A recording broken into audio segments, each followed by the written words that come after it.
2007, 2008 post-election violence. And we do not ever want to go back there. Uhuru Kenyatta too was no different, because every year the local newspapers reported how many people disappeared mysteriously in the hands of law enforcement agencies.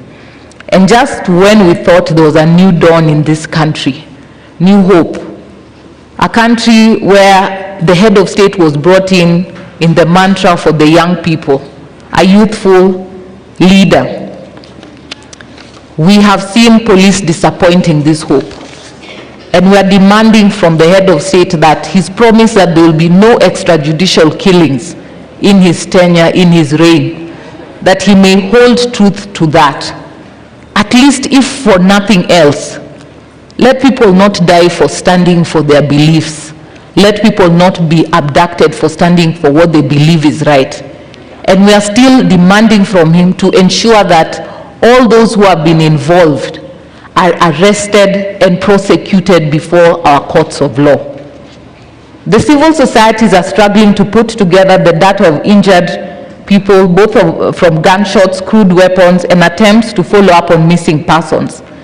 We know that there are families that are still reeling in pain and anguish, and yet we want to move forward. We want to move forward, but we want to move forward with justice for everyone. These families should not be struggling with paying medical bills, struggling with fundraising to bury their kin. Yet we have a state, we have a nation, that the head of state has committed that they will be held accountable for each and every death, for each and every person who have been injured. I visited people at Kenyatta National Hospital. Young men and women like you who now will never walk again, they have lost their hands. Where do they start? We cannot move on and forget them. For a nation to grow, we must move on together. And that is what we, the Law Society of Kenya, and coalition of all our partners here today are standing for. We want justice for each and every one of our members in this great country.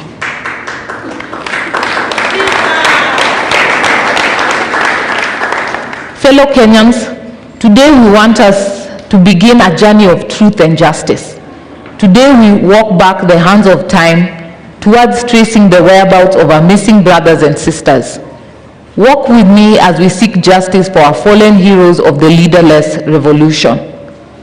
We are going to ensure that we give our family the hope to wake up every morning knowing that their son or daughter whose remains are buried in graves spread throughout this country are not in vain. To that mother, to that aunt, to that sister, to that father, to that brother looking for their loved ones, please come to us. We have created a network of social and civil rights defenders working together to unravel these mysteries. Let this be the last time that Kenyans will take to the streets in peace, only for trigger-happy policemen to flood the same streets with their blood and walk scot-free. The plan is to set camp at almost every county that experienced police brutality during our protests. I want to raise my greatest appreciation for my different branch chairs all around the country that mobilized their members upon my request and call to go out to the different police stations all around the country. That is why we've been able to make a mark.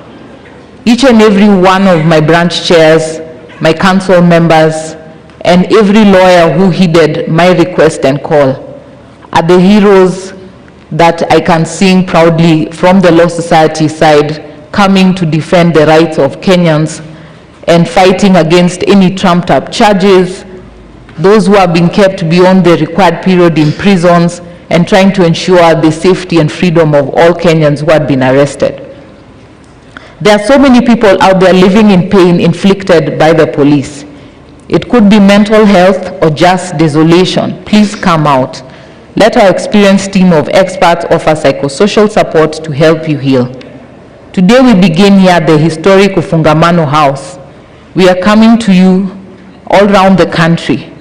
The Law Society of Kenya, together with all our partners here, have membership across the country, and with the support of our various branches and offices, have remained zealous and steadfast at protecting the Constitution. If we work together in this, then our defenseless families will not shed tears in vain. As a mother and a lawyer, I stand here today with a heavy heart of what we have seen the last few weeks. The numerous calls that I've received, those in distress, even at very wee hours of the morning. It shows to you the waning strength of so many members of the public. Though in fear, some struggling, some in despair, but yet our young generation are still coming out strongly and firmly, affirming that we are standing for accountability, transparency, we are fighting corruption. We want to see a positive change in our government. Those who have been coming out are loyal patriots of this country. They are standing to see a change. They are the same James Orengos and amongst others who came to fight for multi-party democracy. This is a fight against corruption, a fight for accountability, a fight for transparency, which we must embrace as a nation to move forward together. Even in commemorating those of us who are no longer among us, it would be remiss of me not to appreciate each and every one of your zealous, ingenious, persistent, and unified sacrifice for our country. You are ridiculed, underestimated, threatened, and vilified, all in an attempt to break your resolve to reclaim your country. Through it all, you remained peaceful and focused on the noble objective of standing for what is right and what you deserve. Your courage is unparalleled, your patriotism unchallenged, and your unity against all political barriers unprecedented. You are exactly what you think you are. You are the heroes of today.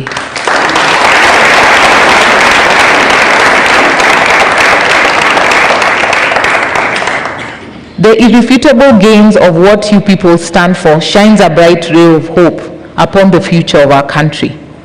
If you do not believe it yet, allow me to confirm to you that you people have achieved what many dreamed of and wished for, but few realized.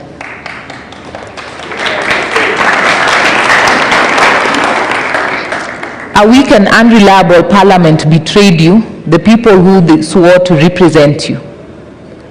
Mlianguka now.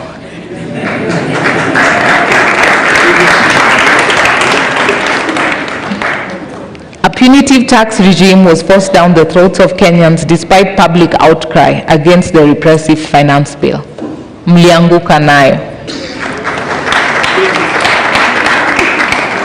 The political elite unified to run Kenya down the rabbit hole of treachery and deceit to deviate you from your resolve to bring change to Kenya. Namely,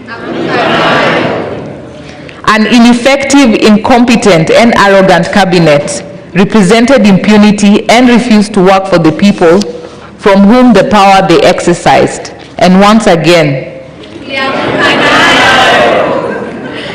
today marks a crucial step in our progressive journey towards real sustainable change for our country. This is the onset of a series of deliberations by sovereign citizens of Kenya to reflect on who, where, and what we are as a country. The preamble to our constitution defines who we are. Article 10 prescribes what we ought to be, and the entirety of our constitution in its brilliant magnificence envisions where we ought to be as a nation. However, time without number, those to whom we have bestowed power and trust to deliver to us the dream of Katiba 2010 have failed us.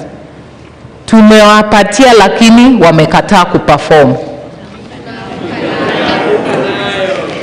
Kenya finds itself in a constitutional moment, one where the people have reclaimed their sovereignty and are ready to rid of any individual, institution, or entity that jeopardizes the well-being of the country and defies constitutional principles. What started as demonstrations against the Finance Bill 2024 has spun into a domino effect that gives us an opportunity for change that is ours to lose. Shida zetu zikianguka bado, lazima zimeingia one lege. It is thanks to this realization that the Law Society of Kenya All our partners and stakeholders have taken the obvious step to join all of you in forging the path on which we want our country set. Thank you for embracing us. Thank you for allowing us to stand with you, and thank you for allowing us to be part of you.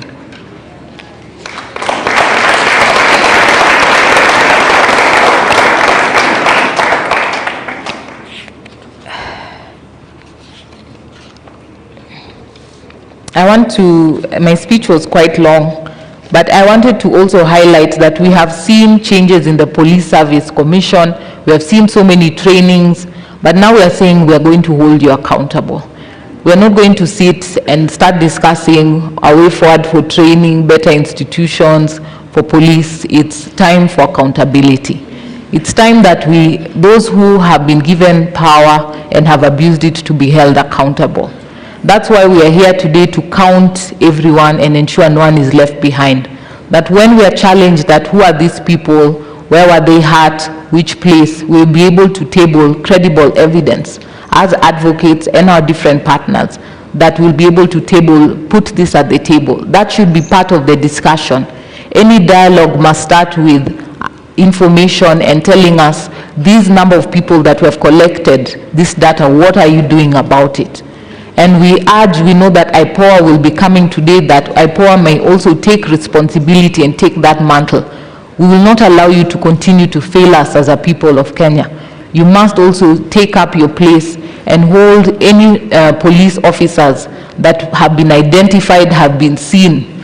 You can't tell us that you cannot find them, yet our Gen Zs, our millennials, our youth, our fellow Kenyans are able to trace them and to find their details and have shared them with you, but you refuse to do your work.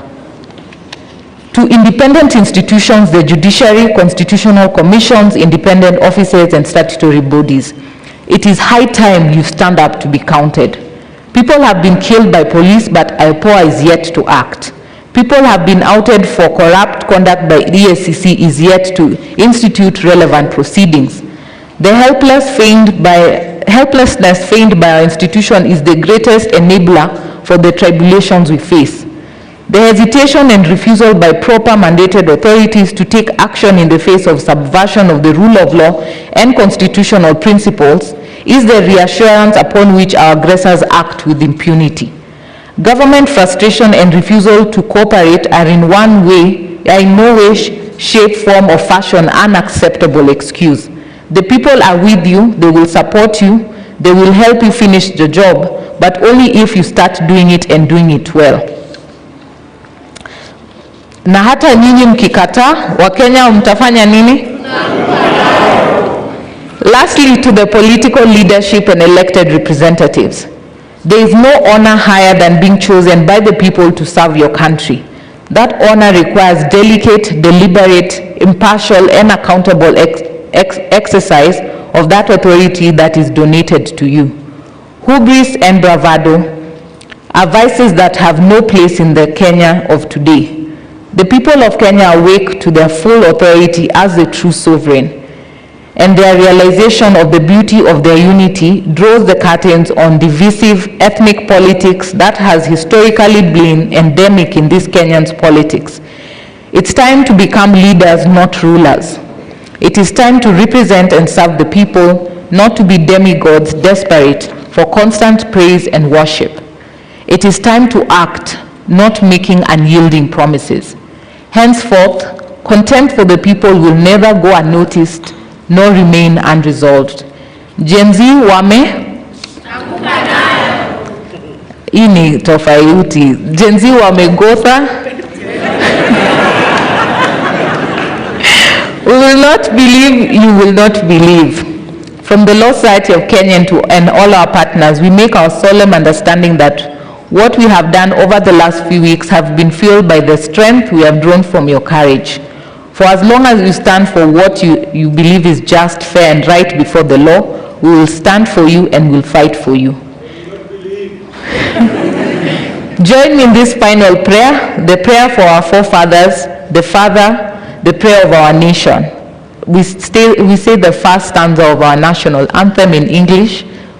O God of all creation, bless this our land and nation.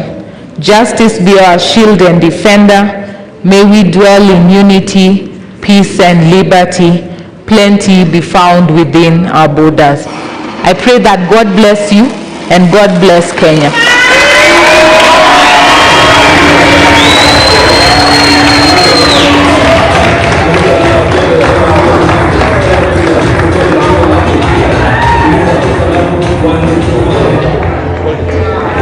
Really? Come, you guys come. Come, Steve. I hope all our heads will fit inside. Come this side. Let me come on the other side of you.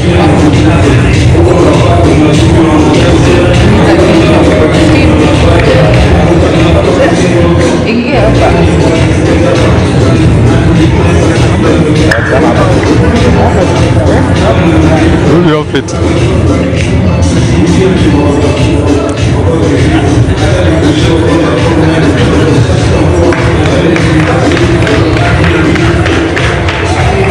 We are here now. Were we going back down? Do we go back or stay? Where's the next panel here?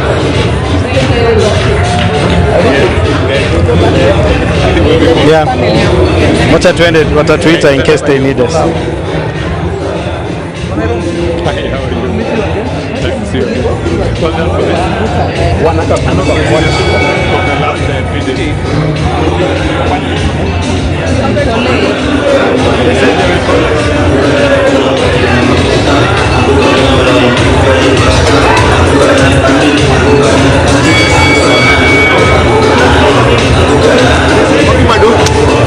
What can I do?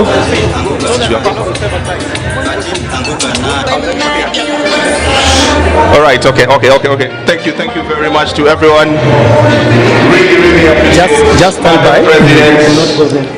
Perhaps the best president this country has ever seen. A better round of applause for Madam President, please. And absolutely, really great, the comments and seeing what we have to do today. I'd like to call us back to attention because we have a lot to cover today. My name is James Smart. Allow me to welcome all of you again for the second panel. On this second panel, we have Dr. Willie Mutunga, who's joining us on X-Space, the famous X-Space. All right, let's listen to Dr. Willie Mutunga for restorative justice. All right, Dr. CJ, please give us your comments.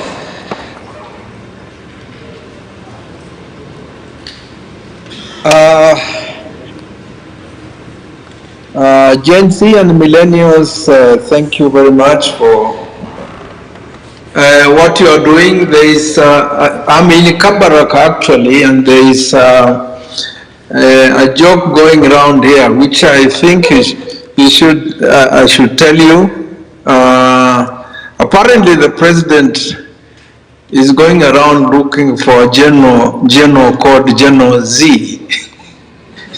This reminds me of Idi Amin going to the central bank looking for one of the workers who was called foreign exchange, who was never around in Uganda, and they wanted to kill him.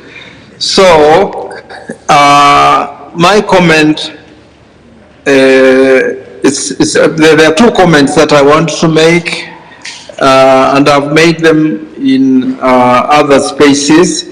One is that what happened the other day, and I think this has been discussed, so I'm just reinforcing what we have always said for a long time, that the factions that rule Kenya cannot be described in the way we describe them as that there's one, faction that is the lesser evil, and that we have to choose evil.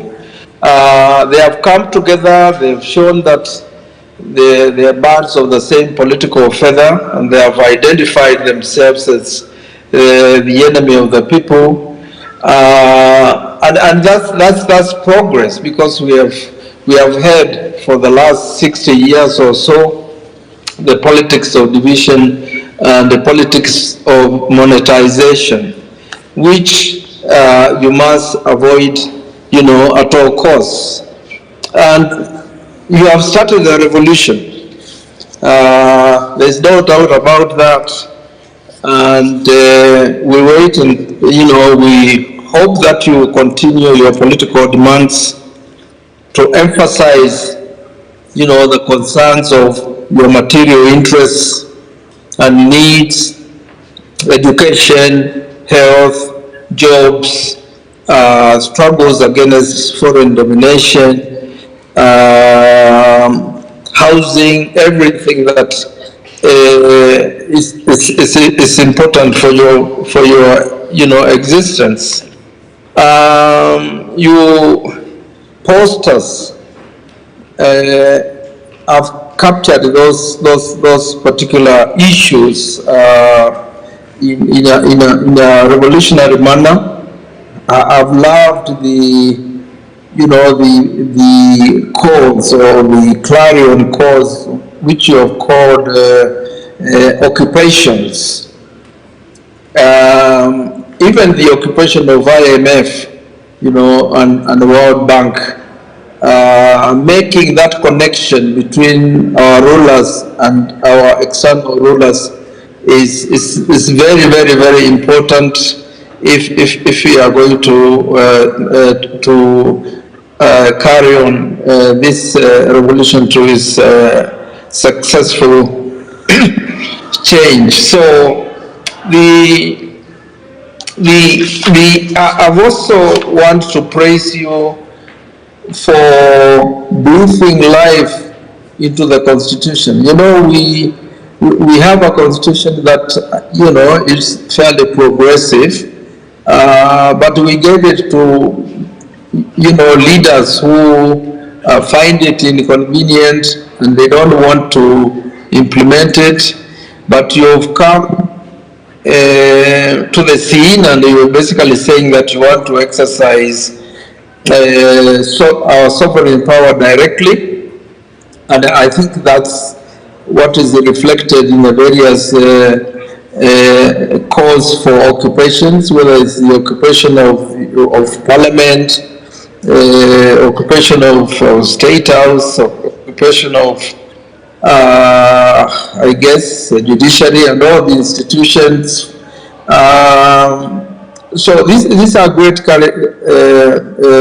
clarion calls, and so I just want to finish by again glorifying what you are doing and asking you to keep your eyes on the prize, avoid divisions, because the people you are dealing with, or the class you are dealing with, you should never underestimate them. They are geniuses in politics of division, ethnicity, religion, and if that doesn't work, they also got plenty of money to stop this particular movement. So thank you very much. A luta continua, and victory is certain. Thank you. Thank you very much, retired Chief Justice Dr. William Mutembei, giving us his thoughts. Let's get straight into it and introduce my panel for what we need to do next. Hussein Khalid, please join me on the stage. Irungi Houghton as well, join me on the stage, and Gloria Kimani of LSK Council member also join me on the stage. A round of applause please as they join me on stage. So for this panel, what we'd like to do is we want to capture reflections of what has happened in these last 4 weeks. There's been reported police excesses, there's been disappearance, abductions, illegal arrests, killings, injuries, and that sort of thing. And we haven't spent time as a country to capture exactly what has happened. What does that mean? In essence, are we saying that protesting is an illegal thing in this country? And if it's not, why did we see the reactions that we saw? Let me start with you, Hussein Khalid. Thank you very much, Smart. And let me first of all congratulate everyone and the entire country. Comrades power!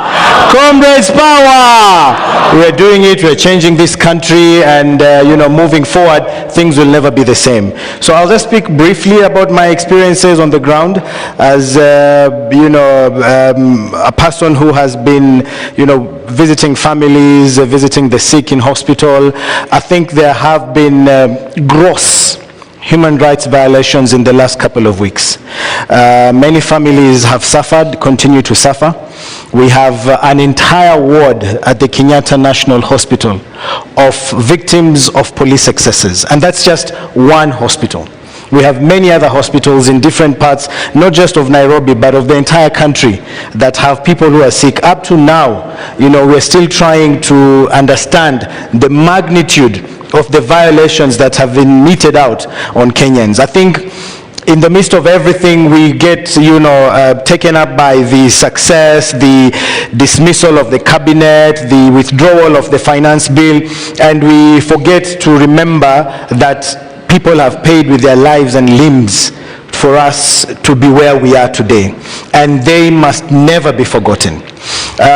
In a number of instances, some were even, approached. I remember we were at the burial of David Chege, and the police officers were there. And we had just gone there to drape the coffin with the flag and to give another flag to the family. And the propaganda that was going around was that this is supposed to be for the KDF only, this, the flagging of the coffins and everything. And they were told that if you bury your person with the flag, the government will later come, to exhume and get the flag.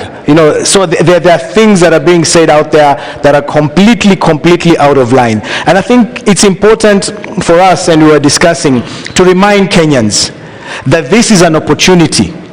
We are supposed to be extremely lucky and, honored to be living in these times, because no other generation, this moment has never been there. So what we need to do is to continue encouraging each other and pushing each other forward. I think it was Kindiki who said that, the financiers, fellow criminals, power! Fellow criminals, power! And I remember they were threatening us, I don't know who, the financiers, the organizers, the planners, you will face the consequences. Well, guess what? Hatutishiki, sindio? Nani ameanguka, sini wao ameanguka. So we are saying, this is a moment, and each and every one of us can play a role. The question that we need to ask, what are you doing to bring forward this change? Okay, Hussein, I'd like to come back to you shortly, but I want to get to Gloria first on the question of the flags and the killings and those who lost the limbs. But Gloria, on the question of people getting arrested for protesting, I remember seeing the first day of the Tuesday, droves and droves of people getting picked up and being put, in police vehicles, carted away to police stations. I want you to talk to me about this moment, about what does that moment mean legally, and what was the violation with that moment, and why do we keep seeing it? Thank you so much, Alan, for that. And I would like to say that the Law Society of Kenya has, that day, it was a sad day for us, because that Tuesday, what happened was we had gone for a memorial for Honorable Monica, who was killed in the hands of the police. And we were called and we were told, we even had not set up the toll-free line for people to call advocates, and we were called that there are some advocates who have been arrested and they're in Central Police Station. And we asked ourselves the pertinent question. That time I remember we were with Steve and Tess, and we asked ourselves the question, why are we going to release only lawyers while people who have been peacefully demonstrating have been arrested? And I think we had a discussion with the president, and she said, yes, let's go bail them out. And I remember when going there, we didn't expect what we saw on that day. So we went to the police station, and we actually asked to be given the list of the people who have been arrested and their charges. And I remember it was a back and forth, and now lawyers from certain groups were called, come, let's release these people. And actually when they saw lawyers there, they saw us as a threat, because we are going to release the people who have been causing trouble, quote unquote trouble to them. So when we went there, we tried talking, they tried calling the president and saying, just tell your people to go till 6 p.m. And we asked them, why till 6 p.m.? Has the law been suspended till 6 p.m. that we can only release people after 6 p.m.? And when we demanded to stay with the people who have been arrested in the police station, they threw tear gas at us. I remember even one of our council members, Otto, they threw a canister, the tear gas canister, at her. So the lawyers have been really harassed in this whole process. We saw even the other day in Nanyuki, where they had gone to actually take, because this guy, I think Lewis, they were looking for Lewis and they were harassing him, going to his home, banging his door, and they decided, okay, let's take him to the police station. And when they went, they were all chased away. Lawyers were chased away and they were told, no, we want to speak to Lewis alone. And they said no. And it became a commotion. And they started beating the lawyers and chasing them out of the police station. So what does it mean? It is very lawful, especially for what had been happening in the first times of the demonstration, where people were coming out peacefully. They are just with their water bottles, they are just singing, chanting, and they were not causing any kind of fracas. And I think the government had not seen such kind of a thing. They thought everything will be organized, will be uniform, but when they saw large numbers coming and they were wondering, how can we contain these numbers? Because they thought it will just be like the normal ones, and by 2 p.m. they're at home, or 3 they're at home. So I think we need to defend the Constitution, and we are saying peaceful protesters, and that is the case we have seen all through. Peaceful protesters are being arrested, and that is what we are standing for, that you cannot just be arrested for exercising your right. Right. Yeah. To keep up on this space, the police not only threw tear gas, but they were shooting live ammunition, rubber bullets, beating up protesters. But most importantly, we also saw police without uniform, completely face covered up, somehow mingling with the protesters, and the rest shoot, and perhaps some of those abductions happen in these moments. I want to ask you about what should the police be doing during protests, and what we just went through, just how illegal this whole is, and what can we do anything about it, or it's just a matter of, well, we reflect and then say, well, that something bad has really happened, we need to move on. So the illegalities in terms of policing that we saw over the last month or so did not start then. I think we have to go back to 2023, we have to go back to 2017, and we have to ask, why is it in a point where the state is being challenged on the basis of corruption, on the basis of inequality, on the basis of impunity? Why does the state respond so violently to peaceful protest? And as Amnesty International, we monitored with the Kenya Medical Association and Law Society, and of course many organizations here under the auspices of the Police Reforms Working Group, and we saw the pattern of policing essentially was to destroy the possibility of a peaceful protest. How that starts is commanding officers failing to accept letters of notification. The second thing that happens is you arrest anybody you suspect to be an organizer. Now, what is a protest organizer? A protest organizer is also a marshal. It is the person who makes sure that when we write a letter to the OCS and we say, we are going to move from this point to this point, we are going to approach this government office, and we are going to hand over a petition here. That is the person that controls the crowds. So once you take those two quick actions, you immediately send a protest into confusion. And we have said this so many times to commanding officers, to the more senior police officers, that as soon as you disrupt that process, you have thrown a peaceful protest into something that is not provided for within Article 37. The second stage is to have police officers coming like criminals, either in balaclavas or without identification, or with vehicles that have 4 or 5 license plates, and they embed themselves. They pretend to be protesters in order to arrest protesters, or they pretend to be journalists in order to arrest journalists, or they tear gas medical officers. This is what we saw this time, where we set up pop-up emergency clinics, essentially for medics, volunteers, not even paid by government, to basically provide treatment, not just to protesters, but to bystanders and also police officers, let's not forget. And what happens is you tear gas them, you arrest people like Brandon, you then seize their medical records so that they can't even follow up with patients. And then the question is, for me, is actually who is behaving as if this is a riot? Who is providing the riotous activity?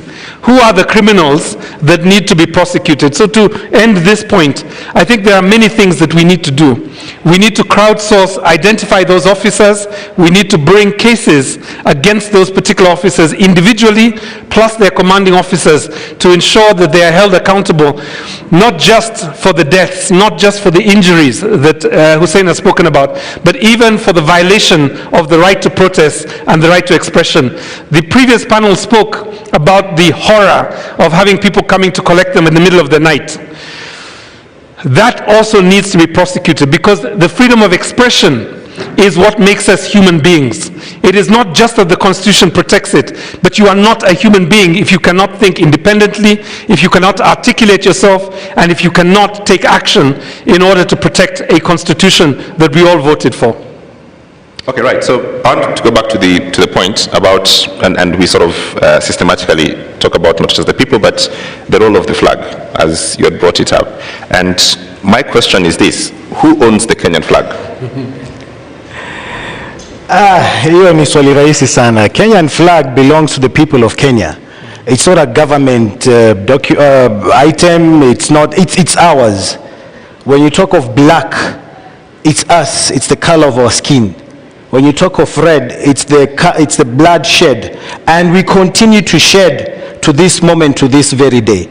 And green is our land, you know. So I mean, I find it absurd for anyone to even imagine or to tell us that you can't do this. This is a preserve of a few individuals, only the leaders. These are today's mau-maus. When you are Mekufa, we are seated here today having this conversation here at Fungamano in their honor, because they died so that we can be here today. And one thing I want to communicate is that even with the families that we have been going to, you know, you can see that, you know, that resolve and that pride that they have. When you go there with the flag and you're draping the flag over the coffin, and they say, wow, our son did not die for nothing. He didn't just die like that. He died truly fighting for this country. And when you go to the family, when you're handing over the flag, you can actually feel, you know, everyone there holding the mother, the father, the family in pride. So let it, wasitutishe hiyo tunawaambia, you know, anyone we need to hang. In other countries, people hang these flowers in their backyards. They are there on the doors. And here we are being told that if you display the flag or if you put it sijui, it's an offense. My foot, I mean, we can't have that. Wasitutishie, this is our country, and that is why we need to reclaim. For me, I'm a grassroots person. I'm not much of a talker, but you know, everyone, this is the time. Hakuna kitu yenye hatuwezi fanya.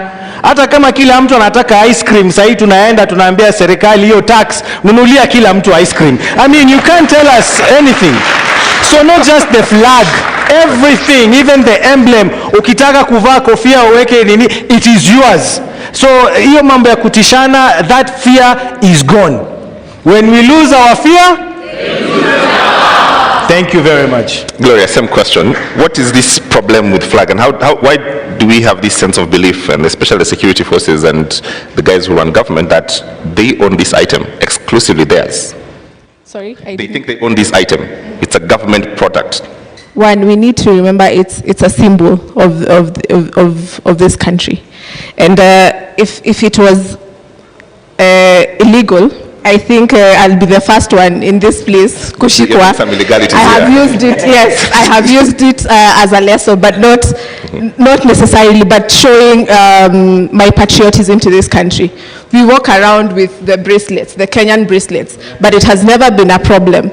Everyone in the UK, you can identify a Kenyan from one when you just see that bracelet. But right now, when we are using it at this time, it becomes a problem. Then I think we are not the problem, they are the problem, and I think they should deal with it.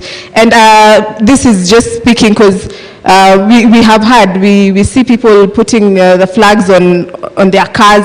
Right now, they're even ashamed of putting those flags in their cars because we will flag them that tutaanguka now. So I think it is not a problem right now, and carrying your flag is patriotism. They did it very proudly, and now we are the ones saying we the people are taking it proudly, and we are carrying our flags, and let them know that we have the power in our hands. And I think one of them, the symbol, is our flag. The same question, and I will come to the audience to get some reactions to it, and also we are doing this on Space and live on NTV as well, so we'll go to that to get your comments, and this is our conversation of the same question really about this piece of item, the flag. Let me step back and then come back to the flag. So in a crisis, all nations have three choices. The first is to twist towards constitutionalism, the second is to twist towards authoritarianism, and then the third choice is anarchy. Now what this movement has done, it has twisted towards constitutionalism. In constitutionalism, there are things that are non-negotiable. One of the non-negotiables is the Constitution, that all our actions, all our thoughts are captured in that place that we call a Bill of Rights. And it is clear to me when I saw those crowds marching with constitutions and police officers without a single constitution among them, but with batons, I began to see the righteousness of what was happening on our streets. Consider that in a context where the state wants to disenfranchise you, the first thing it will do is it will tell you there are certain symbols of patriotism, of nationhood that do not belong to you. The flag does not belong to you. It is okay if you don't take a voter's card, or you lose your ID and don't bother to get another one, or you don't volunteer in a school clinic, in a school nearby you, or you do not volunteer in a clinic to oversee a public resource that keeps our people safe and dignified, or you don't volunteer at all. That is what a state tries to do, to remove that section in the Constitution that has expressed itself so loud in the last 3 weeks, and that is Article 1. If you do not seize this moment, not just as I think it was the president who spoke about this, if we do not seek this moment, if we do not grab this moment as a moment for the third liberation, then we are going to squander this moment more generally. So I would say to those cabinet secretaries that are waiting, that are lobbying, and perhaps if they follow the same route that they took in 2027 and 22, that are beginning to put money together to buy a cabinet secretary seat, if they do not come with new ways of working, then consider they have come to reap where they did not sow. And they are coming essentially not to build on this constitutional movement, but to take us back to a place that we did not want to do. So wear your flag. If necessary, have a flag, have an outfit made from the flag, and let's walk around with underwear, trousers, t-shirts, and jackets. Okay, great. Let's get a reaction from Space. I think Masika is online. Masika, could you tell us what your reflections of this protest were? And then I will come to the audience here to get their reflections as well. Thank you very much. I really appreciate. I hope I'm audible enough. You're great. Yeah, so I really appreciate that we are having the Citizen Assembly, and one of the key things that we note clearly is that things have changed, times have changed. We are no longer in the olden days. I was listening that bit on the police and the police upholding the law. And maybe one of the things that the LSK can be helping us to know, because I think the police are enforcing the law, but they don't know the law. Because when you ask a police officer why they are arresting you, some of them clearly do not know even the procedure of arresting, whether you're a criminal or a suspect or something like that. Do they have it in their curriculum? Because these guys go in the training camps to do martial arts, to do work on how to use batons to beat up people. But when you ask a police officer to uphold the law when they are arresting you, do they have the knowledge of applying that law? So for me, that has been a question, because the problem with the police begins at the time of recruitment, because you look at even the people that the recruiters are looking for, then you clearly know that is where the rain starts beating us. Me personally, I did very well in O level and I wanted to join the police, but I was removed from the line because I was told that I needed to go to university and study. But I needed to become a police officer, whether I started as a serviceman and then later on be promoted, but they refused because of my grade in Form 4. So one of the things that we need to push even as right now, because our voices are being heard and this is how it's going to be, can we have anybody, even if I got an A in Form 4 and I want to become a police officer, I be allowed to become a police officer at whatever level I'm beginning, because we have graduates who got A's and they do not have jobs and they're doing border work. So if I got an A and I want to become a police officer, they should allow me to join the forces, because one of the things that we are battling with is some of the guys that I'm not saying that if you scored less in Form 4 you don't have brains, but clearly most of the people that we meet in the police and they are arresting you, you can clearly tell that they do not even have the ability to engage with you and tell you why they are arresting you. They just come using muscles and power. So I think the police do not have the knowledge of the same law they follow only commands that they are given. So when you say you're doing a peaceful demonstration according to Article 37 and you're not destroying any property, is that police officer who is arresting you aware that there's such Article 37 in the Constitution? Because that is where the rain begins beating us. Can we have the law, part of the law trained to the police officers who enforce the law? And then arrest, I want to think, arrest should be done in the open, and somebody should be notified, because we are having abductions and the police are picking people from the street and their homes. Can we have, if you arrest me, please allow me to notify my family members that you have arrested me and where are you taking me? So as I finish on that police thing, I think the failure of the police starts at the place where you're recruiting them, and it also continues because of the curriculum they use to train the police officers. And then when I come on the flag thing, the flag is a national symbol. The same way we sing national anthems. I have a national anthem on my phone as the ringtone. Why am I not being questioned? It's the Constitution, I think it's Article 9 just says national symbols. It says the coat of arms, the national anthem, the flag.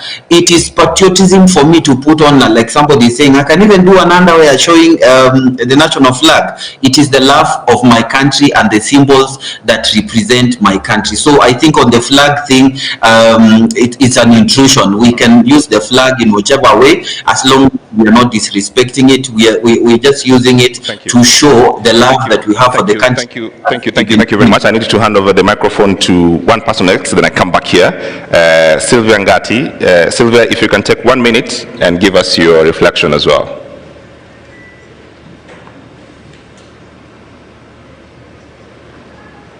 Do I still have Sylvia? All right, meanwhile, let me just give the gentleman here the microphone. Please say your name, stand up, say your name and tell us what your reflections are. Thank you very much. Comrades power. Power. Now I want us to do it a little differently. When I say people power, you say our power. People power. Our power. People power. Our power. Our power. People power. I want to make quick reflections. My name is Musila John Muisio, and I coordinate a social movement. This is the Activism movement, but I'm equally a member of the Kibera Social Justice Center. And there is a panel that came just before your panel, and these guys were speaking there, Billy, Nadia, and the other. And all they did before was to be on social media. They just used to tweet on things that pleases them.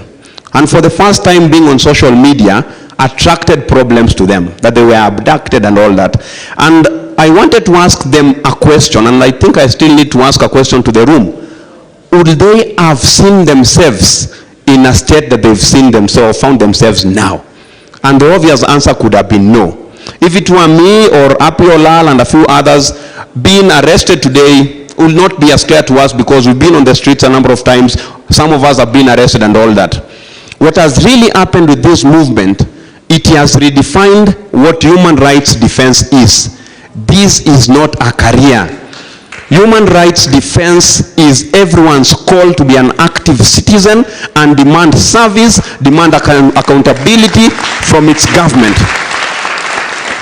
And so when I see young people today, every day spending every second on social media to just speak on issues of accountability from their government, I am so elated because it is no longer about a few who held the title human rights defense.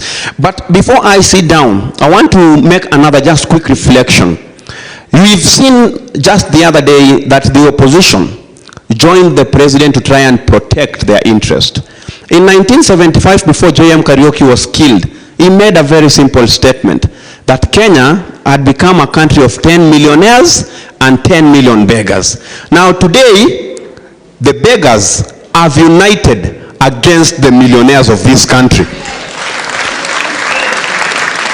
And all they are saying, enough of you taking advantage of us. And it started very simply by rejecting the finance bill. So my last statement, smart as I sit down. The framers of the Constitution 2010, and I will read because I have posted it on my Twitter, said but a few things. That the greatest threat to liberty in Kenya is an all-powerful central government where only a few dictate the many. We've seen what the president has done in even curtailing the powers of our National Assembly, our legislature, which is a separate wing of government that should be holding this same executive to account. And this is because he is taking us back to an all-powerful central government which the Constitution actually is against. But they were equally very cautious to realize that the rule of the mob, which is unguided at times, will lead to anarchy and, in the end, despotism. I know as a country that respects its constitution, we really want to get there. So as we've been pushing, we are equally very cautious not to allow anyone an excuse to say, I turned this country into a military state because the mob did not want to be guided. I turned this country into a dictatorship because the mob insisted into it. So we are pushing, demanding for good governance, demanding for accountability. We are not relenting because, as always, people power is greater than the people in power. Thank you very much. Thank you, thank you. Just give the microphone to the gentleman in a suit at the back. Thank you. Viva, comrade, viva. Viva. Amandla. Yes. Thank you so much. Comrade, I just have an observation in form of a question. That, of course, we are doing well with the national government. But there's a group of people who are really devolved and in touch with our people, or the proletariats in the villages, back in the counties. I was saying that, comrades, let's not forget the counties. That is the people who are also interacting with our people back there in the villages. So after this struggle come from the national, we go back to the county government so that we fight this nepotism and fight for transparency and accountability. I want specifically to appreciate Aki Africa. I was there, smart, I'm traumatized up to date. This guy is so quiet, I don't know what he's using, I'm shocked. They took me to a mortuary, I ran away with this gentleman during Rex and Evans postmortem. I don't know you are made of what. All those parents were crying on their chests. I was shocked to see them still walking. I was shocked on the hardest day of the strike. You know, on Thursday, few people came. Among the few who came, and Shakira and the rest, now to notify us and to get us very, very easy on Thursday. I remember those guys were going to an extent of tear gassing where people were being treated. You are just wondering, what kind of human being is this? This is a place where people are now being treated, please.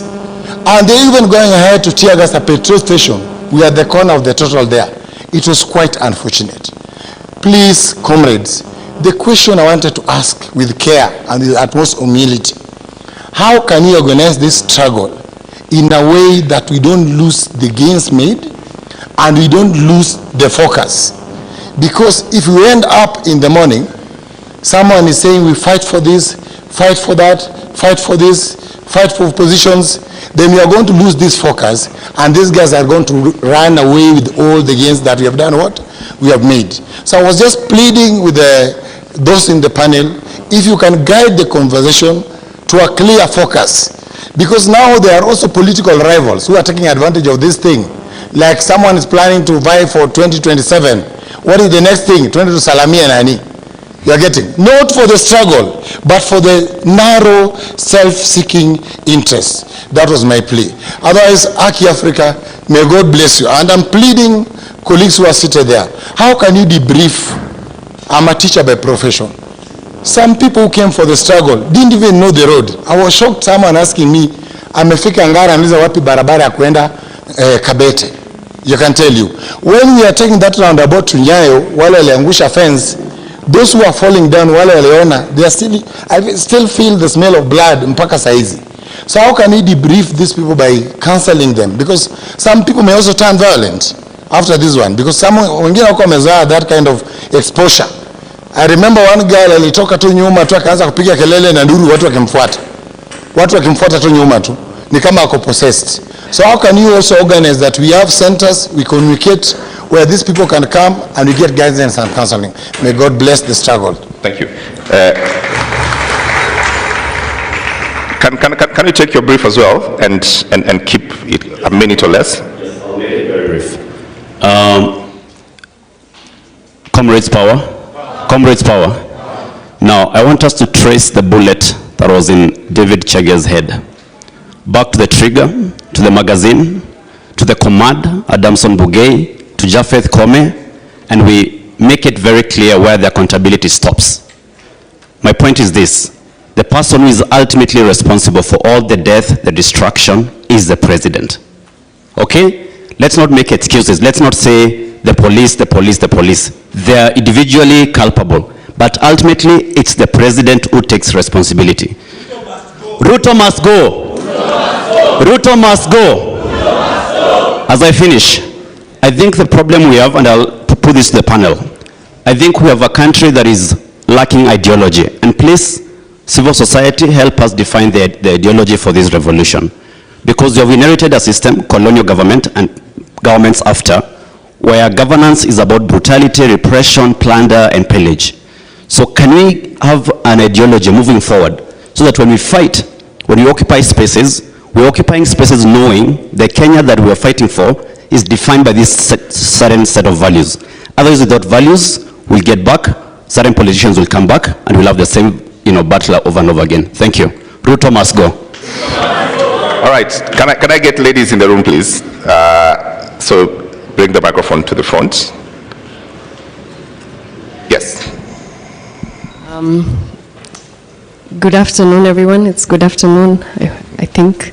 My name is Miana. I'm a forensics specialist. I've had the privilege of working for government, working outside of government, and now I work as a consultant, and I'm sure Hussein is laughing because he knows there's a place we met. I have a question, slightly, okay, two issues. He brought up a forensic issue, but my question, I think it's just an issue of reflection. Since the start of the protests, I've been wondering, and when I go into every office, I see the picture of the president. I don't mean any disrespect, but is that also a symbol of, that is compulsory? You understand, like, I wonder why I don't see the picture, a framed beautiful picture of the Constitution of Kenya, of the preamble signed by the Kibaki. I mean, that is what we give the president to uphold. That is his custodianship in terms of mandate when you are a president. So I think we have to do away with the frills, with that kind of, self-aggrandizement, idolatry somewhat, because it's also, it's behavior modification. You keep seeing this image, and instead of seeing the Constitution, instead of seeing the rules by which we want to govern ourselves as a society, we see a person. And so none of us can get away with seeing this person, either at national government level, offices, public offices, private sector offices, county governments. I think it's time for us to put the symbols of power by the people where they should be, and the symbols that need to be transitioned out, as my dear comrade has said, is then moved towards what's the ideology of this revolution. I would say we need accountable governance. We don't just need governance, we have governance. We try to use elections to eliminate people. I would say this, I mean, eliminate them out of the competition. Elections have been used to vote people out, but we don't vote in the person we want, because we don't see the person we want. We're just left with two choices, and we choose the lesser, I don't want to say it. Someone said the other day that mababas wa Eve, So, we can't do that anymore. And when I think about all these things, I'm just like, this country is a beautiful country. We have, with everything that has happened, we are here. We are a regional power, we are respected, and we need to move forward from that. But we are now stuck because there is no accountable governance mechanisms in every agency of government, parastatals, sagas, and our priorities are just simply upside down, and our foreign policy is dictated not by us, but by others. And I'm like, we cannot continue like that. We don't want to be the princes that are being ruled by fools. I worked in government for many years. Merit is secondary or tertiary to networks and connections. You cannot change the system from the inside. I tried. I was in government for more than 11 years. You cannot climb. In all those years, I never saw a budget. We were never told, write a budget. You don't prepare for results, what is a planning for results process, or what they would call the equivalent performance contracting. And so it's hard to even appraise people. When people come and say, okay, what have you done? Where is your appraisal? There's no appraisal, right? So I think the ideology should be accountable governance, and if we want justice and we want independent investigations, when I say forensic, say evidence management. Forensic. Evidence management. Who is in charge of evidence management in this country? You cannot have the potential perpetrator be the same person as the investigator. And right now, the National Forensic Lab is in the hand of the National Police Service. All right. So you cannot investigate crime and conduct the scientific analysis of that evidence. Okay. So half the evidence is sitting with families, and we are here, outside the system, and half the evidence is inside the system. Thank you very much. I have decisions to make. I have many people on space, and I have many people here. And I have audience here. Do I have a lady? I'll come back. Don't worry. We're here. I'll come back. Let me go to space, get one comment, because they're also participating and they want to be here. Daniel, if you can make your comments in a minute or less.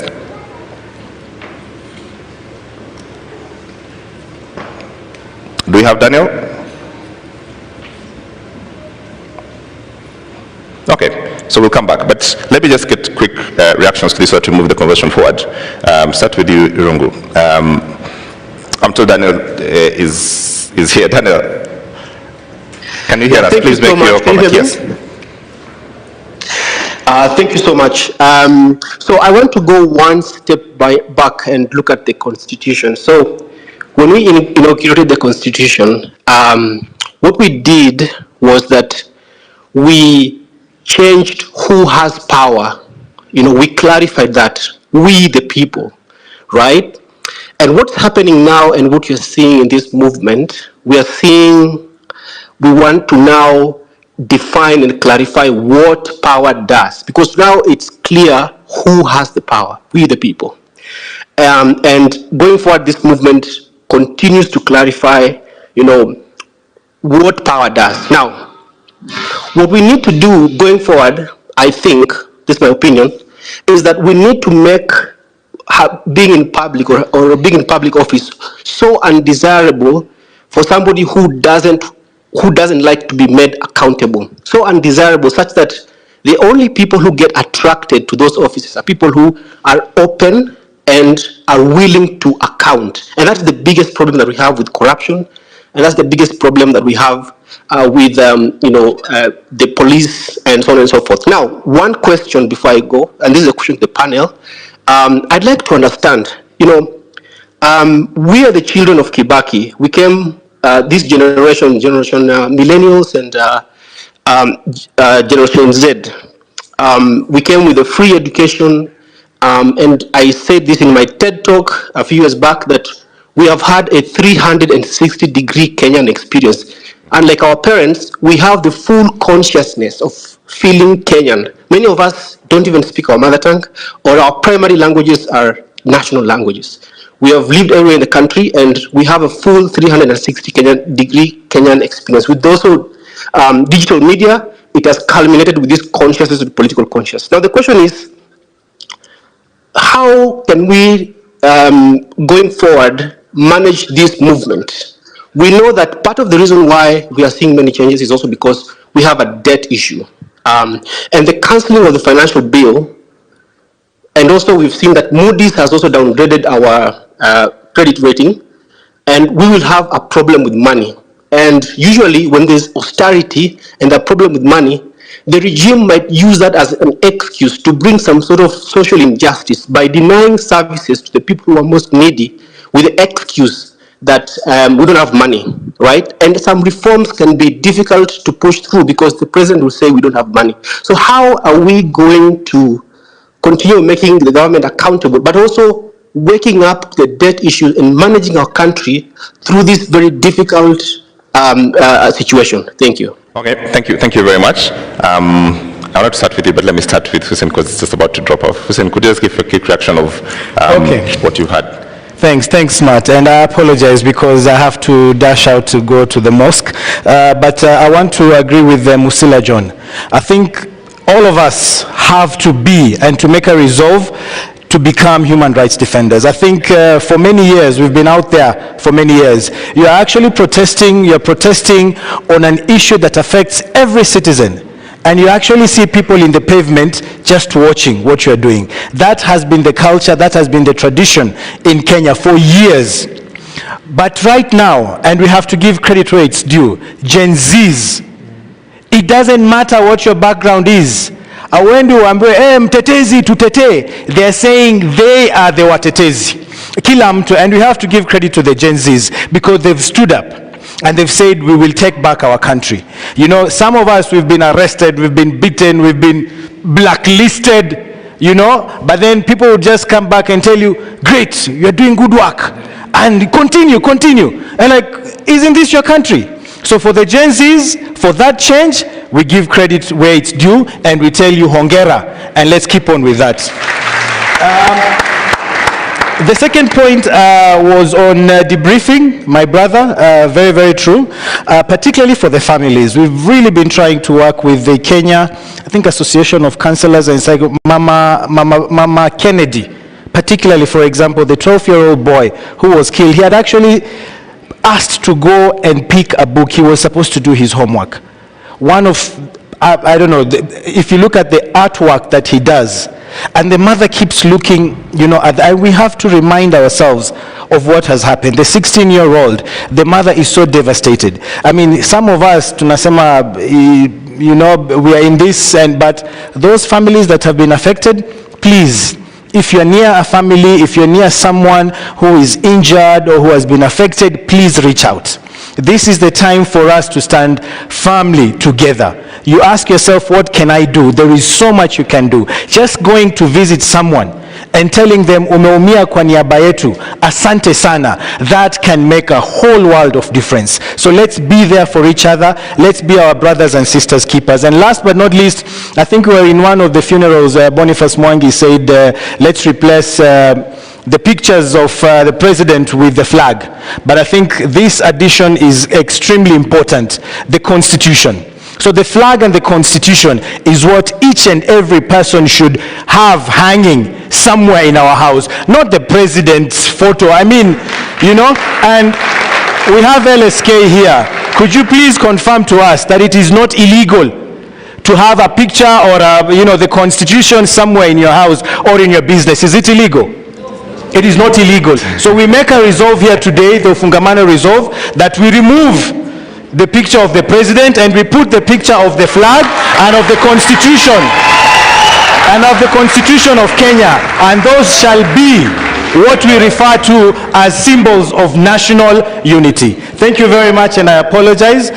If you could release me so that I can go for prayers. Thank you very much, Hussein, and thank you very much for your comments. A round of applause for Hussein as he leaves the panel, please. Please. I think I'll first respond. The first person asked of the rights of arrested persons and if the police actually do know the rights of arrested persons. I do believe that in their training it's very extensive, that the police actually know the rights of arrested persons and they are taught in their schools or whatever trainings they do. What I think they do is they deliberately choose not to put that into practice. We have had the president here saying they have had trainings among trainings among trainings. And we are saying we don't want trainings anymore. The police have been trained enough and they know. But what they are doing is following a command. And that's what we see. When we go to the police station, I remember even the other day when I was speaking to lawyers, I was telling them, people do not know actually of their right to remain silent when they are actually arrested by the police officers. And this is something I think we should pick up. And we have been saying that human rights defenders and only lawyers are the ones to defend the Constitution. But remember, this was passed by each and every one of us in 2010. And one of it was Article 49, where when you're arrested by a police officer, they're supposed to identify themselves and tell you why they are arresting you. I saw Bonnie laughing here because it is not known in Kenya. So I think it's about time that we take a stand, that we say when you arrest us, you tell us. We have seen now when we said reject finance bill, imeangushwa. Or we have said we need to see a change in leadership in Myangushwa. So I think it's about time that we also bring awareness and let the police know that we are watching. When you arrest us, you're not telling us why you're arresting us. And let us gather, and all of us, let's go and defend this person and say they were not given their right to be told of the offense they were charged, they have been arrested with, and they are not being given, we have had here Crazy Nairobian saying he refused to give his passwords. Naka walimsalimia vizuri sana. And we are saying it was his right to remain silent. So it's also, I think, it calls upon also the law society and the civil societies also to teach people of their rights when they are arrested. When the police officer asks you a question, you do not have to respond. When they tell you to do statements, you do not have to, because it is your constitutional right. And right now we even fear of telling people it is your constitutional right to remain silent, because when they remain silent, we don't know if they are going to die, them exercising their rights or what. But we need to remember, they cannot kill all of us. They cannot kill all of us, and we are not going to do the police work. Yes, we are not going to give to do police work because they're the ones who are supposed to do investigations, not us help them with investigations when they arrest us.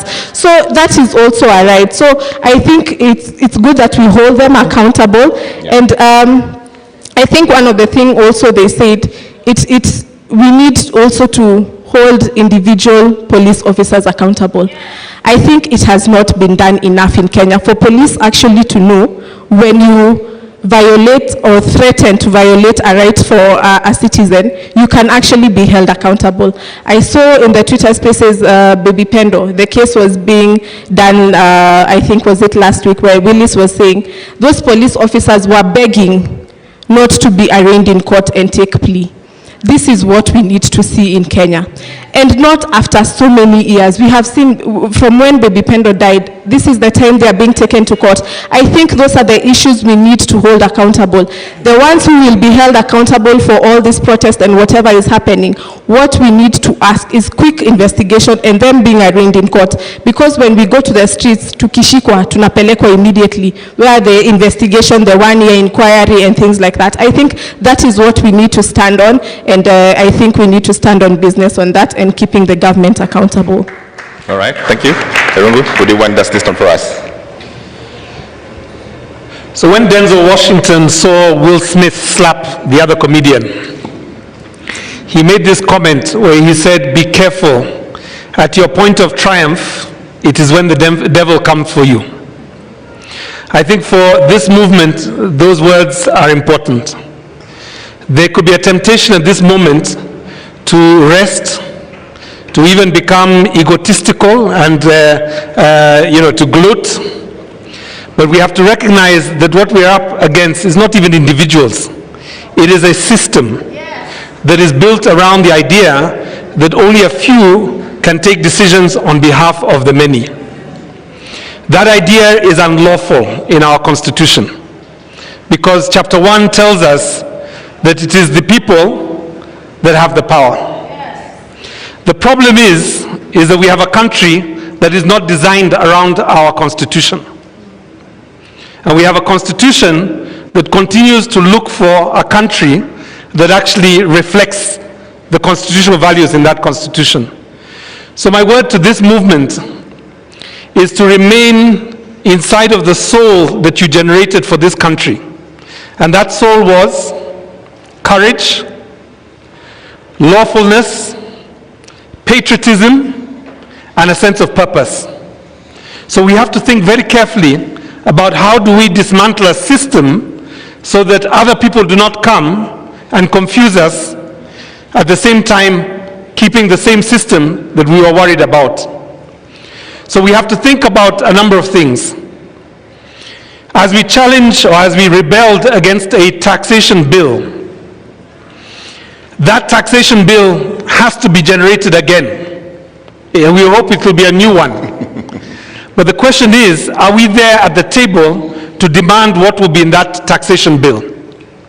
Do we understand the cycle of budgeting? Because whether it be at the county level or whether it be at the national level, that budgeting process will happen.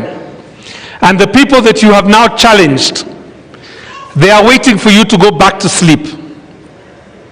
They are waiting for you to think you have won so that they can produce another budget that pays tenderpreneurs and creditors, foreign creditors, before it thinks about Kenyans.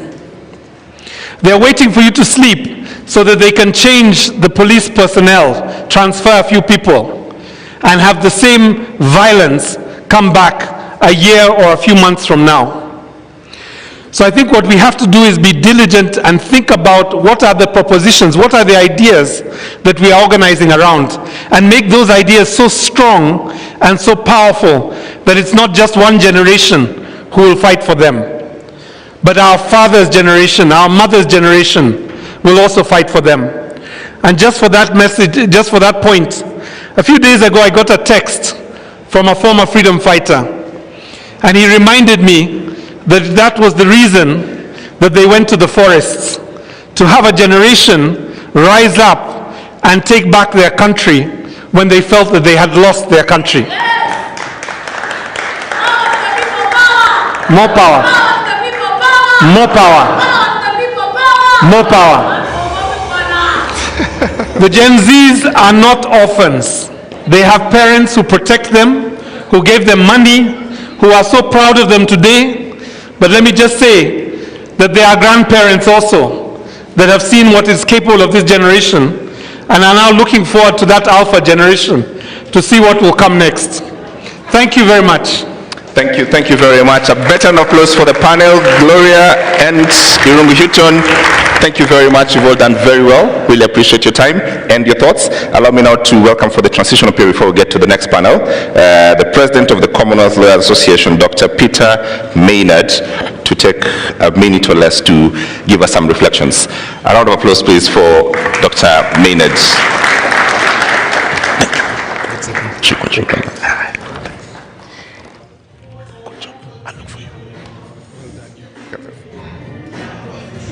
I'm not sure about the way I am. It's a good idea with the flag, but let's do it. You're next. Yeah? Goyodera. Okay. Goyodera. Well,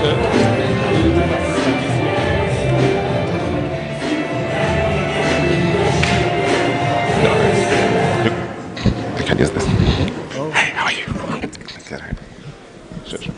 You can use the podium. He wanted to make some remarks. Okay. Yeah. Okay. Bye. Technology works. Sure.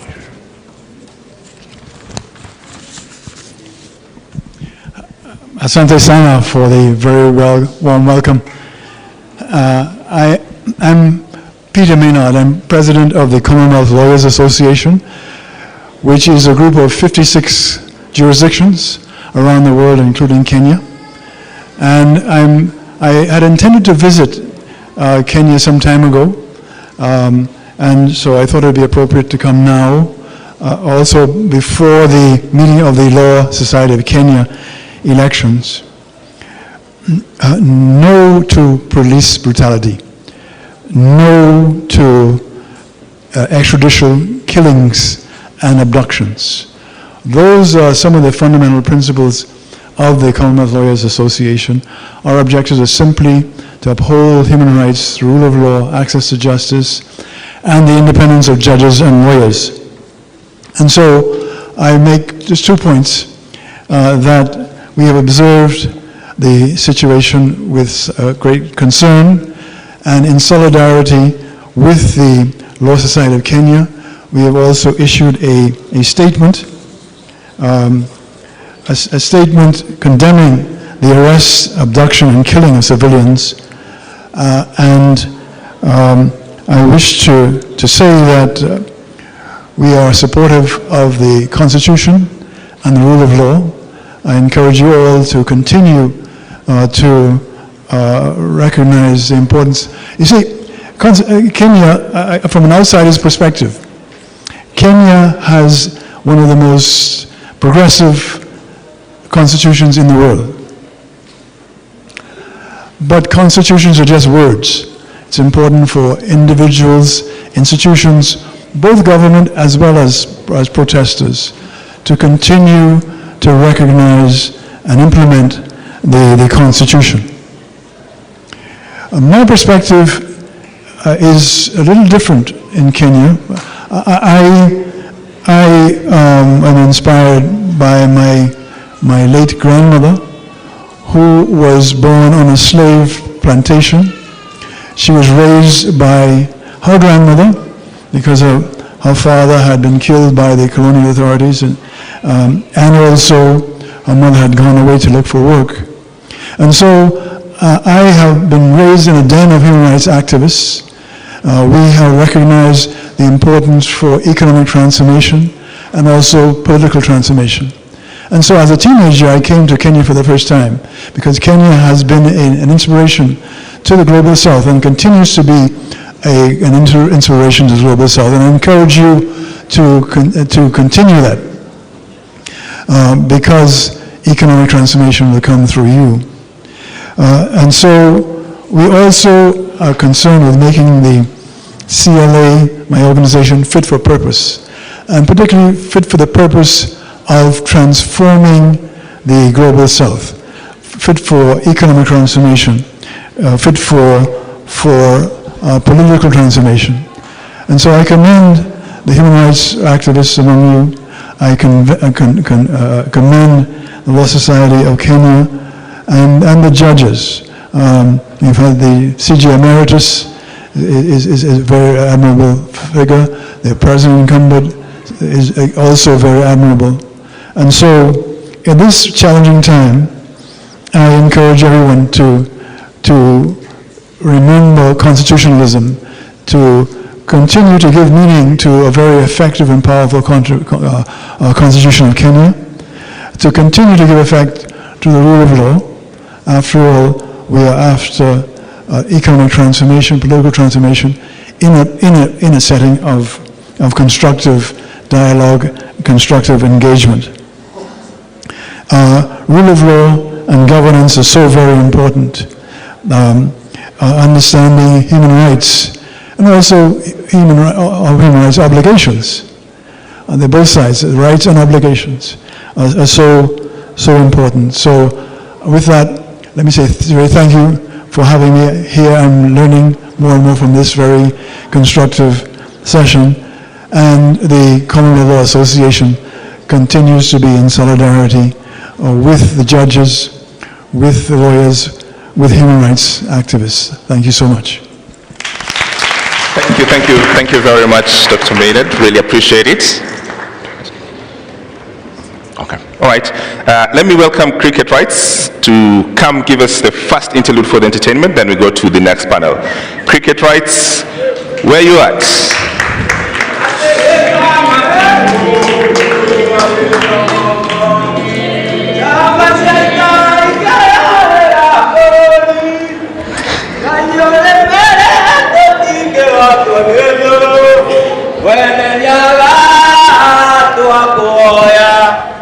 Esta matimu mulu agiro kombo ate jamba shaita ikerarera awacheni bana wewe Kosa.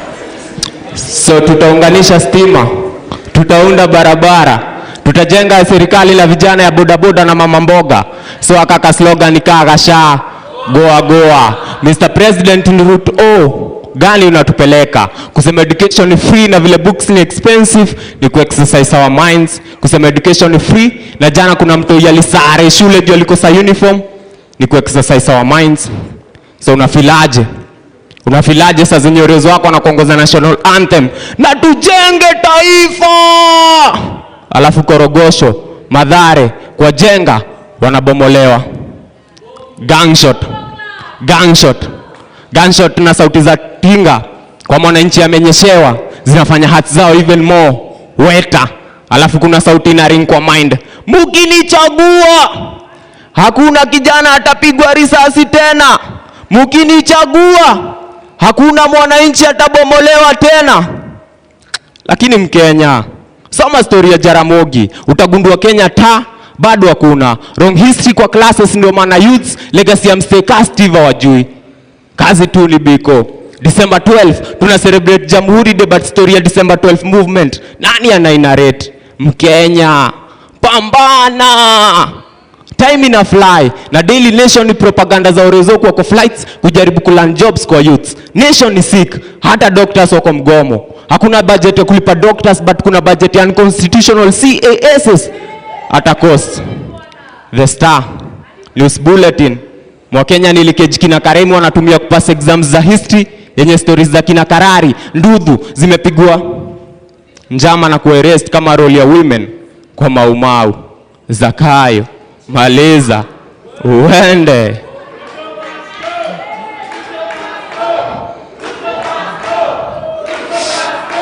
So policies walitype alafu zikasainwa na ball pen, na hapo ndo tulichezwa. Koti wakapiga perfume, na expectaji wataheshimu court order. 21st century bado gava inatumia unga ku bribe nation kuvote. Mkulima wa kahawa na go lost after sales juu kutoa chai. So nani haoni Kenya bado hakuna. Nani hata articulate article 1 ya constitution vifiti? All sovereign power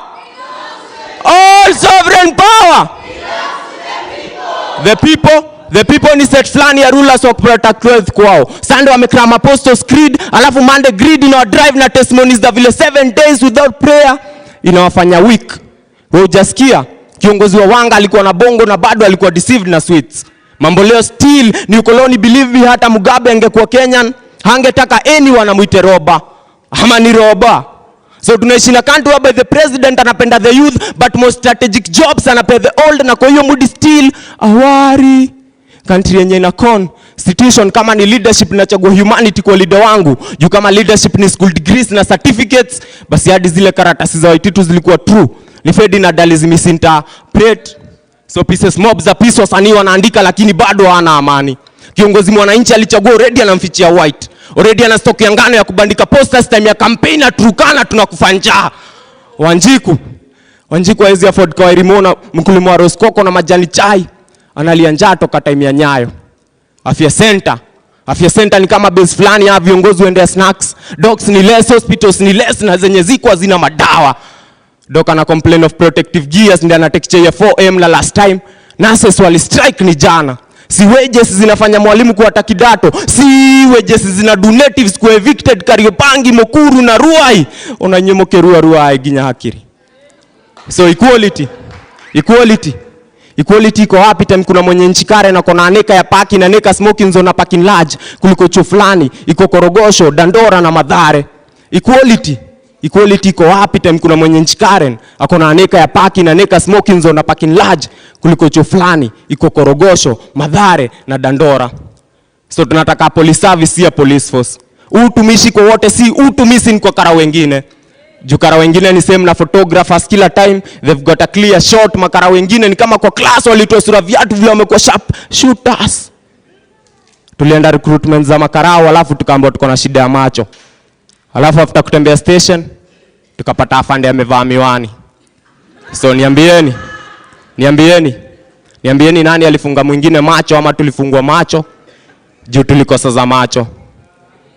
So naitwa cricket rights.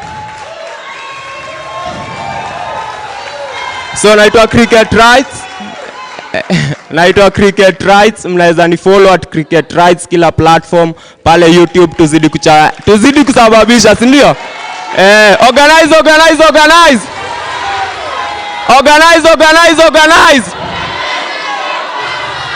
Sasa comrades relax.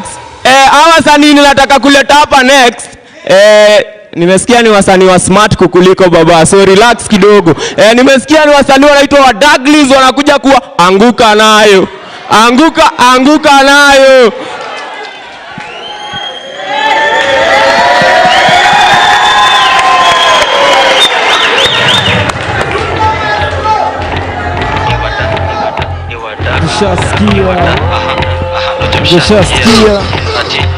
Tushasikia anguka nayo tabaki meflo na vibe. Anguka nayo koko single for now. Mdaglis mteja patikani hadi late night saa 6 ndo taniwai. Nikupi location na nikofana na hii sukate call niko choma ya G. Mimi najua utakuwa ilizo. Acha nikushow kwanza form ni adidon. Nishashika mpoa na twende chini kwa chini akiwa hadi na mini. Sasa tunasikiza Shin City tuna feel free. Take a video no post pale NGC. Jina ni content kurap ni talent. Anguka nayo. Anguka nayo. Check it. Anguka nayo twende down low now. Stand up to your feet mikono juu alafu click. Kuliza pesa alafu one lege. Anguka nayo. One lege anguka nayo. Anguka nayo.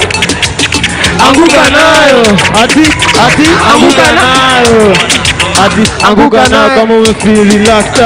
Anguka nayo kama uko na new culture. Anguka nayo kama unapatina magwasha. Anguka nayo. Anguka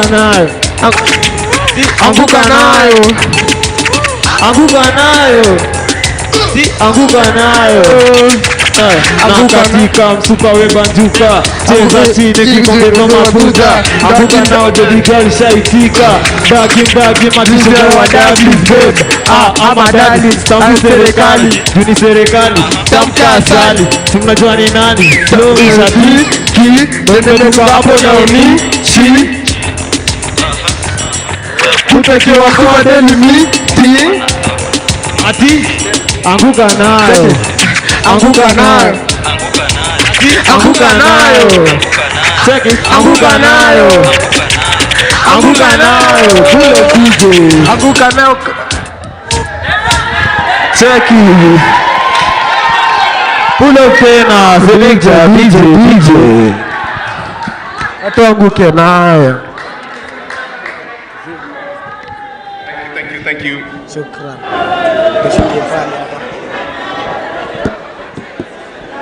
All right.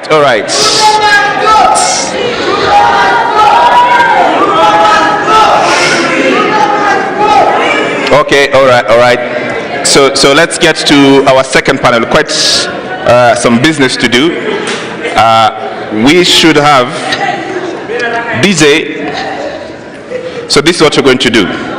I've been instructed. This is the instructions I've been given. When I call the panelists, wanakuja kianguka nayo. Comrades, true or true? True or true? Our first panelists for the afternoon. DJ with it. Ladies and gentlemen, nayo. Help me welcome to the stage Nadia Mukami. Anguka now, check it. Anguka now, turn it down low now. Stand up to your feet, mikono juu alafu click. Tuliza pesa alafu one. Thank you very much. Our second panelist, kuanguka nayo, Maria Mbeneka. Nayo.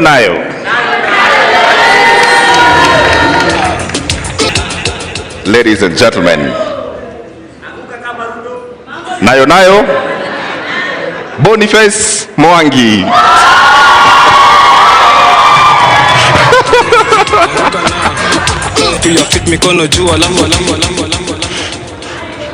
All right, and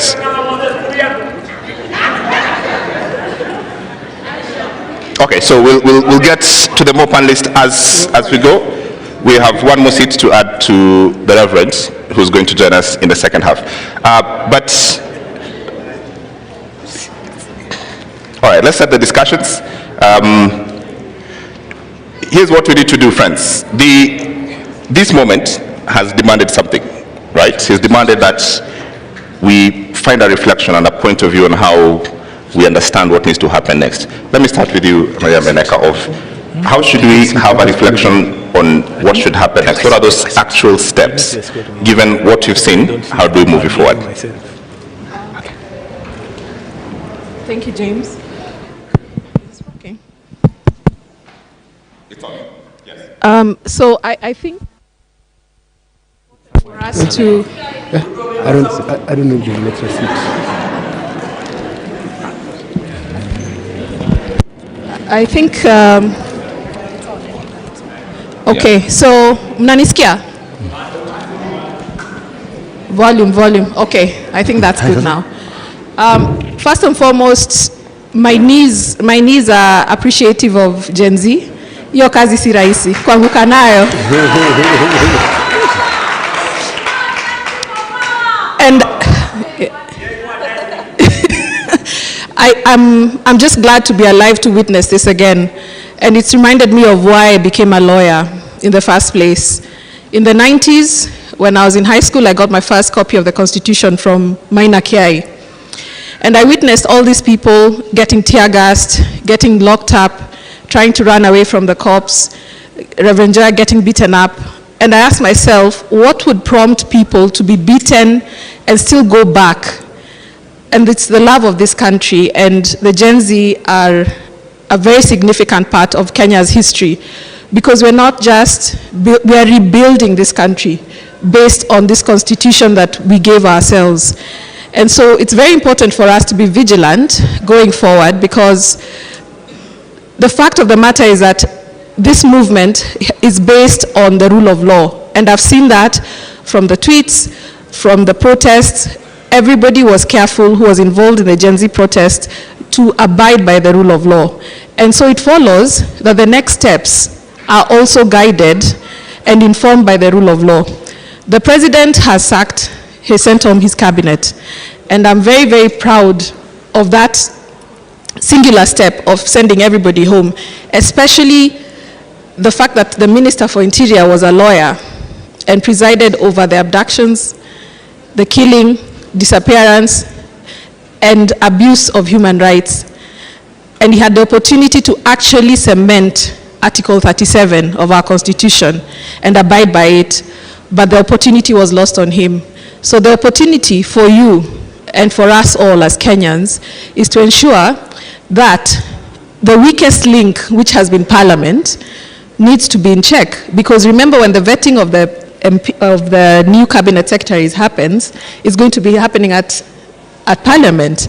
So who is going to sit, who is going to sift, who is going to analyze? Of course, there will be much more involvement by the citizenry, because it's obvious we've taken back our power, and people will be able to say, this is who we want. We want individuals who have been subjected to the provisions of Chapter 6 of the Constitution. That is non-negotiable. And going forward, vetting should not be just a by the way. Because it's a foregone conclusion. It's just been like I'm looking for the words, but you know what I'm saying. That it's just been, we're a majority in Parliament, we're going to pass these names, we're just rubber stamping, we're not looking at the qualification of these people, so that's important going forward, that's what's going to happen. Secondly, what does Kenya look like now going forward? There's a recall of MPs still on the table. I know Kabete constituency have started a process. There's nothing that's stopping the citizenry from collecting signatures even as we speak. So those are processes that should actually be going forward. And the fact that people have shown interest in the finance bill, there should be bigger interest on the appropriations bill, which is now an act. Nothing stops the PSs who are still in office, who are accounting officers, from committing the budget. Absolutely nothing. So there's still a lot to be done. Eternal vigilance is the price of democracy. We cannot get tired. I must say here that I'm very, very proud of the work that Faith Odhiambo, the Law Society of Kenya, council members are doing. And civic education is important. So beyond saying that something will be done, let's be involved in how it will be done. Right, and that's, I want to move that along on the how. But Nadia, for you, what do you want to see happen next? What do I want? What do you want to see happen next? We've kept talking about accountable governance for a very, very, very long time. And I will use my example. When we were getting into this industry, I mean the music industry, when you have a name, you have status, you weren't able to publicly call out a vice, call out, let's say, a leader for something they haven't done. For the first time in history, you've seen artists, you've seen influencers in the front line. Because sometimes when we sign contracts, sometimes you're told you shouldn't associate yourself with anything that is happening in the country. But for the first time, even as one of the things that I base off my career, I never want to talk about politics. But for the first time, I remember hiyo siku ya maandamano ya kwanza, nilikuwa huko, nimeangushwa, niko na hadi alama up to date. So for me, it's about accountable governance. And someone said from the X space, we need to make it so unbearable for anyone who's getting into any public office to hold the office space if you do not like accountability. So anyone that is getting into office has to be ready to be questioned, to be asked, because we are the bosses. So sisi kila siku tumekopa sijui how many billions every single day, or we are being taxed, taxes. The other day I was checking bei ya tissue paper. The last time, like, nikikuwa Mwehoko, me I'm from Mwehoko, it was 15 shillings. Sai tissue paper, hakuna tissue paper hata ya 20 shillings. The cost of living inaendelea ikipanda as a day goes by. So, kwa nini tunakuwa, like, vitu zinakuwa expensive, but the salary ni the same? You understand? Like, kama wewe ulikuwa unauza, nitasema aje, kama tusema ulikuwa uko na biashara yako, the moment you start raising your prices because what you're purchasing with imepanda bei, like the supplier price imepanda bei. So ukiongezea customers wako, inakuwa ni ngumu for them to come back. You understand? So for me, it's about accountable governance. Let us hold every single person accountable. Yes. All right. Accountable. Steve. Thank you. Good afternoon, everyone. Is one thing I can say, Alan. What is happening now is what our fathers began in so many years ago. And along the way, they lost the momentum. And I think that is how we found ourselves, because the war to bring in a new constitution is a struggle that has been there for a long time. And the day the constitution was being promulgated on 10th of August 2010, the whole Africa, the whole world praised Kenya for a very progressive constitution. Everybody knew that now Kenya is politically, economically, and socially liberated. The president of Kenya, Dr. Samuel Ruto, when he was campaigning on the mantra of socio-economic justice. Article 43 of the Constitution was his anchor when he was speaking to the youth about job employment, when he was speaking to the Mamamboga about improving their livelihood, when he was speaking to the Boda Boda Rider, who is a youth, about empowerment. He was addressing Article 43. Then what have we noticed? No one is bothered about adherence to the rule of law. What they are doing is to pull things toward themselves. What do I expect to see? Scrapping off of the NGCDF, we need to do away with that, and constitutional fund, which has turned our parliamentarians to become executive puppets.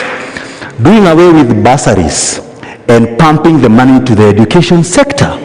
Everybody to have an equal right, because they use these goodies to buy us off, to buy our parents off. So we want to ensure that they stop assuming that we have to go and knock their doors and queue at the CDF offices, begging to get money to go to school, yet Article 43 talk about my rights to education.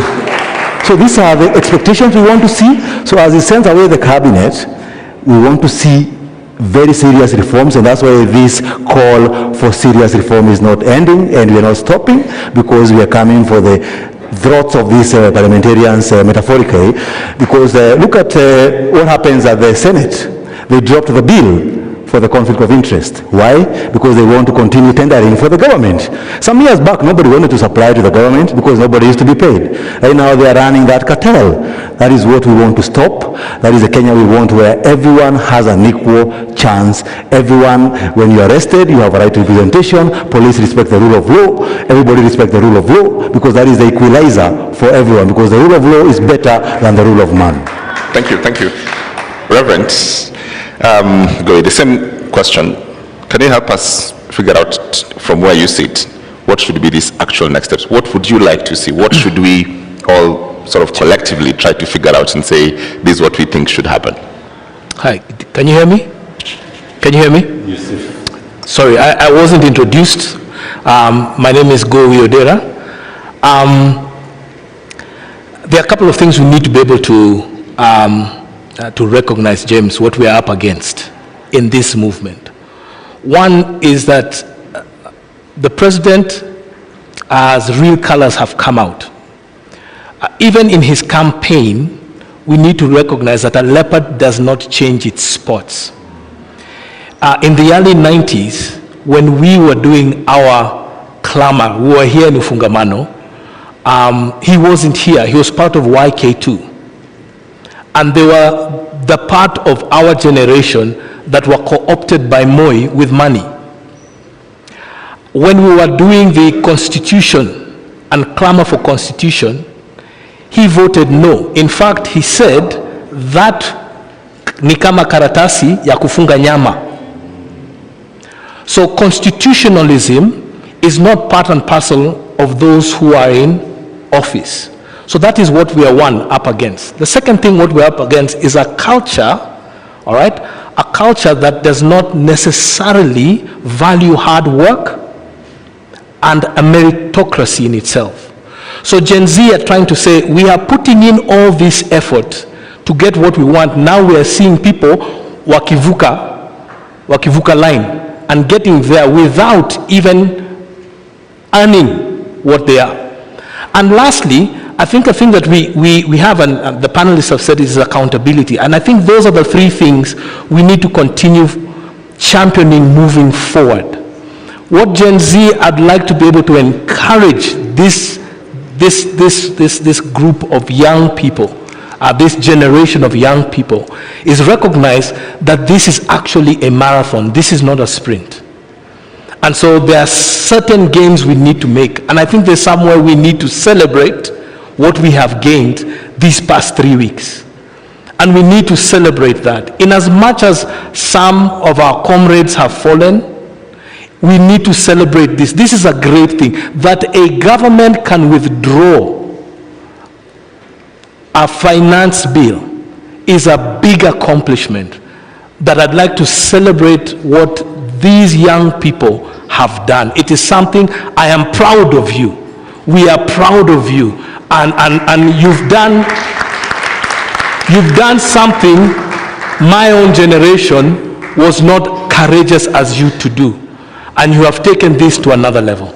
So just to your point, as I come back to this, there's two problems here that we have to contend with. There is the question of dialogue that keeps being bandied about. I want you to speak about this question of dialogue. And then at the tail end of this process, it's a political process. So there has to be a reasoning on how the public engages politically, because those changes have to happen in a political construct where the politicians have the experience more than anyone else. So the issue of dialogue is who is dialoguing. So the referee cannot be the player. James, the referee can't be the player. And so you don't have the credibility. Now, the institution that I am part of, the church, has lost its credibility too. When we were supposed to be doing what we were supposed to be doing, we were sitting in State House. So we've lost the credibility too. So there needs to be another umpire, another person doing this. We can learn from others. We're not the first ones to do this. So there are other actors that can come and do it. And secondly, James, it can't be a political process alone. Yes, we understand there are political processes that have to be happen, but there's also a place where we need to talk about the economics of this dialogue. We also need to talk about, and very big is just the philosophy of how we do it. So we cannot give it to the politicians. We left the politicians to do the final putting together of our constitution. And look what they gave us. So we can't trust the politicians. We can't. And I tell you guys, don't trust the politicians. We can't leave it alone to them. In as much as they are players, it has to be a collaborative effort. Right. The question of how not leaving this to politicians then become an important question. There's hyper, right now, engagement. Every citizen is engaged with every document that comes from State House, that comes from, government. But that, in all honesty, is one thing that keeps them accountable. But at some point, as they say, people be like, I have things to do, as Nadia says. I need to go sell my tomatoes. I can't be every day on a space for 8 hours, right? That is my job. So walk me through this question of what part of engagement should we be talking about and accountability, and how does that look like, so that we keep this process alive, to make sure that we all don't lose our time and also don't get fatigued with the process. I think one thing we need to appreciate, there was Goldenberg some time back. Let me start there. A report was prepared. People had a lot of discussions. We saw a lot of parading of people. Then that dwindled. We saw Anglo-Rising came. People ate public money. They could not be held accountable. Then that disappeared. People like there was a Ndongo report on land justice. Nothing came out of it. The Commission on Justice and Reconciliation. There was a report about that. Nothing ever done about it. Until people are now tired. And what we are saying is, we want to see full implementation. And because we know some of these people cannot be able to do that for the obvious reasons that they don't believe in the Constitution itself, and it's very unfortunate even the church took a position of fighting the Constitution, a very dangerous route in 2010. We need to, those who cannot do their job, they step aside and they allow those who can do the job to take over and steer this country in full implementation of our Constitution. Because some of these things, I don't need to remind the president that every child needs education. When the government was being formed in 1963, there were three things: poverty, diseases, and ignorance. Our education system still affordable and the people are able to go to school? No. Do our hospitals still providing medicines? You find 8 counties are lacking medicine for BCG, for tuberculosis vaccination to children. We are exposing them, and someone has money where he can walk into a fundraiser and give the same money to the church. I always wonder what this project in the church that never end, and we attend the same churches. And so you go to that issue, the issue of poverty, ignorance, and the one is, the education. We have ignorance, we have diseases, and we have poverty. How many Kenyans are living below $1 a day income? Most Kenyans are, that's why they are online, that's why you find them on login the whole day, because what else will I be doing? Moving around myself. Before I got an internship as an advocate, I remember I dropped 36 CVs in the city of Nairobi, and all the advocates will tell you, we'll pick you, but we can't be able to sustain you. Advocates are struggling. Doctors, we saw them, they are struggling. Those careers that all parents wished their children to become, you can imagine they are struggling. So what happens to the other Kenyan? It shows you that we need to get serious. We have talked about progressive realization of the socio-economic rights.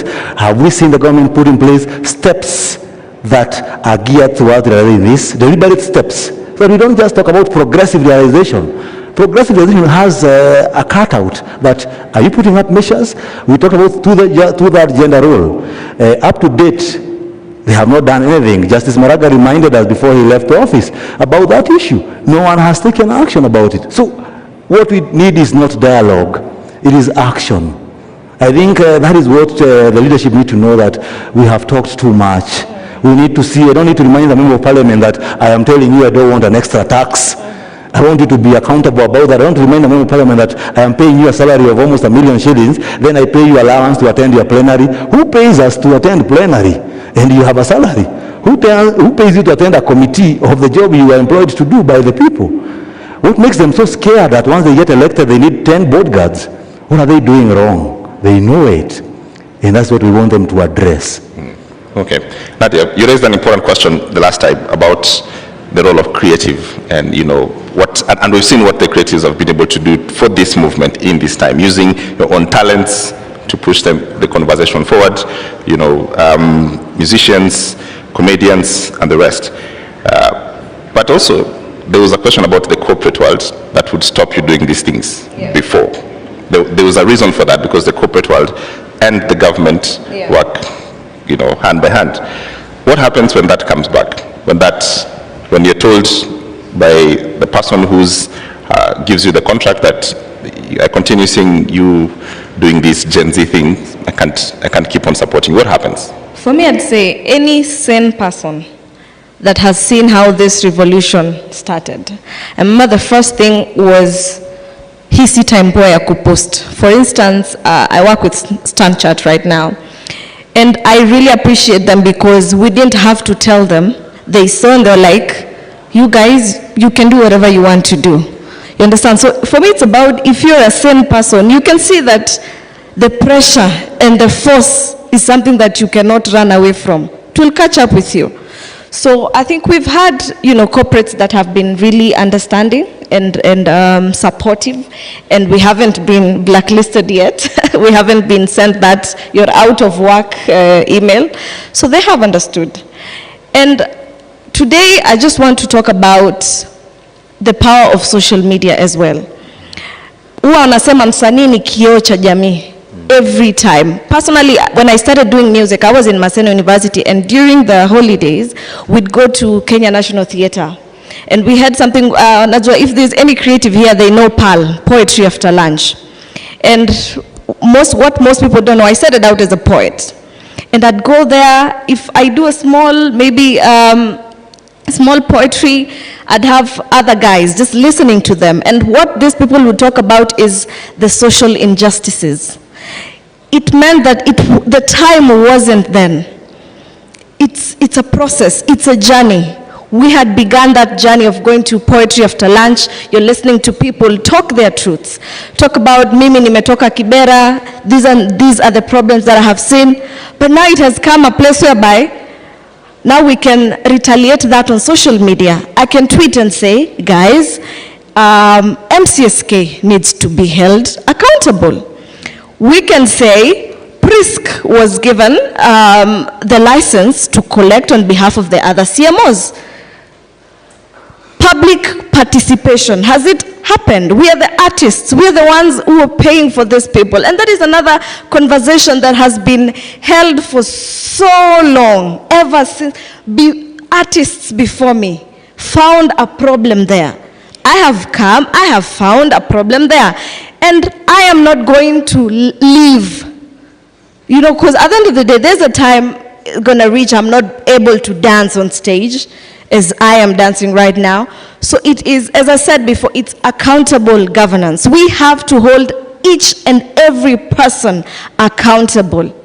Kila mtu. Now, to the ladies, maybe when you are wamechaguliwa, ama they've been given a position, wasiende wakatuaibisha.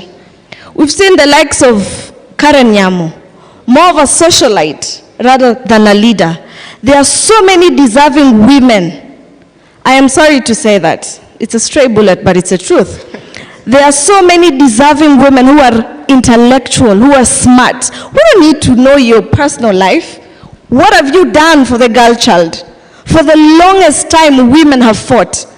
You're given a position, and all we can talk about is your personal life. She really needs to check herself. Yes. All right. Thanks. But yeah,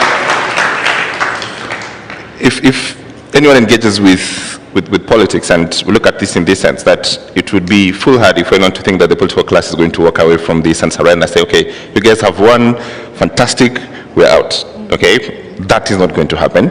They're going to rely on what they do best, which is politics. And I suspect this is what's going to happen in the next 2-3 years.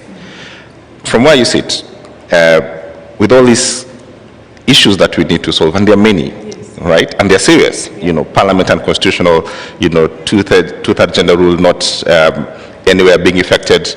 There are many things on the priority of this list we just don't know and don't have.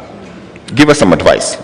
How should we look at these questions that we exercise our minds and say we should have priorities, bare minimums, and go forward? Because the political class will have that. And this is a long battle, as Reverend Goy has told us. Yeah, so I think the first thing, we need to appreciate that the country has changed. It's not business as usual. So there's been a shift in the minds of Kenyans. Whether they're saying it or not, whether they're organizing or not, it's present. And we have to seize the moment. So where do our leaders come from? They come from within us. Today we'll sit here and say, hey, James unatosha mboga. Where tutakuchagua? But what happens? What follows after, hey, Mhesh? What do we say? Toboka. Kakitu kalanch. Mhesh. That's the problem. Our politics, our governance is transactional. And the minute I give you a 50 bob, a 100 bob, a 200 bob, I'm done with you until next time.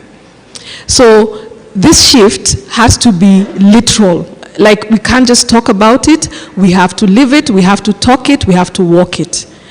The fact of the matter is, politicians are smart. Even the ones we say are uneducated are street smart.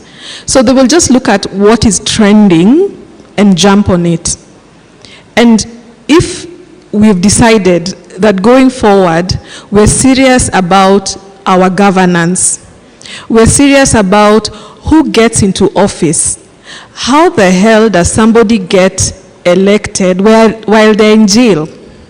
How do you get elected after shooting somebody dead, and DCI put out a notice that they're looking for you, and you get elected. So what Nadia, what Mike Mushiri, what other artists and individuals and human rights activists have been doing needs to be amplified. Take civic education very literally, because there are people who think that there's an MP, I think he's called Kamala, in Western, he was telling his people that sasa mjue tunamaliza maneno ya CDF, sasa msikuje kwangu kuniomba. Because that's the way things are done. You come, you ask me for 300 bob, sawa, sawa. And he will not perform, he will not build that road. I mean, nothing will get done. So we need to amplify the voice of civic education. I think that's very important. People need to understand why electing an MCA is very important, because that's a person who's closest to you in terms of resources that have been devolved to the county. Why a political party is not more superior to an individual who's representing you at the ground. It's important for us, and I think you've debunked this, that tribalism is no longer a factor. And as long as it remains a non-factor, we are ahead. So mtu wetu, that politics is gone. So if we keep at it, and if we keep agitating for the very things that we're actually talking about, governance, accountability, transparency, right from the elective positions. And I think this is an opportunity for young people. You can get elected without being on a party. Yeah, but remember, if our institutions, and this is a very critical point for me, James, if our institutions are not safeguarded, today our institutions are failing us because they are at the mercy of the executive. Why? Because the executive pays. They're the ones who provide a budget. So everybody who's in a position of leadership, a position of governance, a position of representation is swallowed by the system. And we talked about the system. When you get there, you're given, the first thing you're given as a chairman is an allowance, sitting allowance. The next thing, mkubwa unataka gari gani? And that thing gets to your head and you forget why you got there in the first place. So let's fight for our institutions. Let's get our institutions back. Let's make sure anybody who's nominated to serve on those institutions is a credible person, and they can always pass the suitability test that is Chapter 6. Remember, in Kenya, we don't have an absence of laws. Steve Wanjiru talked about the conflict of interest bill that is currently in Senate. That bill, it's not that we don't have laws that could have jailed people for conflict of interest. Right. What we've had is deliberate missteps in the application of the law. So the unification of these laws is important. And that's why when you said that, what will we do going forward? Because people will get tired and they'll go back to doing what they need to do. Let us just hold people to account. Start by recalling. And I like that process that people are actually taking now. And let's keep whoever is in office accountable. Let's keep them on their toes. Let's get involved in the budget making process. Do we know when the cycle starts? Because it's about to start again in September. Right. So that eternal vigilance. It's a lot to ask for the citizenry, but I think it's a price we're ready to pay, and it's been obvious from the reasons. I want to get one comment from Sylvia, who's been waiting for like an hour. Sylvia, if you can have your minute now, what is the thing that you want us to do next?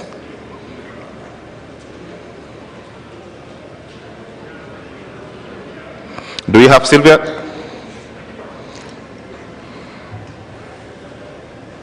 Yes, good afternoon. Go ahead. I'm speaking as a lay person that according to how things are right now, we understand that a government is formed by three arms. I think we have three arms of the government. But as things are now, it's like the parliament and the executive have merged. So we do not have oversight. The legislature, people like the MPs are supposed to represent the people who voted them to go there and do the legislation. But even if they do the legislation, Is it favoring a common citizen? Everything they are doing is about them. So I was asking, I'm speaking as a lay person, so just pardon me, and if at all I'm wrong, just try to enlighten me more. As a lay person, under Article 1 of the Constitution, can I say clause number 2, which says that people can exercise their right, is it their right, directly, or can I say the leadership or something? Like we can exercise our power directly. Now, how do we do it legally? Because right now, the parliament is there, but it's like we are the ones who are doing the job. We are here on the streets. We are the ones providing oversight. We are the ones pushing for better legislation. So how do we go about it? Because all this mess is because whoever we put in power messed us up. This also has come about because of the micromanaging, the executive micromanaging the other two, trying to micromanage the other two arms of the government. How do we get ourselves into this? Okay. All right. Thank you. I think just an important question, and maybe I'll start with you, Mary, then we'll go to Goi. This idea that you elect people to get to office and they decide that we know best, all right? In fact, you become very clever all of a sudden, and I know what you want. And I think we saw that on this finance bill, that MPs literally told everyone that you guys have no point whatsoever. We know best and we'll do what we want. How do we stop that from ever happening again? That a person who gets elected becomes truly a servant, not our lords? I think it just goes back to the same thing of public participation, because what happens is that we have to accept that once we elect a leader, we are expecting that they will go and deliver on the mandate. So the issue of, did we elect a party or an individual? Because usually they wave. You know, you're told, this one got in kwa sababu ya wave. And the people were with the wave. So that's why the MPs, some of the MPs had the temerity to tell us, it's not you, it's the party. It's not you I'm accountable to, it's the party. So the first thing is, because you cannot recall an MP until they've been in office for 2 years, is just to keep a record of it, I guess. Because now, you know, constitutionally, you cannot recall before a certain period. But the fact of the matter is that the way we have seen participation being carried out with creation of ChatGPT, breaking down the information, that's the first thing. Breaking down the information, ensuring it reaches people. Petitions are online. It's easier now to find people, to bring people together. Before you had to be, moneyed to do these things. Right. So it's much easier now. Okay. Reverend Koi, how do we make our politicians actually work for us? How do we stop the arrogance, the kiburi that they have, that because I'm in office now, I do whatever I want? The message has already been sent. Yeah. The message has already been sent. And what I'm very happy to see is now legislators now are being very penitent about what they're doing. That's one. But then the second one is just adding what she has just said in itself. There are ways we can just keep our legislators accountable. One is just, there's a roll call in Parliament. So when you go in Parliament, you have to, sign in. And so we need to be able to see, just the way when we're in school, you sign a roll in itself. Why you present? And that information is available to any person in the public. We know one legislator now who has barely been in Parliament for 1.5 years or so, that it's now out in the public space. And then thirdly, it's being able to get access to your member of Parliament and demanding access to your member of Parliament as often as you can. Like you have a constituency office. How often is this member of Parliament in their office? And so that is another place where you can go and demand to be able to see them. What are your office hours at the constituency office? That is where you can meet them at their local office. And if you are a big office, the government has given this MP or legislator the resources to cover the entire, like North Hall. That's a huge constituency. But there are different constituency sections where you can meet your legislator. So those are some of the things that come to mind. Yeah. Steve. Yes, I think, sorry. I was thinking, as I was talking, I was thinking about how we gauge our MPs' performances. And we diverted it to the duties and the responsibilities that are with the ministers, cabinet.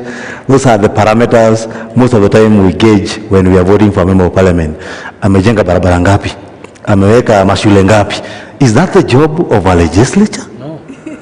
Because that has been the parameter for voting. So I think even as we move forward in this conversation, and as I address your concern, we need to do an inward reflection as a people and ask ourselves, are we expecting the wrong things from the right people? Are we voting you as a member of parliament, then we expect you to build roads for us, then we have a cabinet which has a ministry of road and a budget to do roads. So that is where we spend our money, wastage, and it becomes a point of a lot of wastages and privileges. And I think my feeling and my contribution to this conversation of the young people, and I want the whole Kenyans to embrace this, not as a Gen Z affair, but the spirit of the youth. Why the spirit of the youth? I want to say this quoting Henry Ford. There's something he said that the greatest thing you can do to yourself is to keep your mind young. Why do you need to keep your mind young? Because at your formative age is when you have a vision, is when you have ambitions. So once you become old and you allow the aged you to be complacent, you lose the vision. We got our constitution in 2010 with a lot of ambition. That was our youth at that time. We got our independence with a lot of ambition. Then what did we do? We became complacent. That's where these guys, when you visit them, they give you a handout. Before you even negotiate, you live with a bahasha. You see a priest has gone to State House, they're living with a brown bahasha. And you saw them walking in, they didn't have one. So I don't know, there's a Bible inside there. You create an office of intercessors, as in your prayer request. These are crazy things that we have been witnessing as a country.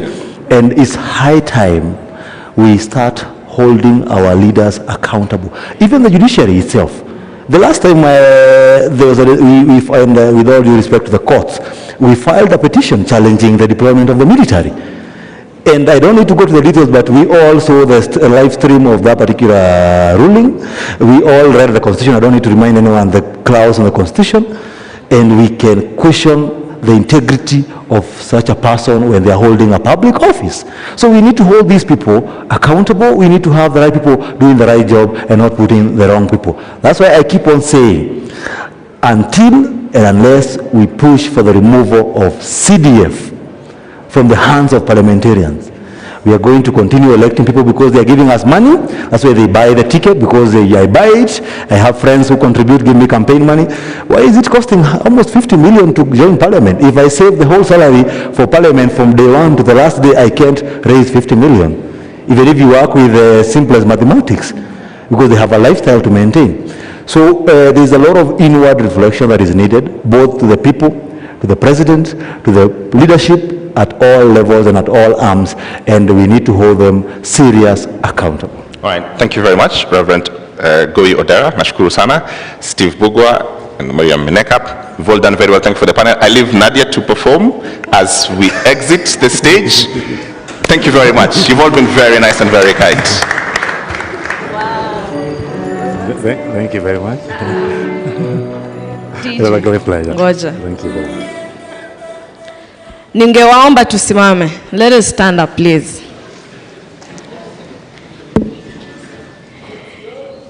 You know, when I came here, I didn't come today to perform, by the way. I didn't come as a Kenyan artist, a celebrity. I came here as a concerned Kenyan. And first off, I want to send my condolences to the families of the bereaved soldiers who we were together kwa barabara, kwa streets as we were fighting. So my biggest condolences to the family and to anyone here who's been affected by this time. As Boniface has said, yeah, they've partnered with Kenya councillors. What is it called again? I think I've forgotten the name. So you can see them after this. And for me, it's also to say, we've had a win, yes. We've had some wins, but at the same time, we need justice for the people, to the families zenye wameachwa na wapendwa wao. They need closure. Ama namna gani? Tuweke ngoma imechangamka kidogo, weka maombi. Kazi ya Mungu haina makosa. Ingekuwa binadamu wanatoa ningekosa. Sio jujuni, si keleleni. Turudie tena. Kazi ya Mungu haina makosa. Ingekuwa binadamu wanatoa ningekosa. Sio jujuni, si keleleni. Tene kazi di. Hoya hoya hoya. Hoya hoya hoya. Hoya hoya hoya. Vicky Fundes. Nilichopata nikiomba walisema kitakwisha. Nikitoa shukrani hadharani wakasema najamba. Hao binadamu walilipo wiki. Sasa imepita miaka bado wanasubiri. Kazi ya Mungu haina makosa. Twende wote. Ingekuwa binadamu wanatoa ningekosa. Sio juju, ni maombi. Ni maombi. Si kelele, ni maombi. Ni maombi. Sio juju, ni maombi. Ni maombi. Si kelele, ni maombi. Ni maombi. Hoya hoya hoya. Hoya hoya hoya. Hoya hoya hoya. Ati na mikono nitainua, magoti nipige, nimweleze jinsi alivyotenda katika maisha yangu. Kazi ya Mungu haina makosa. Ingekuwa binadamu wanatoa ningekosa. Kazi ya Mungu kweli haina makosa. Ingekuwa binadamu wanatoa ningekosa. Sio chuchu, ni maombi. Asanteni sana. Ni maombi. Si kelele, ni maombi. Ni maombi. Sio chuchu, ni maombi. Ni maombi. Si kelele, ni maombi. Ni maombi. Asante sana, asante, asante, asante. Ila Mungu hawezi kubali uanguke. Alichoanzisha leo lazima atakamilisha. Kazi ya Mungu haina makosa. Ingekuwa binadamu wanatoa ningekosa. Kazi ya Mungu.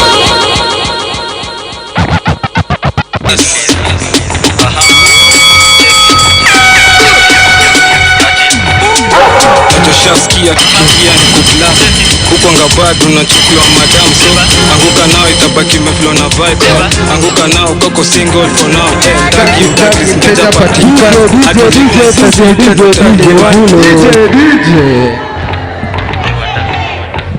tushasikia wadaglis. Aha, na tushasikia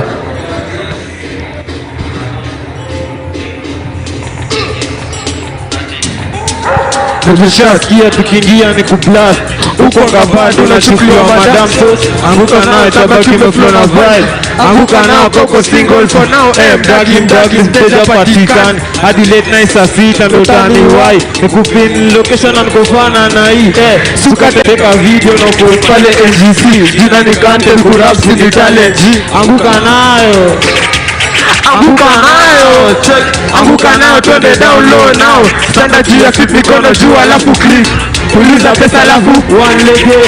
Anguka nayo, one leg, check it. Anguka nayo. anguka nayo, anguka nayo, anguka nayo. Anguka nayo kama uko na new catch, anguka nayo kama uko na new catch, anguka nayo kama patina magwash, anguka nayo round tuko aiba, anguka nayo patikani kadilete next sita ndo utaniwai nayo, ati anguka nayo, ati anguka nayo na katika msupa weba juka cheza chini kikonezo matuta, anguka nayo ndio tunayoitisha, anguka nayo na tisho za wadadis babe, ama dali tambu serikali, juu serikali tamka asali, tunajua ni nani flow shati ki ndo nimeduka hapo dauni chi kutekewa kwa daily ti mana zi mana zoko, anguka nayo, anguka nayo, anguka nayo, anguka nayo, anguka nayo, anguka nayo, anguka nayo, anguka nayo, anguka nayo kama relaxa, anguka nayo kama patina magwasha, anguka nayo kama single for now, anguka nayo, ati anguka nayo, nayo, anguka nayo, anguka nayo, anguka nayo, ati anguka nayo, anguka nayo, anguka nayo, kama uko na new catch, anguka nayo kama patina magwash, anguka nayo round tuko aiba, anguka nayo, anguka nayo, cheki, anguka nayo, anguka nayo, ati anguka nayo, anguka nayo, cheki, DJ, anguka nayo, hey, anguka nayo. A round of applause for the guys, Anguka nayo. Thank you so much for your patience. We get into another session, a round of discussions as well. I'd like you to help me welcome my set of panelists on stage. The first person that we have is Otsiemo Nyamoya from the Human Rights Watch. Please, a round of applause for him as he makes his way up.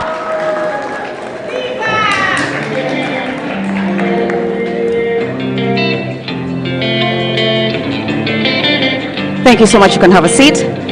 And then we have Dr. Njoki Wamae. She is an assistant professor of politics and international studies from the USA Africa. Please, a round of applause for her.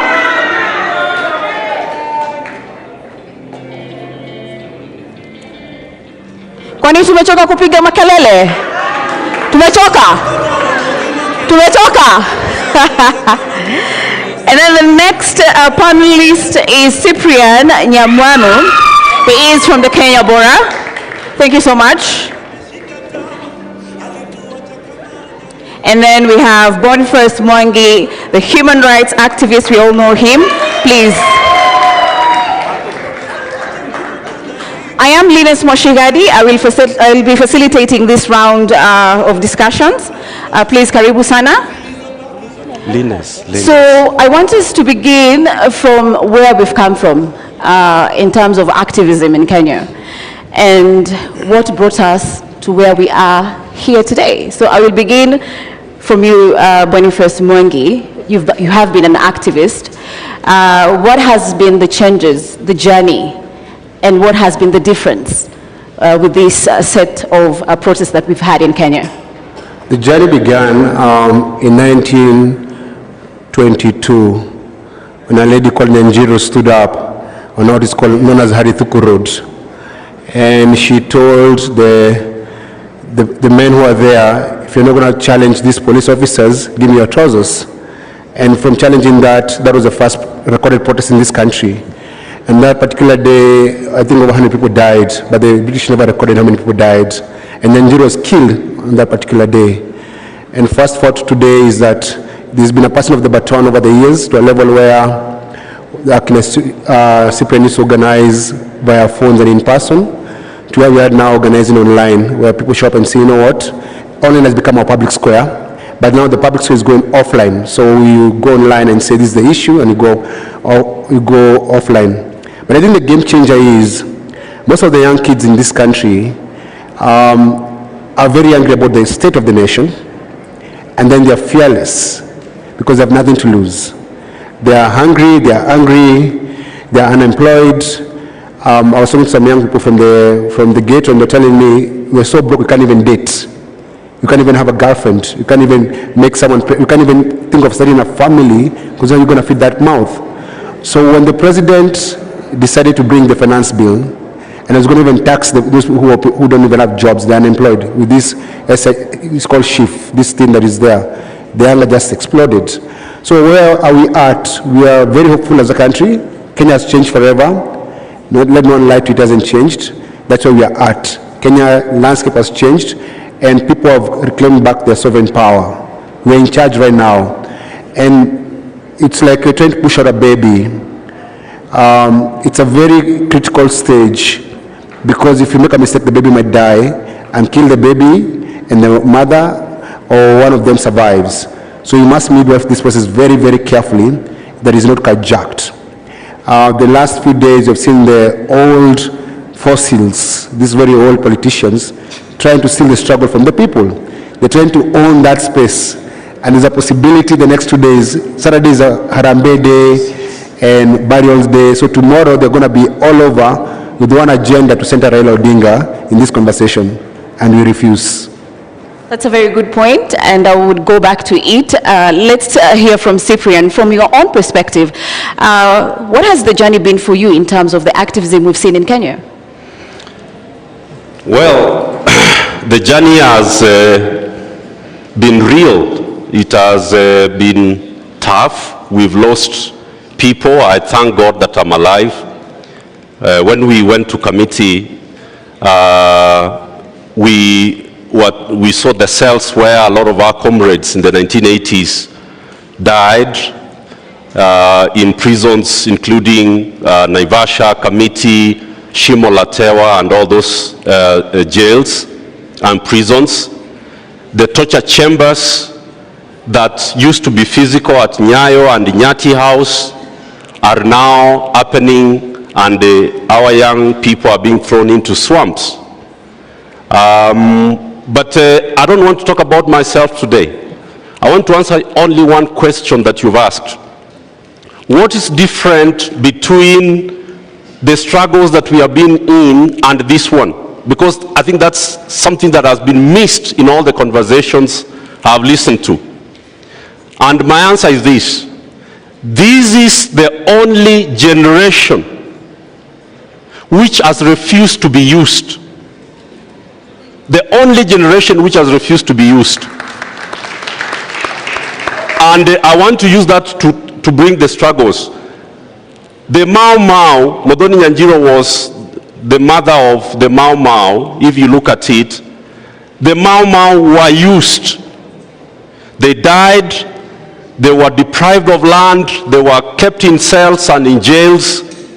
Dedan Kimathi died, but they were used by the home guards, the Kenyatta, the Jomo Kenyattas, and the home guards who took over power. Then the second liberation, which we died for, went to jail for, to bring back Section 2A. We were again used. The people who took over power were not the people who were in the fight. Then comes the Kenya Constitution 2010, which the likes of Osieno and myself and all of us in Jokia invested our lives in. Who is the beneficiary of the Constitution of Kenya 2010? William Ruto. The one who said no is the one who is the president. Uhuru Kenyatta, who was against the Constitution, and Rigathi Gachagua are the people who are the beneficiaries of the Constitution. Again, we were used. This is the only generation since Kenya was established as a colony. Kenya became independent. We only have one generation which has refused to say, which has said, you are not going to use us. Raila every time uses dead young people in the streets to negotiate handshakes. 2007, the numbers who died 1,000, by the way, the number was more than 7,600, but we used the number that the government gave us. Then we went into handshake. Comes 2017, hundreds are killed. Power is shared. Then we come to 2022. Last year you saw 75 died. They were used to form NADCO. The young people are saying there is not going to be another dialogue where you are going to use our deaths to gain power. So I have to give it to these Gen Zs. I have to give it to them that they have stopped something tragic, treacherous that has been going on about Kenya, and this generation has said no more using our blood, our sweat and our tears to negotiate power. Thank you so much, Cyprian. Dr. Njoki, rallying on the conversation here, the journey, what is your perspective? Just something, and thank you, I'm glad we are talking about the journey, because the last 3 weeks, if you even try and get into any of these spaces, it's impossible. You don't have 100,000 followers to speak. So I'm happy we are here acknowledging also the journey. So, and we can look at it in 3 phases. Of course, before independence, Mau Mau and all the rest, like Muthoni Nyanjiru from 1922. Mau Mau is our DNA. Resistance is our DNA, right? Don't ever forget that. For us Kenyans, only 2 countries resisted the British or the French violently before 1970. Later we had the Portuguese resisting. But before 1970, there were only 2 countries. And one was Kenya, and the other one is which one? You know, I'm a teacher. Yes. Algeria. Yes. The liberation front in Algeria. In Africa is only those 2 countries. So, and it's because of the Mau Mau, and you know the guerrilla warfare that they fought. So resistance is our DNA. And with that, of course, even post-independence, people resisted the fascist state that Kenyatta, because many times we are just looking at this Ruto. We are forgetting the mistake started from Jomo Kenyatta, because he instituted a very fascist state. You know the many deaths that are still unresolved. And this politics of let's forget and move on is what got us where we are. A country where impunity is our DNA now. Right? And so we need to look at that past from Kenyatta, the mistakes he made, and especially in setting up the structures of Kenya. Look at Tanzania with all its problems. Tanzania is doing much, much better in terms of politics. Kenya, we keep bragging about our economy. So what? The economy, if you don't have your rights, those chapter 4, the Bill of Rights, not just the what do you call it, social and political rights, but also the economic rights. But the social and political rights are the foundation that offer you the space to demand for the others. And the social and political rights, which are enshrined in chapter 4, they should be protected. We already have them. And that's why we are saying, for me, I'm saying, let's not get excited with his changing ministers, because they'll still come back. We should be looking at chapter 4 and chapter 6. Chapter 4, our rights. Our people have been killed. Young people have been killed. These universities where I also teach, they're quiet. You know, so till we have justice, till we have the killer cops arrested, till Kome is gone, you know, and those are some of the things we are saying must change. Then we can deal with, as we deal with the rest of everything. But having said that, it's a good moment. I think Gen Z is probably now what we can call the third liberation. This is I think we've now entered the third liberation. And the second liberation, and I'm glad we are here in this hall. Those of us who don't know, this hall is a very important hall, Ufungamano.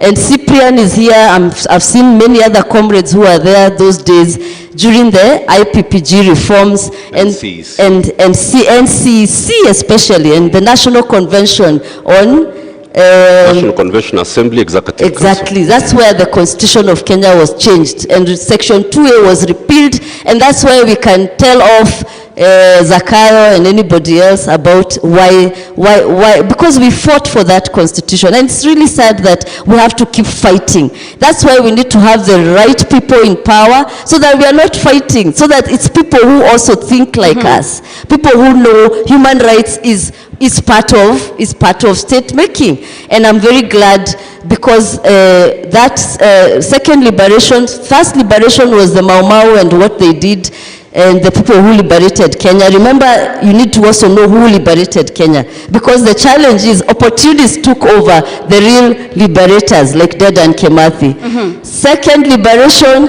it is those people who fought for the second liberation of this country and the return of and who helped us get the constitution. And some of them are here. Please wave, because we need to acknowledge you. Please wave. I've seen some people, second liberation, Kegoro there, Undanyamaza too. You know, thank you, comrade. Because we have to, many of us, especially the new Gen Z activists, we are forgetting the journey. When you get that space, remember this is a marathon. People have died, people have been there. What do we call them? Social justice. The social justice centers have been killed on the streets, have been walking in the streets. Kina Mama Rahma, please, let's wave also. Let's acknowledge these people, you know, and all the social justice activists, Olal, Viva comrades. These are the people who have brought us to this moment. So let's not look at it as it's 3 weeks old. Now, we must always carry that journey. And when you're given to that opportunity, remember those people. Thank you. Thank you so much. So let's tweak the conversation a little bit, and let's talk about the journey when we look at police accountability and brutality. Of course, police have been there throughout the journey in terms of the first liberation, as Dr. talked about. But with the new Constitution 2010, there was different expectation in terms of how they would engage the protesters. So Otsiero, take us through how the journey has been and how do we make police accountable? Thank you. My name, I'm called Otsieno Namwaya. I work with the Human Rights Watch, but I will also speak more broadly because I've been an activist since the 90s. First of all, I think last week or early this week, I had somebody say in Parliament, I think it was Danson Mugatana, that this is the third liberation. The second liberation there was in the 90s, and then there was the independence struggle. And I think it is broadly true, but I have a different thinking, because the second liberation in reality aborted. Picking up from what Dr. has said here, it aborted because if you look at some of the discussions we're having here, they were the same discussions, partly the same discussions we were having in the 90s. The issue of the portrait of William Ruto. I remember sometime, I think 1997, we were the GenZs then, we were called Generation X. We had in this same spot, Cyprian, correct me, but we were wondering, why do we have Moi's portrait everywhere? And that we need to stop that. That's part of imperialism. So having said that, that struggle, second liberation struggle picked up from independence struggle, which a lot of people believe that the independence struggle aborted and died with the death of Dedan Kimathi in 1957. If you look at movements such as FERA, which is February 18th Revolutionary Army, or stock movement, which was with people like Akina, Brigadier Odongo, Raphael Wangondu, and the rest. The reasoning even for naming it FERA was that we aborted the struggle in 1957. We need to pick it from where we aborted it. That was 1957. That's why it's called February 18th Revolutionary Army. Dedan Kimathi was killed on February 18th, 1957. So it is part of the long struggle. So picking it up from there, I was supposed to talk about police accountability.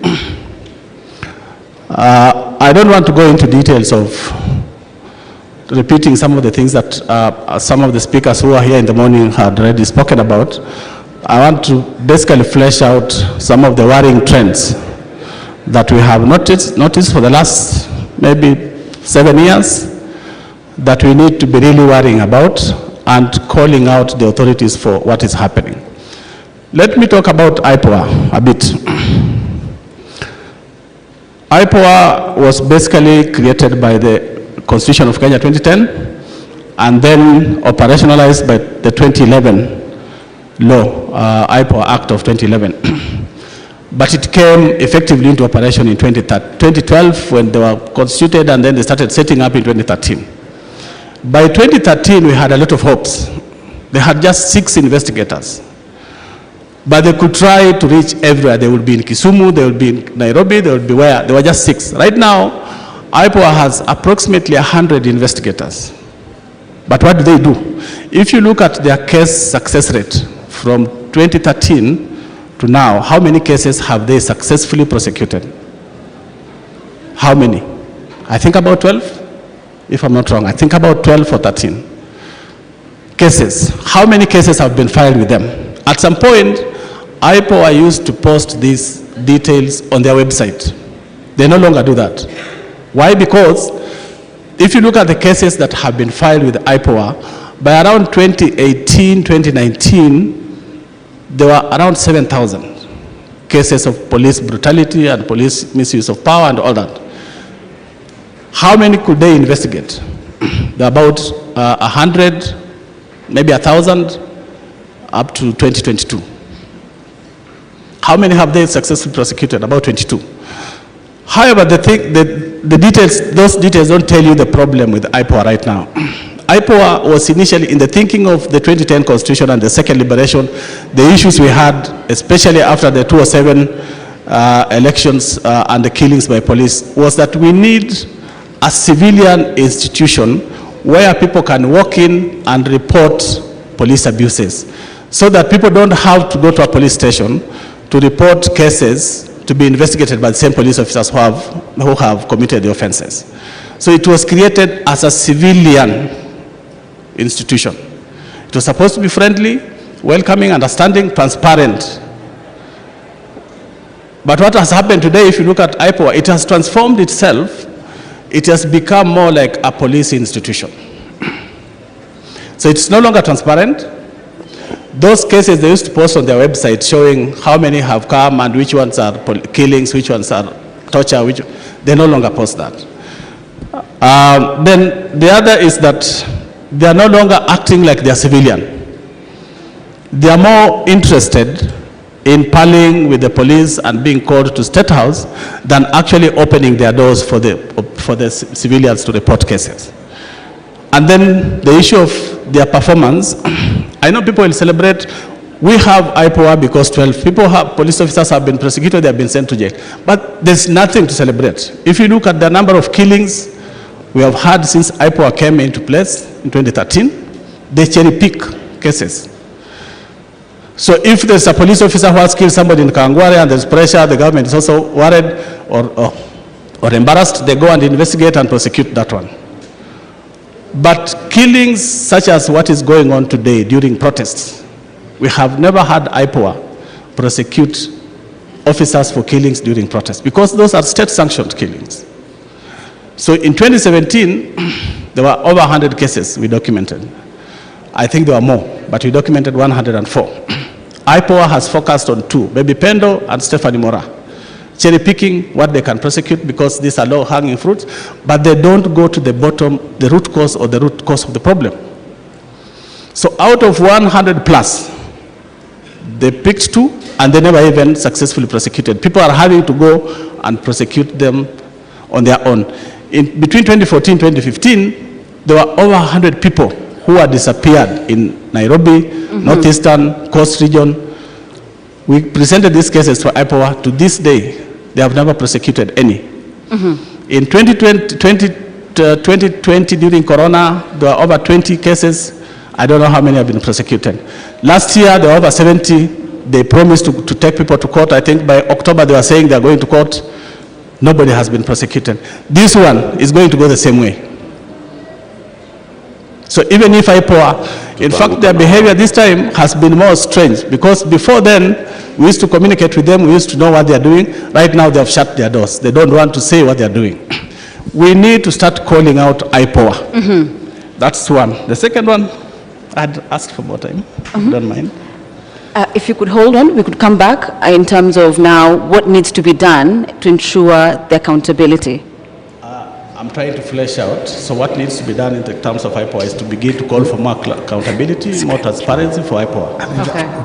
If you allow me to just go through the 3 points. Okay. So the other worrying trend is when it comes to accountability, especially where there are killings like what we have now, police are refusing to do their bit. So the National Police Service Act of 2011 says that police, as 2012 I think, police are supposed to, once there's a killing, police are supposed to do preliminary investigations. The commander is supposed to share details of that investigation with IPOA, with the Inspector General. Then IPOA picks up from there to start the investigation. That preliminary investigation never happens. So IPOA has to start struggling to understand which police officer shot, what happened, what were the circumstances of the shooting. That should have been in the preliminary report. And then the second thing is that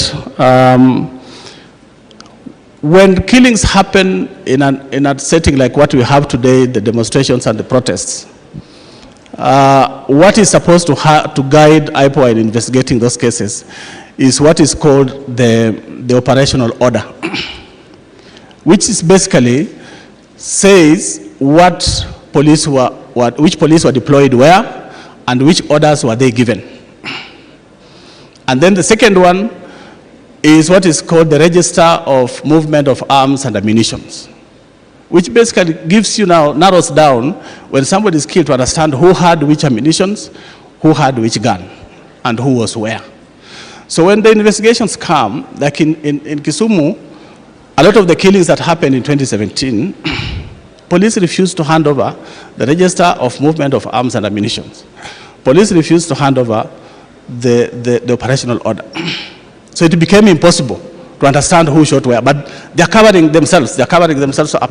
But they only do that because of lack of political will. What they're doing is political. It's a political order to kill. So what's the problem there?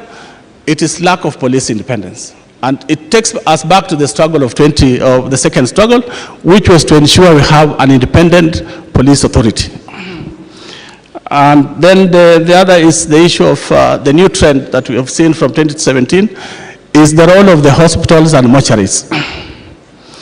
So in the past, you would go to a hospital and a mortuary, and quickly you get the register and get to know who has been brought in, who was shot, who was killed, and then you get to know their names and you get to know their injuries. Today, what they are doing is that they have created 2 registers. And that's why I was cautioning our colleagues in Githurai, don't say you have only 2 or 3 killings, because you don't know the killings. Or we went to Kenyatta Hospital and we found 3 bodies. You need to do more to understand how many people have been killed. Right now I'm hearing people say 50 people have been killed. It's not 50, you don't know. Because what's happening in mortuaries is that they create 2 registers. So the front one is the normal one, where they put like 3 or 4 cases. So when you go to look for people who have been killed, they show you that one. But there's another police register, where they have all the other bodies. So after 25th, the invasion of Parliament, at City Mortuary they had 6 bodies. And we're wondering, but how can they be 6 when even at Parliament alone, we know that at least 8 were killed? And they refused, they just said 6. Later on, we came back and talked to the staff, and we realized there were other bodies being hidden elsewhere which were not in the register. And that is happening not just there. We saw it in Kisumu in 2017. They hide those bodies, and they make sure you never get to know what exactly happened. We also know that sometimes they don't take those bodies to the mortuaries. In Kisumu, we discovered bodies, I think bodies were discovered in Lake Victoria, around 26 bodies, 3 or 4 months later, after we had looked for bodies in JHRH, in Kisumu District Hospital, everywhere. There were no bodies, but they had been thrown elsewhere. Even this one, let us be very careful, because we don't know where those bodies are. Okay. Thank you so much for that. Going back to Bonnie, you spoke about the opposition wanting to take this civic engagement that we've seen in Kenya for the last 4 weeks. What is your reaction? Do you feel they're bringing back the political rhetorics and reaping where it's not so? It's a betrayal of the people. So one of the constant factors in the last 20 years has been Raila Odinga. He shook hands with Moi, shook hands with Kibaki, shook hands with Uhuru, now he's doing that with Ruto. But every time he does that, he betrays everyone who was involved in the movement. I covered post-election violence in 2007, and the victims were never compensated. I heard Cyprian say the number was like 7,000 people died, but the government claims about 1,200 people died, but there was no compensation and there was no justice. And the difference between that time and this movement is that one of the things that people are saying in the streets is that we must have accountability, and we must have justice, and we must have reparations. So we must compensate the people who have been killed by the police, and we must get the killer cops to be arrested. On Tuesday, we're going back to the streets to demand Kome to resign. But if you look at Raila Odinga, he has never demanded for those things. Every time he shakes hands and gets a deal, he doesn't talk about compensation for lives or justice for the victims. He moves on. He's a mercenary, actually. Basically, that's what Raila has become over the years. So yesterday I was in a space with his son, and I told him, go and tell your father not to betray his grandkids. Because basically the guys in the streets are actually his grandkids. I can be Raila Odinga's son because I'm the same age with Raila Jr. But the people who are protesting and leading this protest are 18, 19-year-old, 20-year-old kids. And they're saying, we got this. So I'm just telling the politicians, lay off these demonstrations and protests, let these people articulate their own issues. And the thing about dialogue, how do you go dialogue with politicians and it's the kids in the streets? And all they're asking for is the upholding of the Constitution. There's no new ask by these young kids. They're not saying that start new laws. No, they're saying the existing laws work. Implement the Constitution fully. That's where the fight is at. So our ask for everyone who is here and people who can talk to Raila Odinga and online and offline is tell him not to make this movement a barrier issue this weekend. Because what politicians do over the weekend, they go to churches and burials and try to set the agenda of the week. And what they're trying to do, when they do that, they're deflecting young people and make them keep off. Because the reason why they're in the streets, they're saying they're tribeless, they're partyless, and they're leaderless. But the moment someone's trying to insert themselves as their leader, you just spoil everything. So I think it is in bad taste for someone who's not in the streets. In this particular, the last 3 weeks, and people have died to come in and try to speak on their behalf. Those kids know what they want, and they're saying very eloquently and loudly, let them speak for themselves. Cyprian, from your perspective, you've been at it for long. Perhaps how does the protesters keep the momentum as it is and to ensure they're not divided by the politicians, because that can be a mechanism in which now they separate this? Three things very quickly. The first thing is what Bonnie has spoken to. Be united around the issues, set the agenda, and what the Gen Zs have done is that they have published their agenda. That's the first thing you do if you want to remain united. That's very, very important, that the agenda is clear, you publish it, and you own it. They have even said that the leader is the issues. The issues are their leader. The second thing you do to keep a movement together is that you hold everybody accountable who is involved in the process and in the struggle. And the young people have managed to do things we were unable to do. I don't want to give you details, but let me tell you one story. In the year 2000, we were 1,500 of us here, and we only had 2 mobile phones, James Orengo and Munuve. And a priest, a reverend, I don't want to name him today, asked for Munuve's handset. He didn't know, don't name them. And he went out there to speak, but he did not know how to operate the mobile phone. But it was State House which was speaking to him. So when Munuve was given back his phone, he realized that it is State House which had been speaking to the convener of the meeting. That's why I didn't want to name him. And so you have to ensure that the infiltrators do not divide you. And that's why I'm really saying kudos to Gen Zs, because they have identified the infiltrators and they have ensured that they are flashing them out. That is extremely important. People should know, and what you've done, what they have done is really powerful, because they have even, moved out of people's YouTube and whatever, so that they pay the price. Which some of these things, we didn't have these things in our days. Finally, which is what I want to really speak to, the Gen Zs do not know how to deal with it. You are never going to go to the streets and you are not infiltrated physically.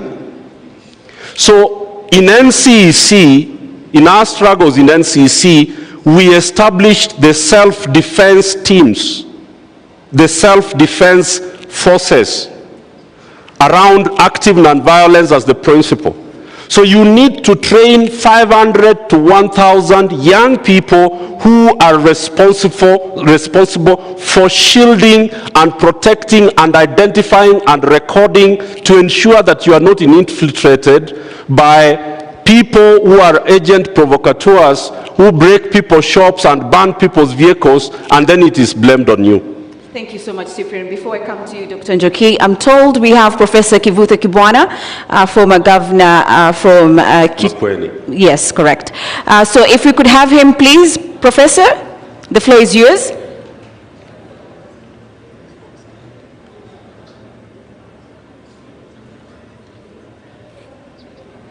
Hello? Thank you so much, Prof. Please carry on.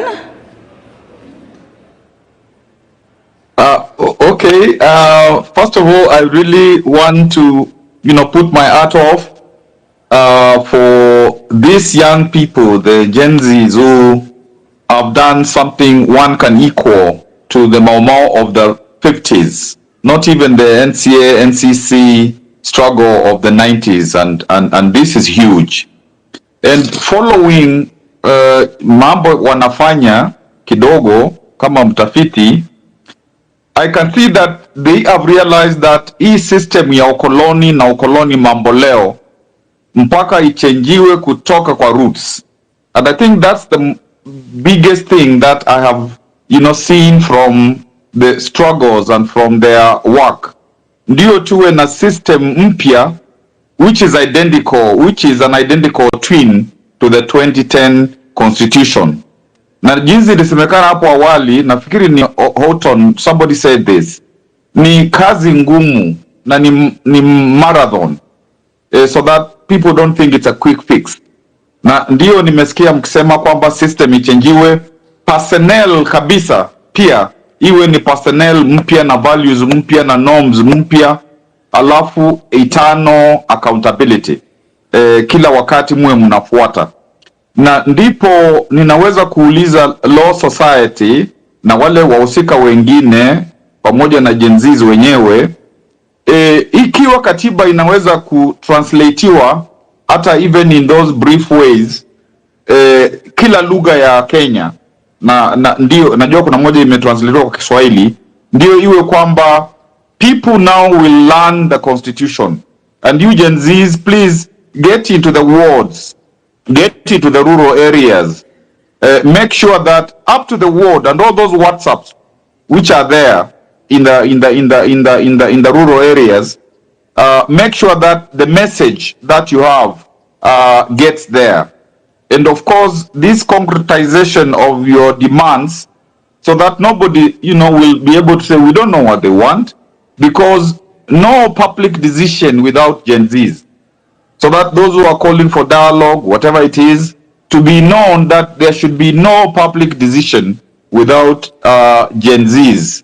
I think that becomes very, very, very important. And the Occupy movement, my understanding of this movement, from watching, listening, and so on, is you occupy any institution, you occupy any space, so that you get out the old ideas, the old values, and then you infuse new values within that particular movement. So it's symbolic, and that's why the artists, the comedians, and so on, the energy they are bringing and the innovation they are bringing in terms of really trying to change our country is very, very important. Because before, comedians were saying, these are just people who make others laugh. But this is like the beauty of the Gen Z movement is it is functional leadership.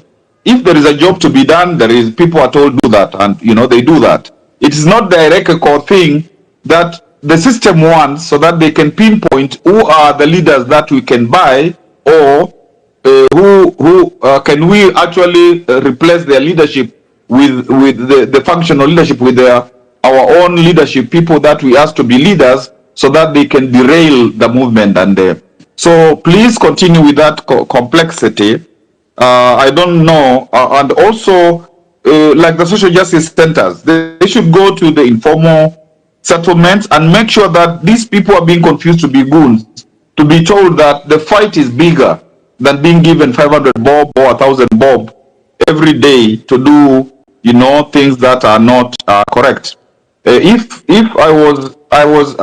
there was 2 minutes, I could read a poem I wrote in 2021 for young people of Africa, but I don't know whether there is that time, because I know that many people want to speak.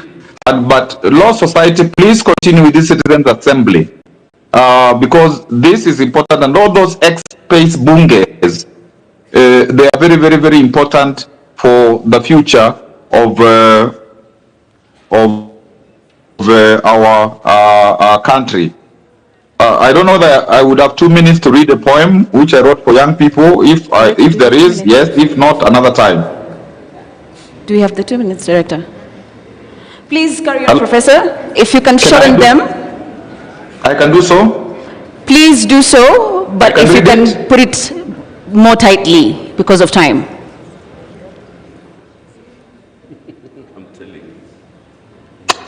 Prof, can you hear me? Okay, then let me read it. Yeah, I can hear you. What? Yes. Hello? Please repeat, Prof. I couldn't hear you. I was asking if I have 2 minutes to read a poem which I wrote in 2021 for the youth of Africa, Youth Seed. Please go ahead.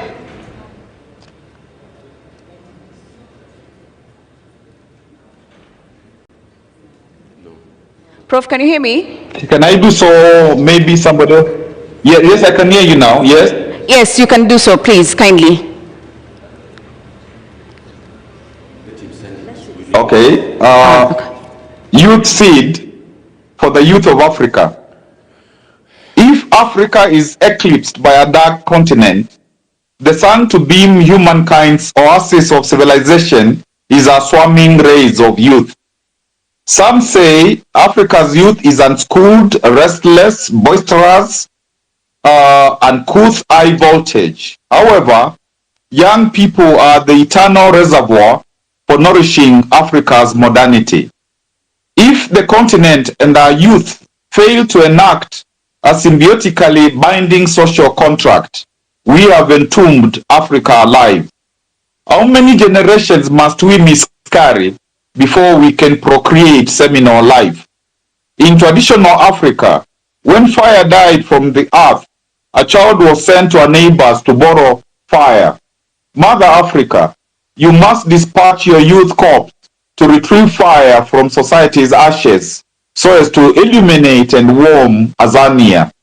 The youth's essence are energy, inspiration, vitality, creativity, resilience must never again be hijacked. Young persons must renounce the culture of youth for hire. Instead of degrading itself in wild orgies, youth must turn healer. Its spirit must soak Africa, become the miracle remedy of our cancers, union of Africa's body and soul. Youth must gather its talents. Youth must conserve its latent force. Youth must own itself. Youth must purify itself. Youth must organize. Youth must mobilize. The world is the youth to subdue. Youth must command the world. The tremor of young people's power, which will smash Africa's barren past, which will reassemble Africa's majesty, is rumbling. Listen, prepare, give way. Victory is as certain as sunshine. Africa must endearingly embrace our youth. Youth must draw Africa to its loving heart. Africa must palaver with our youth. Youth must make conversation with youth. Youth must dialogue with Africa and the world. Africa must befriend our youth. Youth must reinvent love. Youth must proclaim we must live love. Youth must transform itself worthy heir of Africa's struggle tradition during its pilgrimage to Africa's bosom. Africa's youth must open its eyes to survey the panorama of opportunity as it prepares to awaken the snoring, lethargic proverbial giant.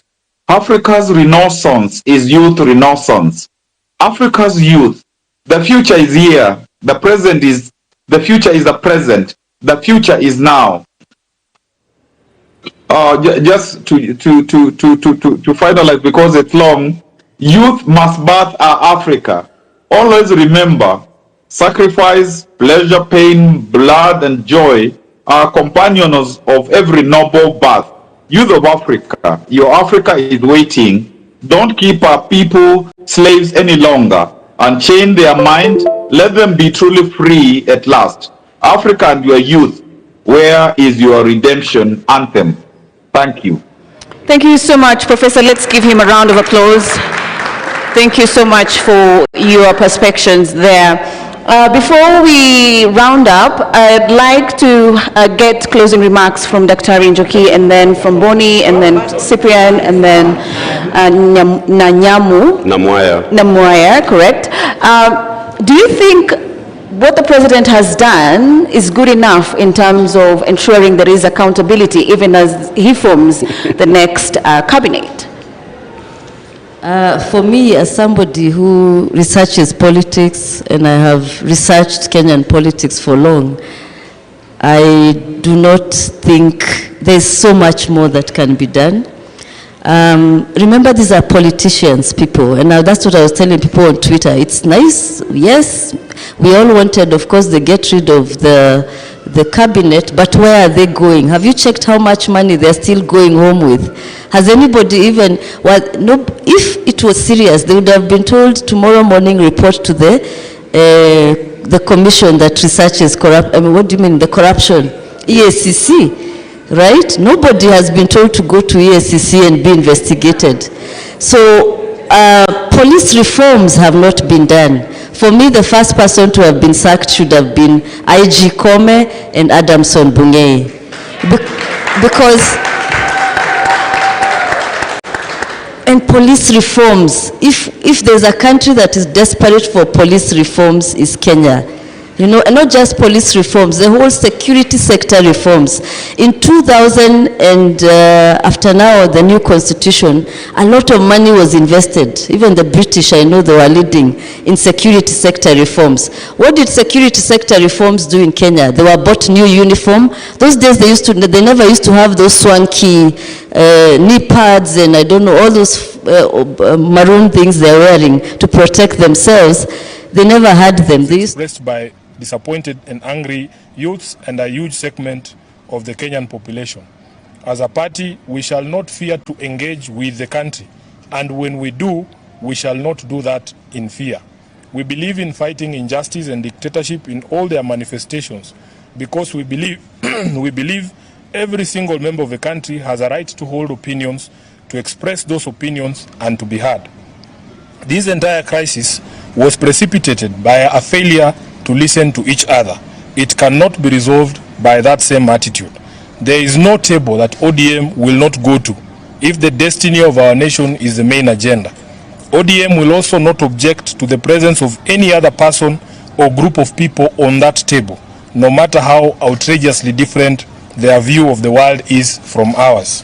In order for all of us to to have this national conversation, we call on the government to take certain immediate steps to create the necessary environment for those talks.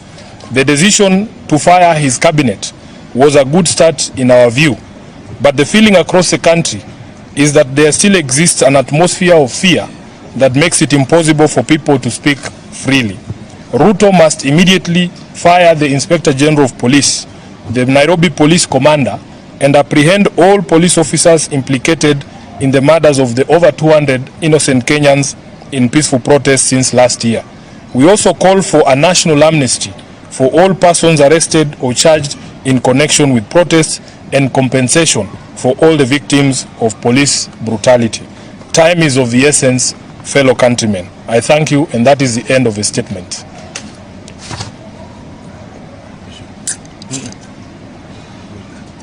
My brothers from NTV, you will force me to do this again? No, they will take it. They will take it from him.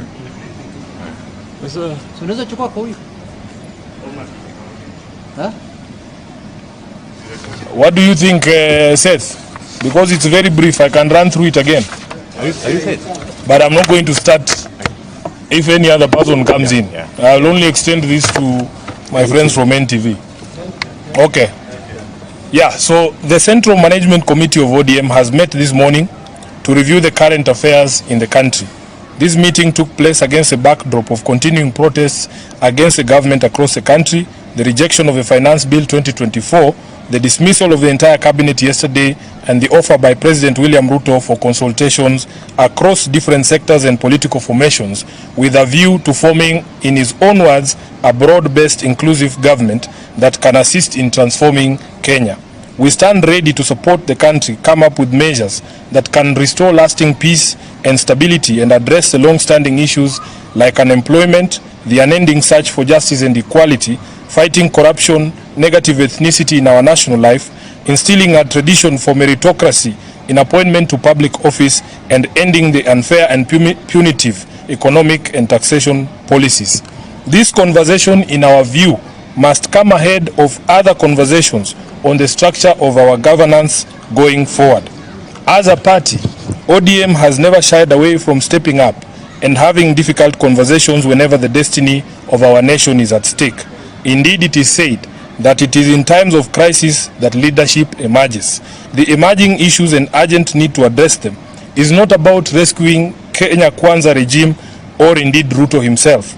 The nation is bigger than and distinct from any one of us.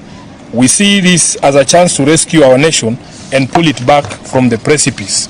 We therefore welcome these developments in the hope that they will mark the beginning of honest and earnest efforts to address the myriad issues expressed by disappointed and angry young people and a huge segment of the Kenyan population.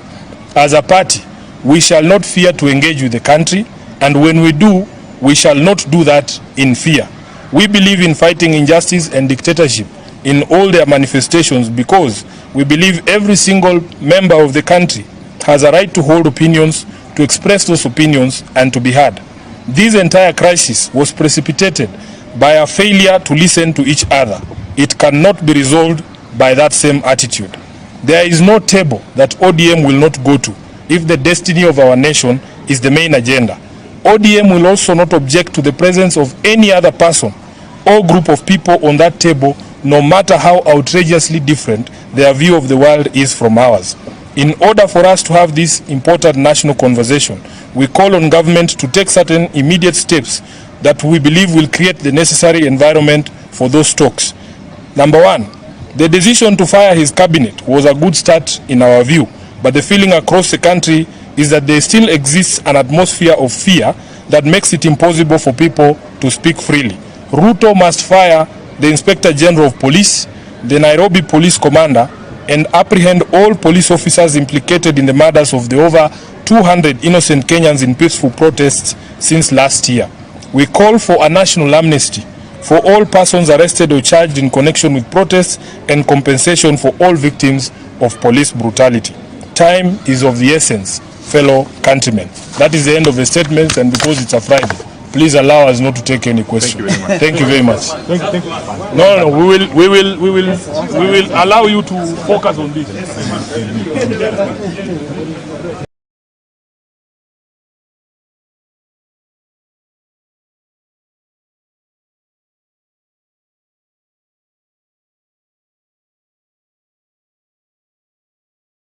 Many of you, if you've ever talked to any police officer, they'll tell you, the first thing they are told, raia ni adui yako. Can you imagine? Raia ni adui. And then when they're being trained there in Keganjo or in the GSU, Embakasi or wherever, they are given very also torturous and inhumane treatment in the training, and they are told, tunafanya hivi ili tutoe uraia ndani yako. Can you imagine? So how do you expect such a person to protect your rights, right? That's why even the other day I was in a government building and I had to talk to the police officer, and I'm so, these days I'm just so pissed off even seeing them. And one of them, I asked them, but why did you people kill our young people? He said, tutaua tazaidi. That, the arrogance. So it is, and I was asking them, were you trained like that? Where does this thinking come from? So till we get a security sector that is reformed, and security sector is a long path, but the most visible is the police. You can hear we have problems. Inside the police, there's usually also an internal unit for investigating police, human rights violations police course. And according to sources, because I've met some of those people, they'll tell you the current IG doesn't like human rights at all. So if there's a unit that has been frustrated, and maybe even that's why IPOA is behaving that way, is because of the frustration of the person at the top. Remember also we are dealing with a president who has never been on the right side of human rights, ever. Everything he does is cosmetic. And atakama, even if a chameleon changes the color, the DNA remains. So till we get a president who respects human rights, because as I said, if chapter 4 of the Constitution, which is a Bill of Rights, is not respected, we cannot enjoy any other right. Those are the first degree human rights. And that's, what we are saying, the freedom of assembly, freedom of speech. And that's why young people are all trying to go to Europe. Because there, I can protest every day. If you go to France, Paris, even they have the name for being on the strike is manifestation. French people in Paris, even every day there is a strike. Every day they are on the road. They are what do you call it? They are protesting. How many French people have been killed? Or have you heard about the killings? Only one, which was like 3 years ago. If you check even now on the internet, the French are always on the street. That's the country we want, a human rights state, a country where everybody's rights are respected, that you can wake up, you can go and protest like Rex Masai did, like Bisley Kogi, like David Shege, and you still go home and you feel that that's what we want. So for me, 3 things have to happen. Police reform. And so even now, if that hashtag of, what do you call it, Kome must go, Bungei must go, has to join, Ruto must go. We have a problem because the president has never believed in human rights, and that's the biggest problem. So when we have somebody at the top who doesn't believe in human rights, who doesn't believe in the Constitution, because people can say a lot of rhetoric, look at the history.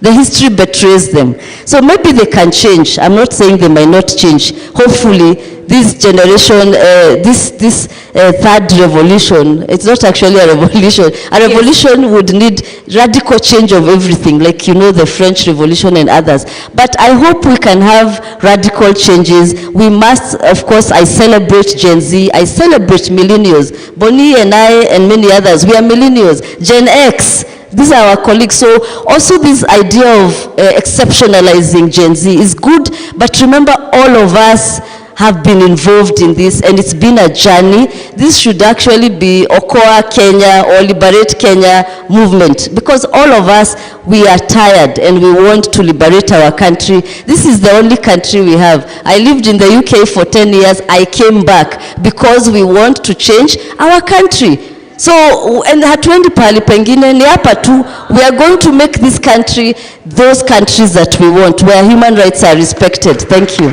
Thank you so much, Dr. Otemo, coming to you.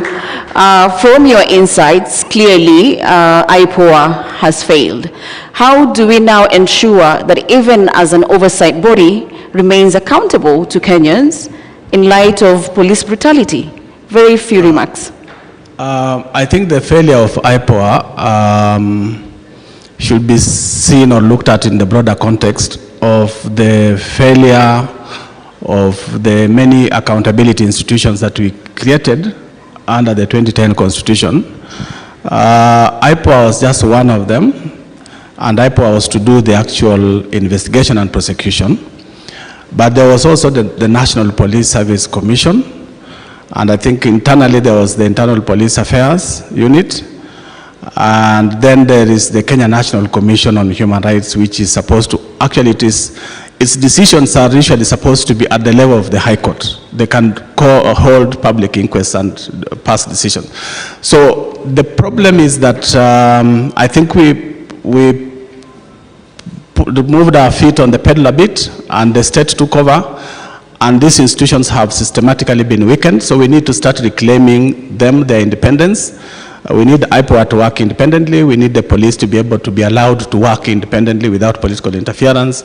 We need the National Police Service Commission to do what it was meant to do, because the law was changed and then they became something else. And we need all these institutions to be brought back to what they were initially supposed to be. Otherwise, without institutions working, look at Parliament, what's happening. It's just part of a deliberate attempt to weaken the institutions and recreate an imperial state that people fought up against in the 90s, in the 80s, in the 70s. Thank you. Thank you so much. Boni, as we wind up, what are your closing remarks? And possibly when we look at governance, of course, there are many arms of government that are there and other institutions. From the role of judiciary, we've not had them coming out and even commenting in terms of what has been happening. As you close, what would you want maybe the judiciary to be very keen on, especially given the police brutality and what we've been seeing? Wow. I don't think there's a police officer in jail for killing a peaceful protester. They rarely do that. I think one of the things that we blame the judiciary on is that they are independent, but they do not have the courage to jail big perpetrators. We look at Governor Obado and the case about Sharon that happened about 6-7 years ago, and a murder happened, but the man is still walking scot-free, and that same man is actually has another case in court about corruption. So the man is actually a repeat offender, shouldn't even have bail. So you realize that sometimes the judiciary says you're innocent until proven guilty, right? But in this country, you're guilty until proven rich, because rich people do not get the same laws that apply to poor people. My closing remarks is actually that if we could get people to do their work that they're paid to do, Kenya would be very, very far. Whether it's Koome in her role as a Chief Justice and the magistrate under her, the people in the police service, the people who work for the executive. The problem we have is that this country is run by one person, that's the president, and he calls the shots. So you find that a body like Parliament is not independent. It's a rubber stamp for the executive. That's why when they passed the bill, they took it to State House to go, you pass your finance bill, it's here. And we need to teach those people who do that a lesson. The beauty of the past 3 weeks is because now we've taken back the power, we're going to set the rules and the tone on how they behave. So right now we're in control, so you can be able to say, these are expectations. I think the judiciary should be able to come and say, we're going to have, they actually have special courts on economic crimes, but can you have a case listened to and conclude within a year or 6 months? You have to realize the people who steal a lot of money are very powerful. Mm-hmm. And they learned something from Patney. Patney was able to buy the entire judiciary and the entire opposition when he stole Goldenberg. And by doing that, he made it easier for people who steal later on to steal enough to bribe everyone. I was just looking up about Anglo-Lissim because of the killings in Mukuru, because Kenya doesn't have a proper forensic lab. But 22 years ago, would have bought one with Anglo-Lissim money. Anglo-Lissim money was stolen. The thieves were never convicted, but guess who was found guilty for defamation? John Githongo, the whistleblower. So you see how injustice the justice system is. So my prayer is, as we reform this country, we get men and women of integrity like our President Yafeda Odhiambo, who you can believe in and stand and say that if she's in that position, you're safe. and it's very, very important. So the Kenya we want, power. So the Kenya we want, as I conclude, I want the Kenya we want to have the Kenyans we want in that Kenya. Kenyans who believe in integrity and who stand up for their rights. We are standing up for our rights. May we never sit down, ever. Thank you so much, Boni. Cyprian, as you wind up, what are your closing remarks looking at issues to do with governance? Because it doesn't end with the president. It also trickled down to our counties. Thank you very much. I want to say that there are 4 things that the Gen Z Occupy movement wants changed in Kenya. They are saying that Kenya has lost trust in institutions, transparency has collapsed, and accountability. Number 3 is that discipline has gone, and finally respect has evaporated. Those are the 4 problems that the Gen Z movement and the Occupy movement has identified. They are not just about the presidency, but you've seen the occupation even of churches. Nobody is going to be spared. What do we do going forward? The sacking and the dissolution of the cabinet by President William Ruto is not enough. It is one of the 6 things that must be done. And just allow me to say what the 6 things are that Ruto must do before we can go back to the budget and the finance bill. The first thing was to sack cabinet. The second thing is that he must overhaul, change the leadership of parliament. There's even a court case I've seen to dissolve parliament because it is not constitutionally constituted. Number 3 is that we, and I hope Faith can hear me on this, Faith, we must establish a judicial commission of inquiry that tells us what happened during the peaceful protests. Who killed the protesters? Who burned police vehicles? Who torched the county government offices from Embu to Nairobi to Kikuyu, assemblies all over the country? A judicial commission of inquiry is a must. Number 4 is that all the security chiefs, Kome, Bungei, but we are not talking about the Director General of DCI. That is the man who's killing our people. That's the man who is abducting our people, Amin. Why are people not talking about Amin? You were at Amin's office, he told you that he is not the one abducting, but he does not know who's abducting. So he must, that's number 4, and is extremely important. Number 5 is that the military must be removed from the streets by going back to parliament and rescinding the instrument that brought them to the street. Number 6 is that we must be allowed to recall all the members of parliament who said yes. They must be recalled. They must be recalled. After we do those 6 things, the list of 14 irreducible minimums will kick in. Number 1 is that CDF must go. We are saying that we must close down all the offices that are chewing up our money. The Appropriations Act, the budget which Ruto passed into law, must be completely dissolved. We have rejected the finance bill, but we allowed him to pass his appropriations. So he is not worried. He has money and he has been allowed to spend. So he is not having problems. We must deal with the Appropriations Act. So going forward, the pressure must not be reduced. The pressure must be increased until everything is achieved that is on the list of the things that Ruto must do. Thank you so much. Thank you so much, my panelists. Unfortunately, we've run out of time. There is another set of panel. And Minocha has kept saying women. So many women, during the first week of the riots, you saw how many women came out. and young women. And it's sad that they've gone behind so in many revolutions or springs, after a revolution, women are put behind and then men lead. So we must not allow that. There's some discussion I'm seeing on Twitter, let's get rid of women reps.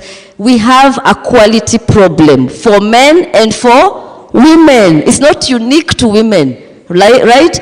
We have a serious quality problem. Of course, if some most of the KK members of parliament, it was business partners, people who invested in KK, even I'm sure some of the Azimio, but KK is where we have really problematic members of parliament. So it is not, it's a quality problem for men and women. And please stop singling women out as they were not, we just have a bad parliament. And it is now for us, many of us, don't forget, run for politics. Yes. Politics, if it's 2027 or it's after we recall them, don't just sit there. As you do the activism, you also register yourself, get into we need a political party of this movement. Because without that, those are the instruments of getting into power. We will just be talking and then so we need all these activists, and let's own that activism and take that. Can you imagine if we all went into government? We would change everything. So the pressure must not stop. That's what I would like to say. A round of applause. Thank you so much for sharing your insights there. Asante sana. Thank you so much. DJ, as we transit, a little bit of music. I'm being told we are getting into another round with a list of panelists as well. So you can leave the stage. Thank you so much. We have Tess Wavinya from... As you call them, you call the EPA Commission. Yeah. Oh, she's here. Yes. On this round, we have Tess Wavinya from LSK Council. Please take the stage.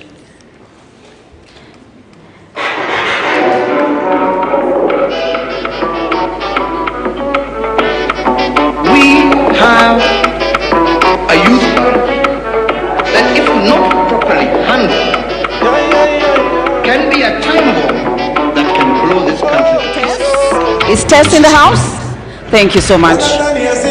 And then we have Joshua Okayo. He is one of the victims that were abducted, and he is a student leader from Kenya School of Law.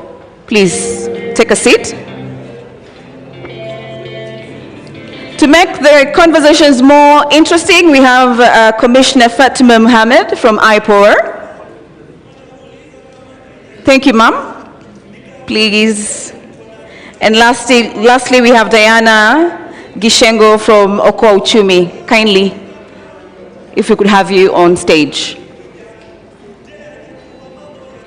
So on this session, we're just going to look at what next for the victims.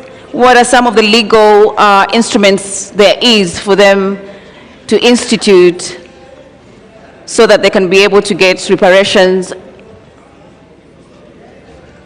for some of the atrocities that were meted on them. So thank you so much. Do we have Diana?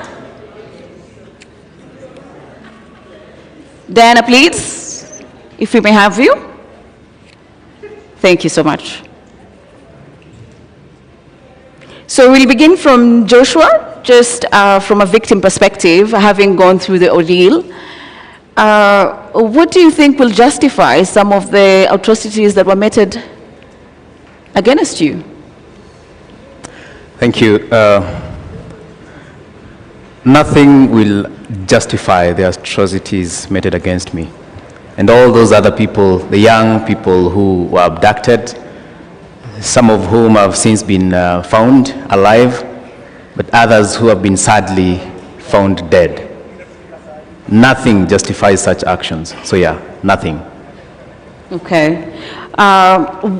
What are your first actions that you would like to get out of the way if you had that opportunity to institute legal actions? Mm-hmm. really, I know I have the opportunity to institute legal actions. And I want to thank the Law Society of Kenya, LSK, under the leadership of Faith, President. You know, so many advocates have come forward to help, to support, and they are passionately seeking justice for myself and all those others who've gone through what I went through, maybe worse. And yeah, number one is we need to institute legal charges against individuals who are controlling the police force, those who are controlling the NIS, the DCI, Director General. I had Mr. Nyamwamu talking about the same.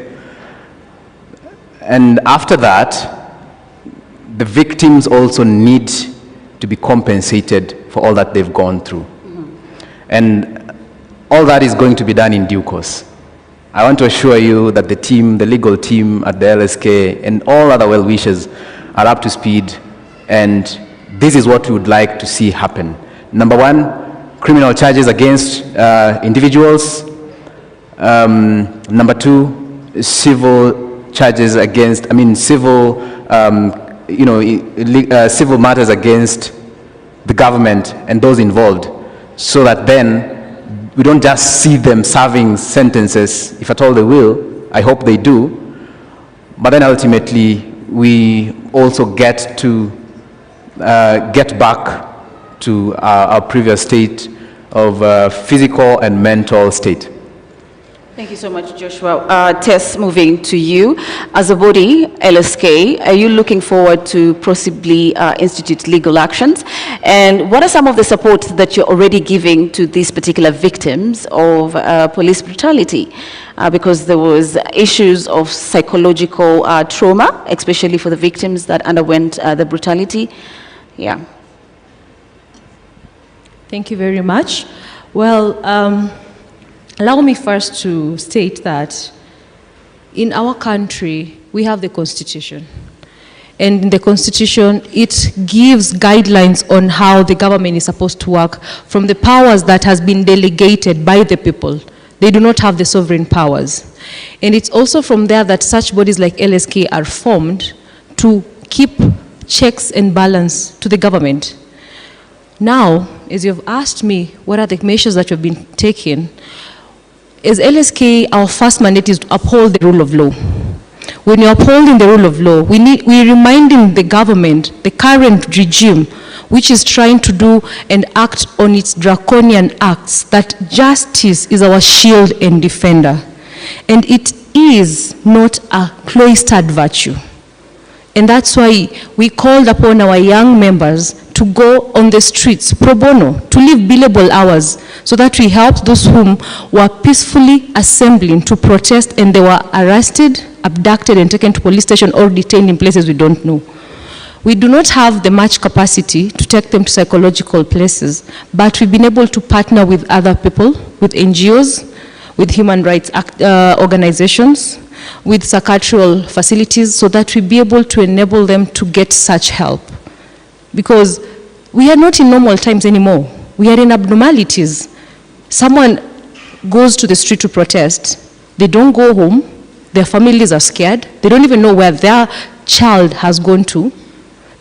When you call the phone, no one answers. A good example, the KSL student seated on my left. We got information of where he was found in Moranga. I was the key person to get that information. And it was so unfortunate that he couldn't even comprehend or even want to speak. So it's only God who knows what he went through. And this government does not even care about that. So the measures that you're taking as LSK is you're reminding the government to uphold the rule of law, because justice is not negotiable. Stop abducting people. Why are you hiding them? If you're doing the right thing, you will not be abducting us. You will not be hiding us. You will not be detaining us. You will not be killing us like Denzel. So we are calling upon all wishers, especially these organizations that has such facilities. We've been able to partner with several that are helping them to go through that trauma process so that they may try to get rid out of it. But as we all know, trauma does not end. something can trigger it at any moment. But our president does not care. He thinks he runs Kenya, and Kenya is not his. We need to remind him, as a Kenyan, he needs to ask himself, what are you doing for your country, and not what the country will do for you? And he is destroying our country. Thank you. Thank you so much, Tess, for that. Commissioner Fatma Mohammed, thank you so much for joining this panel. Previously, from our discussions, one of the panelists actually pointed out that IPOA is failing on its job to do its mandate, that is to oversight. From your perspective, in light to the process that has happened, what is IPOA doing?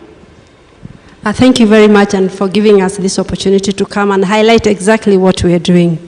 First, we have to understand the mandate of IPOA. The mandate of IPOA is to oversight the police in holding it accountable into doing its work. Two, and to ensure professionalism in police work. And to handle how to handle complaints independently. That's a clear mandate of IPOA. What are our functions? One is to investigate police killings and police causing serious injuries. And that's where we are at this particular time. And for these cases that now we have, since the protests have started, I just want to speak about that one right now. That's what is at stake right now, is we're in the process of investigating and recommending to the DPP. One is a legal process. And once it's a legal process, you'll need evidence, you'll need statements, because when you send it to the DPP, what will he ask you for? He'll ask for all the evidence, for him to take it to court for it to be sustained. Already we are asking for people to come forward, give us statements, so that when we go to the DPP, he has something to take to the courts. Otherwise, if we take things that we just pick from the social media here and there, it doesn't help us. We really appreciate you are coming to us. If you'd come to us, we record statements. Then, you know, that will give us basis for our prosecution, because we don't have powers for prosecution. We don't have powers to arrest. I know we've been asked, how come you are not arresting the police officers? We don't have the powers to arrest. Ours is to give recommendation and give disciplinary cases to the National Police Service Commission to either discipline that police officer or to do that, or whatever issue that needs to be done.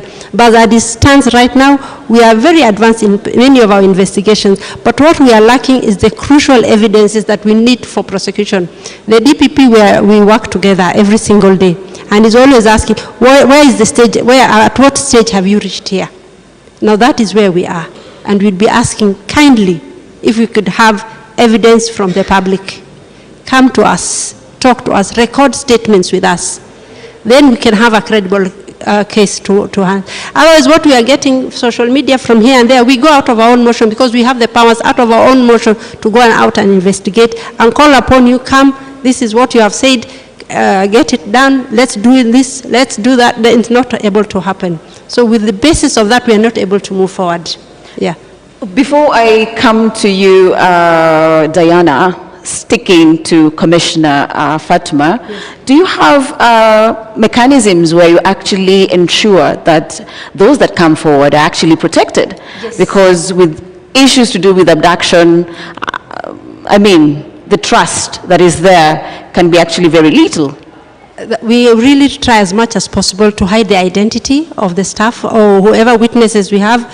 Unfortunately, we have the issue of witness protection. Now we have to liaise with the Witness Protection Agency. That's another agency we have to cooperate with, because it reaches a stage that one of our many challenges we have is resources. Even for protection of witnesses. Well, we try whichever cases we have. We have prosecuted quite a number of cases from the police and got quite a number of convictions. Mm-hmm. But as at now, that is what we really need. And coming here, I said now this is the right forum to come and make appeal to the public and tell them that for us to move forward, we need evidence. We need, of course, we know, we have seen what we have seen on the clips, and somebody's asking me, what evidence do you need? You have seen the clips, but is that admissible in court? Diana, picking up from what Commissioner Fatma has just finished off saying, do you think there is enough evidence actually for IPOA to institute investigations against the police brutality? And what do you think? Thank you very much. I know I came as Oko Uchumi to work on finance, but IPOA, and I've come after member, right? Member. In IPOA, it is members. The Independent Police Oversight Authority has no commissioners. It has members. And it was a very deliberate thing in the language. It was very different from Article 59 commissions. It was Independent Police Oversight Authority. It had independent members. In the last composition of the membership, they declined government vehicles because of how much they needed to be impartial. According to the Act, they have powers to first and foremost monitor, not investigate, monitor.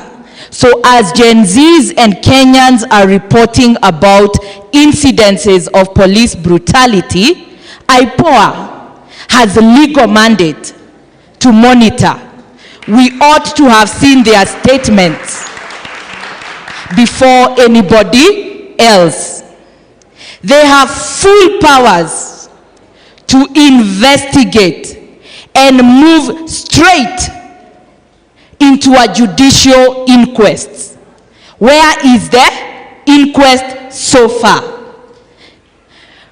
Bodies are lying in mortuaries with police bullets.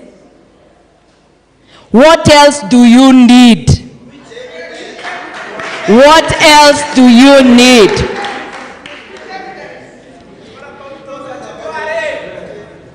People are shot broadly and recorded on video. Journalists, local and international ones, ask, give us the video. They are given. IPOA, what do you want? Aren't you complacent in this particular situation? I think at this particular moment, not just IPOA, all independent bodies must know they act on behalf of the people, not the president. The hesitation we are seeing is because of the co-option of IPOA by the executive. Trying to please NPS. You do not refer cases to NPS. You make final recommendations. Come to us to help you. We the people. You have seen we are powerful. To help you enforce your findings. I wish IPOA was here in the morning when we had narrations of people who can't sleep because they were tortured, leave alone the ones who are dead. We are here speaking, we don't know whether we'll be tortured again. Even within the police service, they are willing to speak because they are our children. There are very many people who are looking for their children. Bodies have been found in Mukuru. These are trends. By the time the president says there are no extrajudicial execution, we expect IPOA to give us trends. Pole mami, and we hear you. I hope those tears, IPOA, you use our taxes. It must change. Thank you so much, Diana. Coming on from a law perspective. Can I respond to her, please? You want to respond? Yeah, thank you, Diana. I mean, I understand and I feel the pain. True. But what we need is, you have said it here, come to our offices. Let's record these things in our offices. Let's do it in the legal manner. We cannot prosecute in the public prosecution, you know, in the public space. We need it done in the right manner. And that's the only way. Diana, and I feel what you are telling us completely. Come to our offices. Let's work together like that. Let's have even witness protecting in all our ways how we can handle this matter. We feel the pain, and we know no one is immune in this process. Today I'm in IPOA, tomorrow I am not. Our children are all outside there. all of them.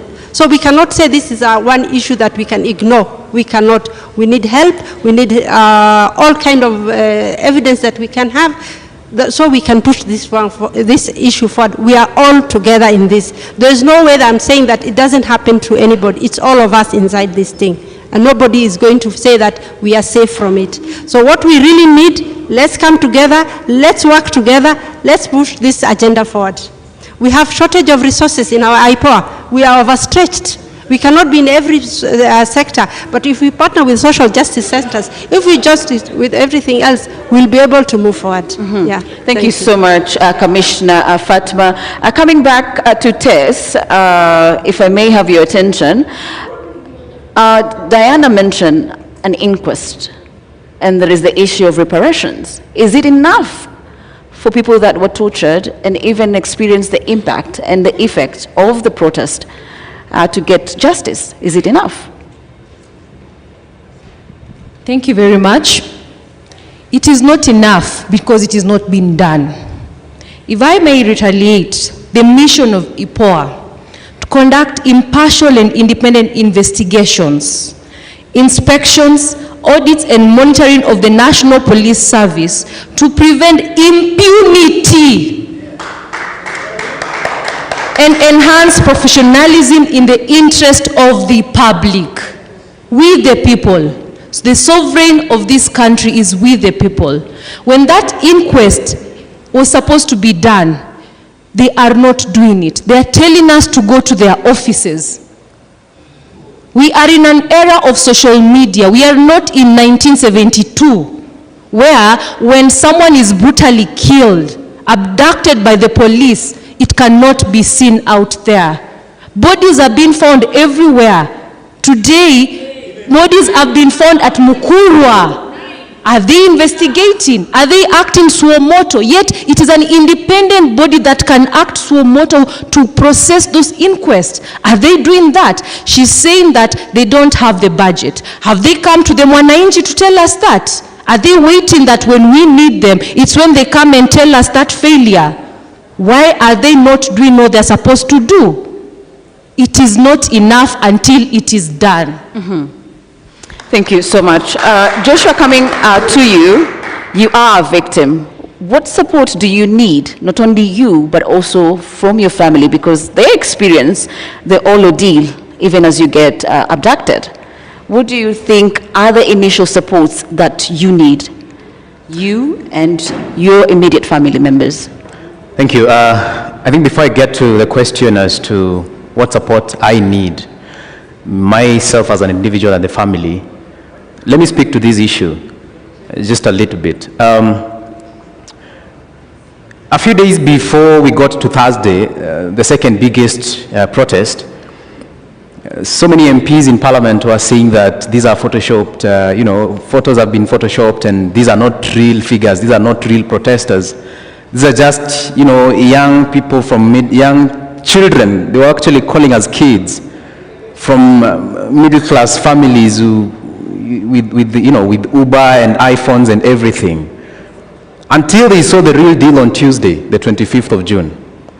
So there's that illusion at IPOA. They're still imagining that these abductions are not real.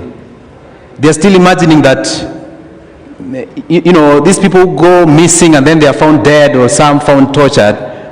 These are just jokes, all right?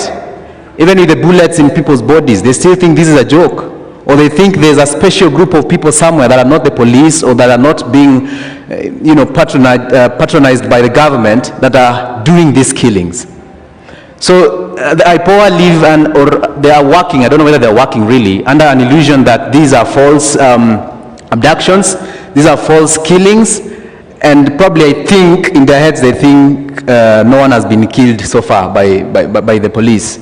Because they want the victims, all right, to present evidence. They want the victims to come and report. How can a dead person come and report at IPOA? How can a dead person actually come to you to report? Today I've seen they've given about 14 names. I've seen the post they made about 14 names calling us to, I think I was one of them, to go and report at IPOA. Did you even mind that maybe some of us are not walking? I remember the first day I could not walk. When I was picked, I could not walk. I could not speak. All right? Or are you going to wait until all of us are fine, can speak, can walk, so that you start when everything is all cool and now you can hide behind all that calmness? I think it's time we just call them out. And all of them should go out, they should go home. Now, as to the support, and I don't want to speak just for myself. I am very alive to the fact that most of the abductees have not come out to speak, which I understand. I also have a right. I should have been resting somewhere on the bed and trying to, to heal. Right now, someone is hugging me here, and someone can't hug you because your body is not yours. But I'm coming out because I know if no one is going to speak to this issue, then we shall be sanitizing the government by our inactions. So then it is just important that we speak. That is why some of us are coming out to speak. Not that we are okay, not that we are fine, not that we are fully healed. We are not. But because we want this in the heat of passion, when still we understand the importance of all these slogans we've been chanting, we have to come out. I am under the care of two people currently. And every once in a while they come to check on me. Sometimes I shout in the night, something I've never done before. I don't know whether I used to do, but people who used to be close to me never told me that I used to shout in the night. The very first day when I slept, well, I couldn't catch sleep, but when I went to sleep, I fought someone who was sleeping next to me. Just woke up and fought. I didn't know this was happening. They reported to me the following day. I've had serious issues of sleeping. Sometimes I just zone out. All right? So, number one is we need to be supported psychosocially. We need to, of course, I've started conversations with some counseling psychologists. But I don't think all the abductees have a pleasure of getting such people. So it is important that this is brought to the attention of everyone else, that we need to be supported by counselors, counseling psychologists, psychiatrists, and everyone else who can support us mentally. Those of us who've incurred charges in hospitals, I remember the first day when I went to the hospital, we had some charges that we incurred. And afterwards, I've been going to the hospital. I've gone to the hospital like 4 times now.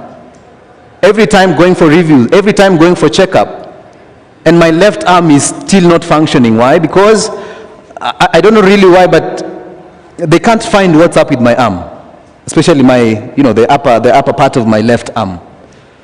So such things, you don't really know what's happening. Maybe we are going to the hospitals where they can't get to know what's up. If we could just afford to go to a better hospital, all right, where such things can be checked, where such scans can be taken, so that we get to understand what's happening. Some of these people will be coming forward, and you may think they are okay, they are walking, they are okay. But deep down in their bodies, they have some injuries that they cannot show you. Also, I think it's just in order that the mental torture that we've gone through,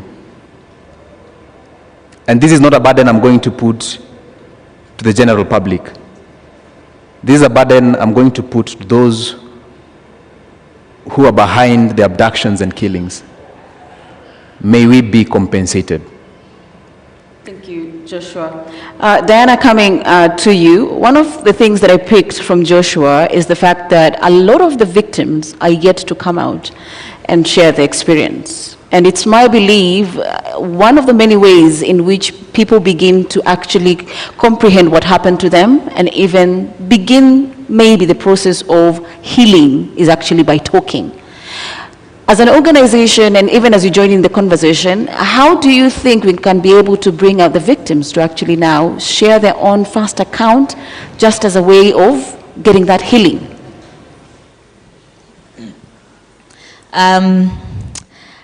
I think this forum, after this forum, we are going to see many more people speak. Because one, my experience with all these processes of extreme violence, torture over the years is people self-alienate immediately. You can't believe what happened to you. And most of the time, remember, most of them were abducted and they were blindfolded. You felt so alone. So you want to stay there. But listening to one account, so for the victims who've come today and shared their account, they have opened the door for many more to start speaking. But we will organize as many sessions of solidarity, of counseling, of listening to every victim wherever they are. And allow me to acknowledge, I don't know your name, Mami, but we feel your pain. Tabitha, we feel your pain. Tabitha clearly is looking for her child, who has been missing and took part in the peaceful protest. You can see her pain. There are very many parents whose children are missing.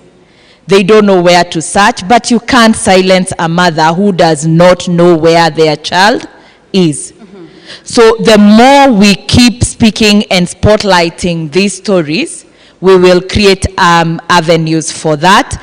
And I'm aware the social justice working group, police reform working group are creating all these spaces, and we hope we can reach out to the professional counselors group to take on this particular issue.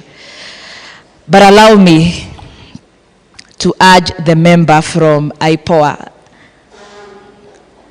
The act is very clear. IPOA acts first on its own motion. Secondly, when a complaint is filed. Please read the mood. Read the mood of the country. It is time to act on your own motion. IPOA has expansive powers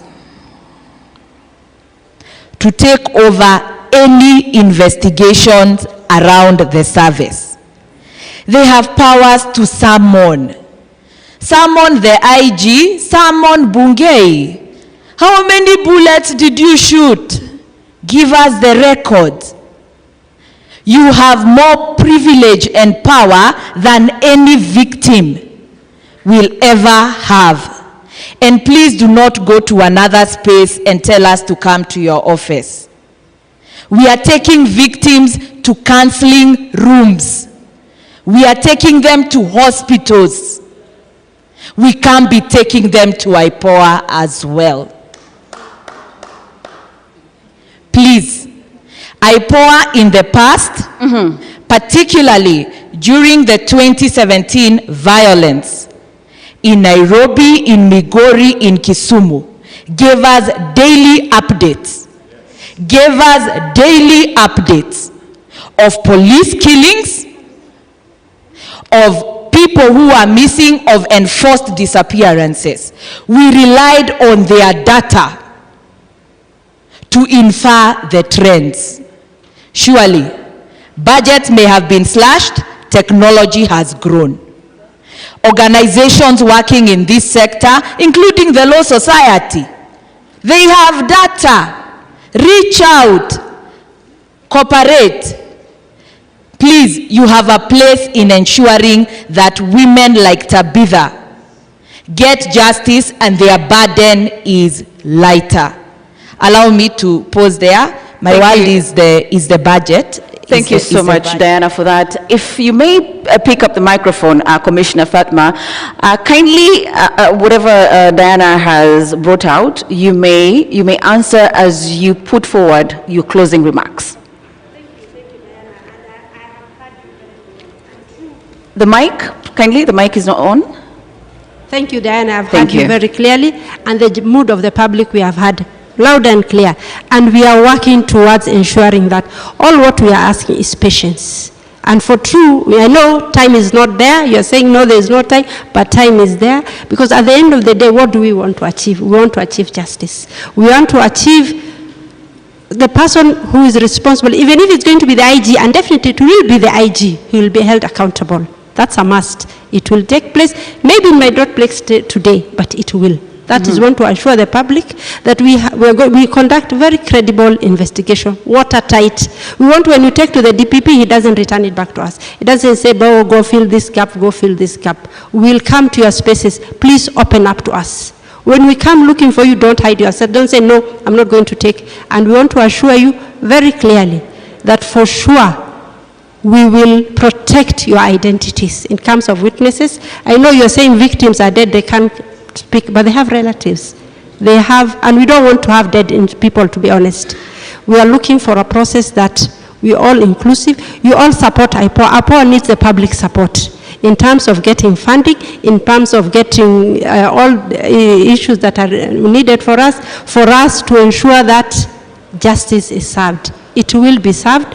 Daily updates, we find like that if you release everyday statements, people like, this is too much now. But we give you, since these protests have started, we have been releasing quarterly. I mean, every other week we've been saying, these are the number of cases we have.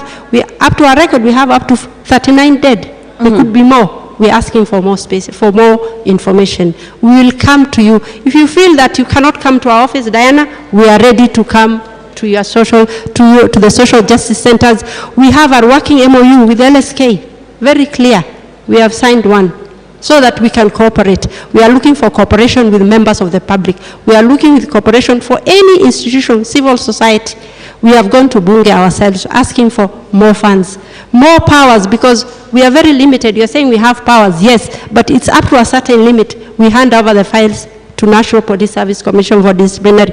We hand over the files to the Director of Public Prosecution to prosecute. Then he's the one to take it to the judges. But if we can have it ourselves, those prosecutorial powers, you'll tell me, okay, what else are you reading for? You go direct to the judges. Judicial inquest of inquiry, we've asked for it from the time of the Reviala bodies that happened. We have not kept quiet, and we are not sleeping on the job. What we need is cooperation from the public. We want patience from the public. I know you'd want answers immediately. You want us to arrest so and so. We have no powers to arrest, but we are asking for every information. We write to the IG on a daily basis to ask to give us, like when we are monitoring, when we say we monitor police operations, we monitor and investigate police operations. And when you investigate, you monitor the operations, you ask them to give us the deployment. Who was on that street? Who was on that, the deployment for the officers that were taking in that protest on that day. So those are the things we are looking for. Here we're asking to come to us. We also have a psychosocial support system that can help, because we all need it ourselves. Even hearing from you now, myself, I think I also need counseling, because it's too much to bear. And we're all in this together. I'm sure today when we go home, we'll all feel and say, and you're not alone. You are all in this together. So that's my closing remarks. Thank you so much, Fatma, Commissioner Fatma. As you take up the mic, Tess, kindly give us your closing remarks, and picking off from what Commissioner has said, they're looking for cooperation, they're looking for information. Thank you very much. In the public eye, the last time we had faith in IPOA, as she has mentioned, was 2017 and 2018. If IPOA wants to redeem itself, she is saying that they give us weekly updates. Why don't you give us daily updates? These killings are being done every day. These abductions are happening hour per hour, not weekly. If you want to redeem your image to the public, remember you are acting on behalf of the public from the delegated power we gave you as we the people. Give us those daily updates. We do not wish to see updates tomorrow on Twitter, the IPOA Twitter handle saying we could not trace Ogunda to record a statement.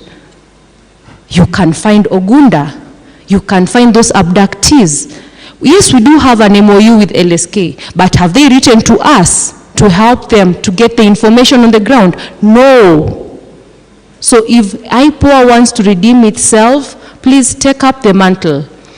Do your work independently as per the powers you've been given by the people of the Republic of Kenya through the IPOA Act.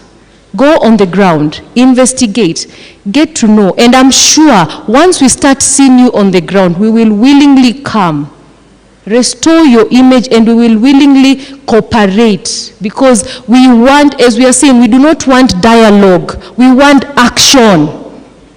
We are tired of dialogue. We want action. If we start seeing action tomorrow, all of us will flock at IPOA's office, all of us, myself included, because we have been victims as well. We've been followed by plainclothes police. We don't even know who they are. But if I go and nothing is being done, so that is what we are asking. Just do the work, and as Kenyans, we will cooperate. My final submissions. I'm speaking as an advocate and also as a member of the Republic of Kenya. And as we want to ask Dr. Ruto, the President, as you go to bed tonight, remember the words of J.F. Kennedy. It is not about what your country will do for you. It is about what you will do for your country. And realize what the people of the Kenya are saying is what we want it done. It is not about you, it is about the people of this country. Thank you. Thank you so much, Tess. Before we come to you, Joshua, for your closing remarks, I'm meant to understand there are some burning questions from the audience. If we could get brief questions, briefly state who you are and your question, and then we could get the ball rolling. And to whom is that particular question directed to? So, yes, Mama, let's begin with you. Okay. Majina zangu naitwa Tabitha Wanjiru Kailo. I'm looking for my son. Sijui kwenye yako. Simu imekuwa mteja from date 18. That's the last time we talked to him. Na juu ya hii mambo iko, I was calling kumwambia kuongea kuhusu maandamano. Na ndio nikapata mtoto wangu hayuko ako mteja. From that time, nimekuwa nikizunguka. Nimeenda hospitali zote zenye ziko around, alikuwa na Kamweki. Nimeenda hospitali zote, nimeenda mortuary, nimeenda police station. Na to make the matter worse, ile kitu inaniuma, nimereport. Na nimereport Kasarani police station. Hakuna usaidizi yoyote unapewa. As a Kenyan, nafaa kufanya nini? Kama mzazi wa Mwangi, nafaa kufanya nini mimi? Cause ile kitu nafaa kufuata, ile njia nafaa kufuata ya kwenda kureport a missing child umefanya. Unaenda unapata police amekaa na unamwambia mtoto wako amekosekana for this time na umereport na hakuna kitu anakusaidia nayo. Anakuambia kuna data inafaa kutoka kwa Safaricom. You never know. Haujai kuwa in that scene again. Hujui utaenda wapi, hujui utaanza wapi, hujui utamalizia wapi. You can imagine hizo masiku zote unalala, unaamuka, unaenda kutafuta mtoto wako. Unaenda hospitali, unaenda maka unaanza kuamsha wale watu wenye wako wamelala wamejifunika. Uone kama mtoto wako alipatwa na shida yote ama aliumia kwa maandamano, ako kwa hospitali. You can imagine venye tunaenda through. Familia, kila mtu ako kwa pande yake, ingine pande yake akitafuta mtoto. Na kuna government. Kuna ile kitu unafaa kufuata. Kuna wale watu wanafaa kutafuta missing person. Kuna data, kuna technology. How can sasa utaenda ukitafuta, unaenda ukiangalia everybody. Uangalia kama huyo ni mtoto wako. Utafanya nini? Ukienda kwa police station anakuangalia, hakushughulikii, unatafuta njia zenye anaweza kukusaidia nazo, anakuambia hana gari ya kwenda sijui kuangalia nini, sasa ni utafute pesa umpe. What is this? Hii Kenya, makosa yetu ni nini? Makosa yangu kama mama ni nini? Makosa ya mtoto wangu ni nini? Ni kuwa tu Mkenya. Nini alifanya mbaya? Kutokelezea kwa barabara, kama alikuwa ametokelezea kwa barabara, ni alifanya makosa gani? Na ni light yake. Ukiona mahali unafinyika as a Kenyan, kuna light ya kuandamana. Joseph Mwangi Cairo, mimi mzazi, kwa nini napitishiwa uchungu kama huyo nikiwa mzazi? Tukiwa familia, kwa nini tunapitishiwa uchungu kama hiyo? Kwa nini? Si tunafaa kuwa tumesaidiwa. My question is, na zizo na direct to wakubwa wa Kenya hii. Kama ni mtoto wa Ruto angekuwa amepotea, all those days angekuwa saizi amepatikana. Juu kuna venye data zenye zinafaa kutumiwa apatikane. Lakini juu ni mtoto wa maskini, lakini ni maskini Mkenya, ama Kenya ambaye niko na national ID ya Kenya. Mtoto wangu ako national ID ya Kenya. Cause yeye ni mtoto wa Kenya, anafaa kutafutwa kama venye wa Ruto anafaa kutafutwa. Kama wale wakubwa wengine, mtoto wangu anafaa kutafutwa in the same venye anafaa kutafutwa. Hakuna Mkenya mdogo, hakuna Mkenya mkubwa. Juu maisha ni maisha. Mimi mtoto wa Ruto hawezi kuwa mtoto wangu. Mwangi wangu hawezi kuwa wa Ruto. So I'm looking for justice for my son. Nitafutiwe mtoto wangu, nipewe mtoto wangu, nipewe mtoto wangu. Hiyo ndio uchungu yenye niko nayo kama mama. Thank you so much, Tabitha. There she is seeking, of course, her son Mwangi. And of course, from LSK, would like you to answer where she would get help, and from IPOA, if you could. But let's take a round of other questions. Yes, the guy there next. Please make it brief. Good afternoon. I'm Edwin Deda from Kibra, and I want to go on record as the person who rescued Frank Okoth, who was feared dead. And I participated in the demos as a person with disabilities for reasons known to me. My question to IPOA, this young man, as we talk, though he's in a quite stable condition, he still has wounds of 6 bullets. And with not trying to tell you how much harm those bullets has caused him, such families do not even have access to justice. So you find someone like me, I have to come to avenues like these ones so that I can also amplify their voices. So my question to IPOA is, because part of his life, or 70% of his life has been disoriented, how are you going to help this young man who in the first place was feared dead, and the reason is because he did not have an ID? And you know, if someone dies, the only identification to his relatives is taking the fingerprints. So when the police do their scans, they don't find him on record, and the country saying he's dead, yet he is not. How are you coming to also make sure that he's not only protected, but is also able to acquire all those documents that were part of the reason as to why he was on the street? On the second question, we understand that there are people who either helped other demonstrators to go to the streets against their own wish, because there were 2 occasions. Some people were participating on demos online, others went to the street. But there was those ones who did not want to go. But because he's a young man, a form ndo imetokea, haezi acha form. So how are we going to hold those people accountable? Thank you. Thank you so much. Let's take one more burning. I want a lady, if there is a lady in the room. A lady. Okay, let me get the guy to the front here. The one in blue, light blue shirt. Thank you. This one. This one. Thank you. Thank you so much. My name is Lerionka Tupunya Sunkuli. First and foremost, I'd like to say I'm very sorry to the mother who has just announced the loss of his son. And it's so much unfortunate. In our community, we are not supposed to shed tears because I'm a Maasai. But that mother has actually touched me. I really feel it bad when I see it's like my mother who is looking for me. Put on that shoe of that mother who is announcing the loss of her son. It is very, very painful. My question is, we have seen videos circulating, and I've attended all the demos of the killing of this Rex Masai.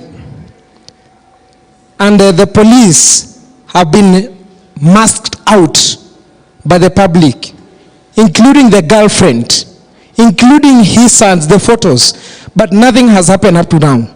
We have not even seen that police officer arrested. And we are here complaining that IPOA is doing something. It is totally doing nothing. My information that I will close with it is to William Ruto. Take this information to the bank.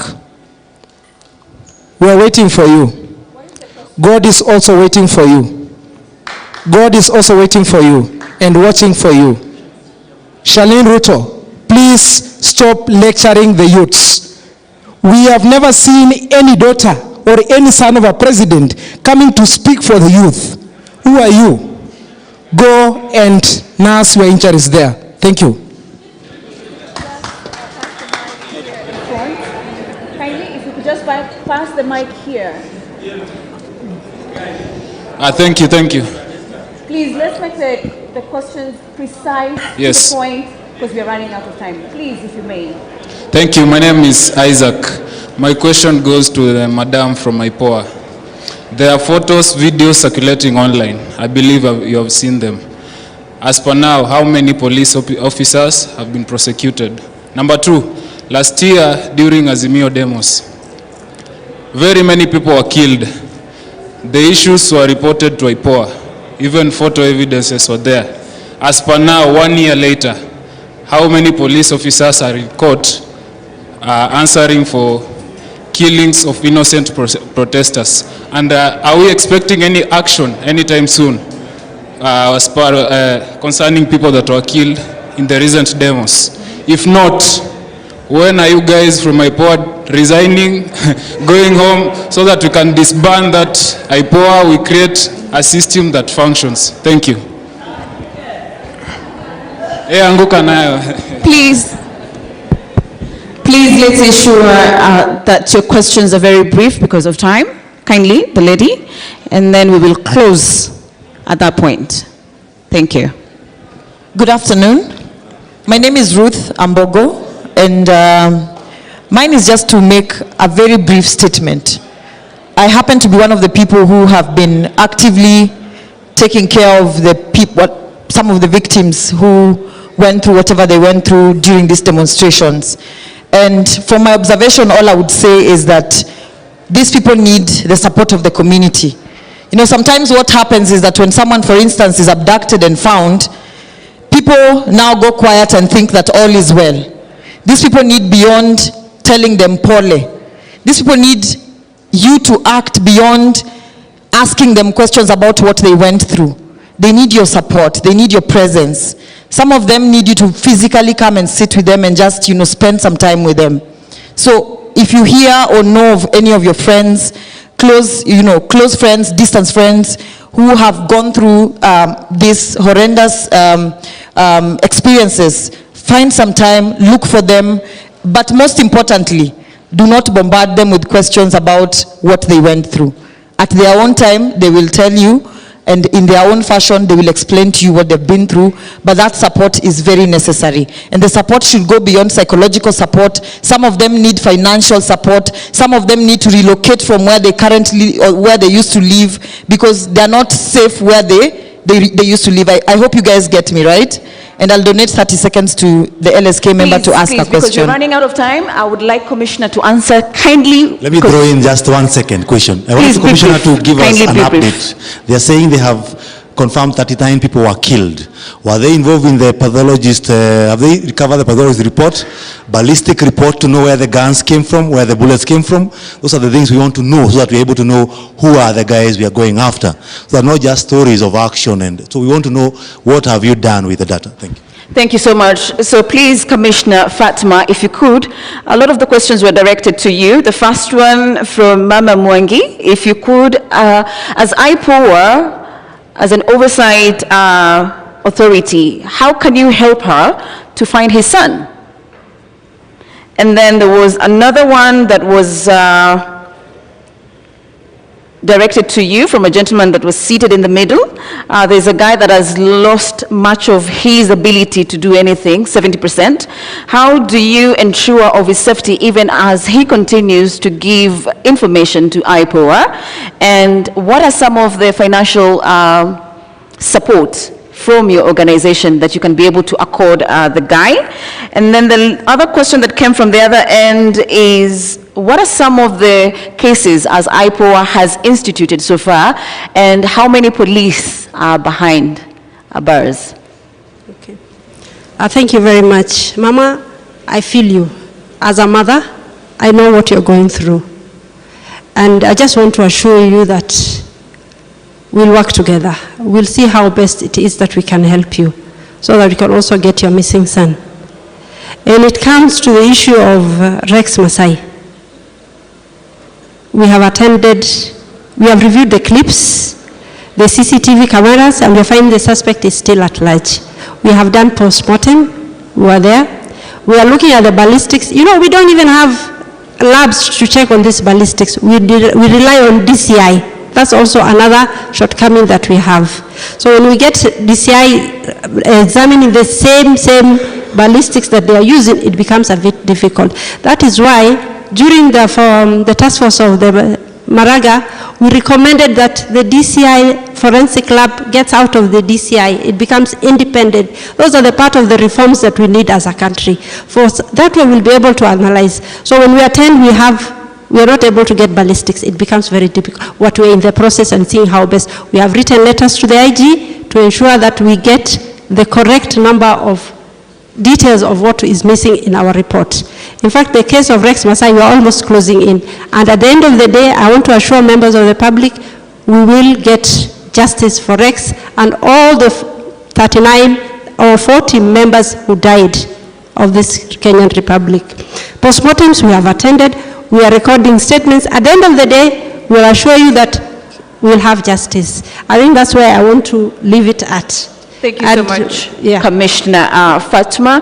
LSK, be brief in terms of what are the helps that you can be able to give in relation to a Thabita who is seeking her son. Thank you very much. My mother, it is unfortunate that for the past 2 weeks you have not been able to sleep because you don't know where your son is. In law, we have a recourse of habeas application. After this, we'll be able to come and get in touch with you, and we get all the details, and we proceed to file a matter on habeas application.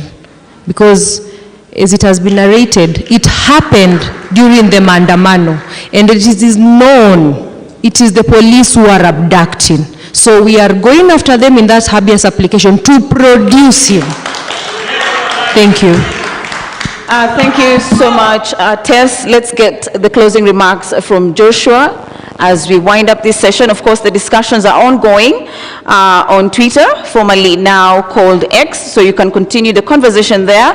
But Joshua, on your closing remarks, what is your call on action to the leaders that are listening and watching today? IPOA, the members of IPOA, your difference, the difference between you and CSS is just time. So, the former CSS, So please get to work, don't be lazy, do that which you're paid to do, because you are getting your salaries from the Kenyan people. To my fellow young people, especially those who were abducted and found alive, I would love to encourage you to come out and speak.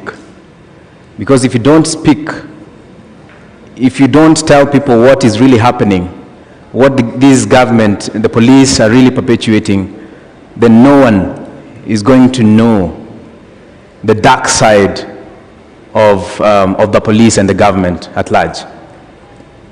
To everyone else, do not be deluded by the two things that have been done. Do not be cheated that because the cabinet secretaries have been dismissed, that because the finance bill 2024 was dropped or rejected, then someone is meaning well for you. They are not. Because if they did, we would not have gotten to a point where after killings, after abductions, after torture and everything, then the perpetrators are calling for dialogue. If they wanted dialogue, that should have been done way before.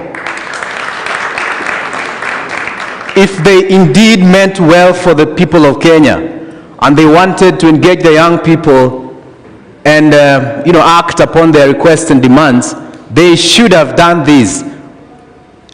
I mean, to the very latest, should have been the first Tuesday when we went to the streets. Otherwise, they waited for a second protest, a third and a fourth for them to act and to tell you that we're going for a dialogue.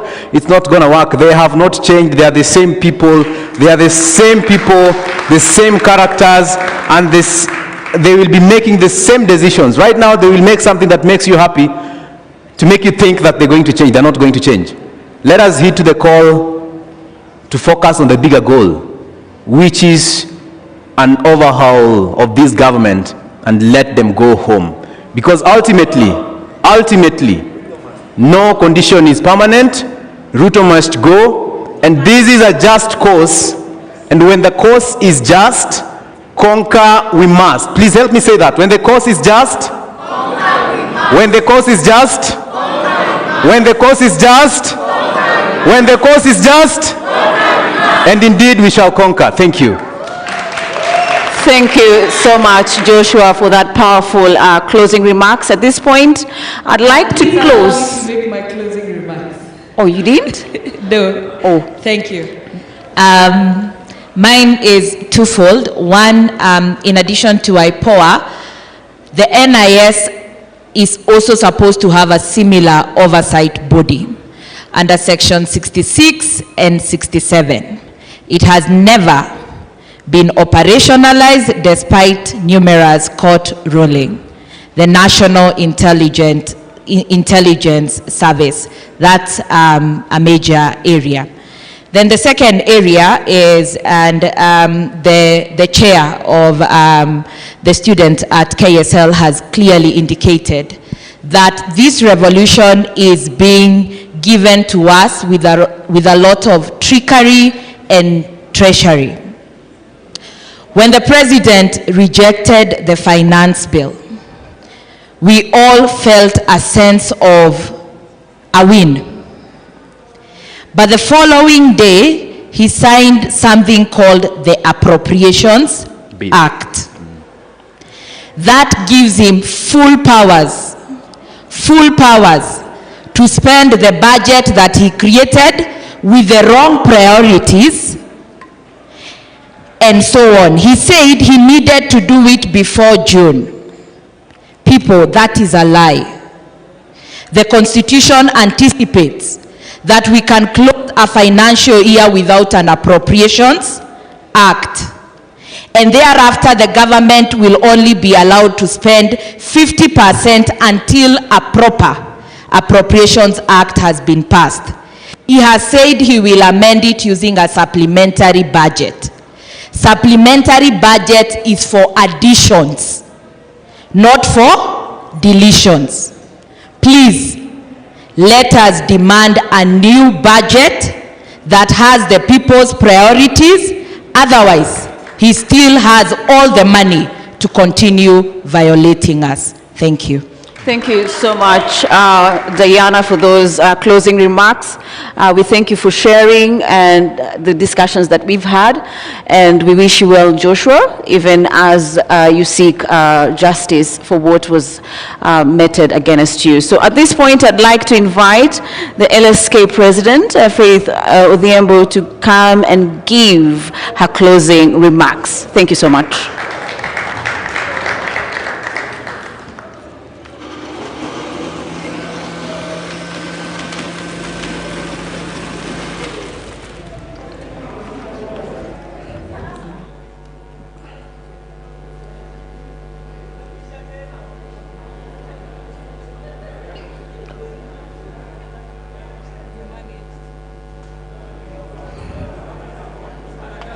Thank you.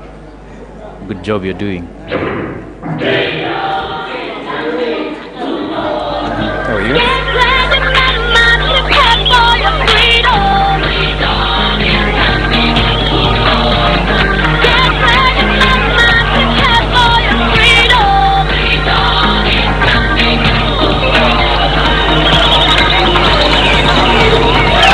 And we want to announce the Inspector General of Police has resigned.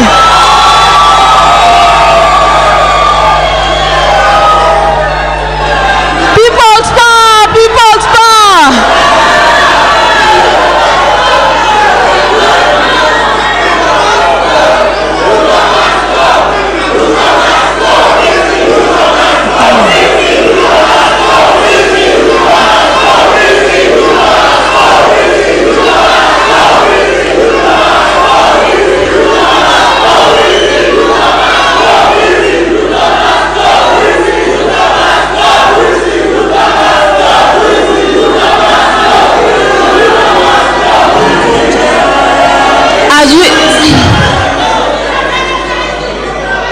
As we close, as we close, as we close, as we close,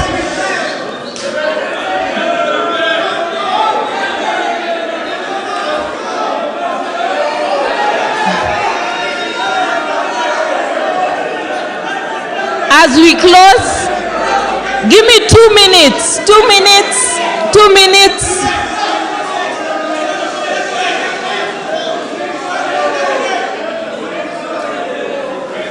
First of all, I would like to say that the JQuat students are asking that the police to receive their petition against the murder of one of their colleagues, Denzel Omondi. And so they're asking that their petition be received, that the police are humble enough to meet them, receive their petition for the full investigation onto the death of one of their very own, one of our very own, one of our comrades. We have seen the pain of a mother who is losing, who is missing one of her children. And so these are complaints that we ask all the police agents, take your work seriously. We seek that justice not only be done, but to be seen to be done. As we end this session for today, we have not, the Citizens Assembly will continue. We will collate what we have agreed today and share them as part of the views of the Citizens Assembly. We'll be working to come closer to each and every one of you. And our motto is,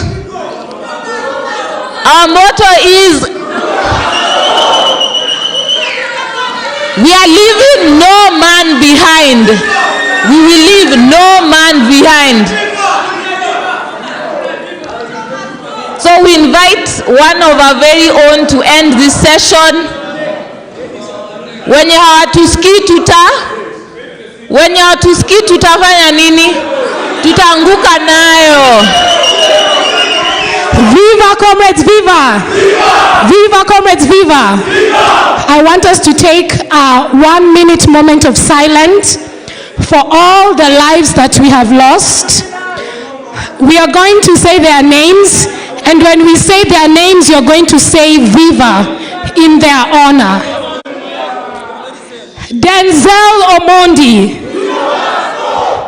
Brian Lemayan Kasaine, Austin Makoha, Mike Kihunga, Kelvin Madanga, and all the people whose lives have lost.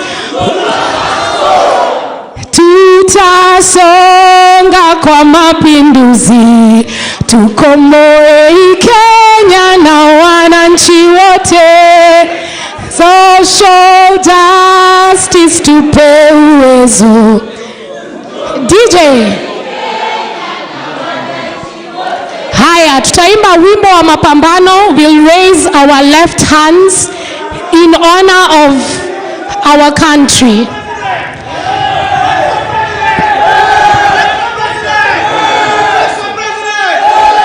Kupigwa na kupokonywa maisha hakutatuzuia sisi wananchi kunyakua uhuru wetu na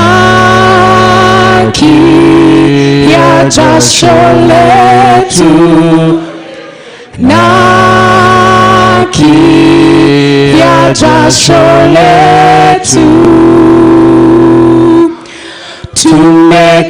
Tumekataa kupiga magoti mbele ya wauaji. Bila shaka sisi pia ni watu. Hali ya utumwa tumeikataa. Hali ya utumwa tumeikataa.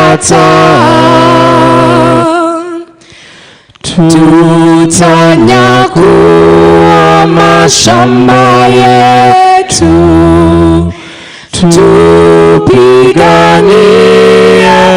uhuru wetu, tuikomboe elimu yetu,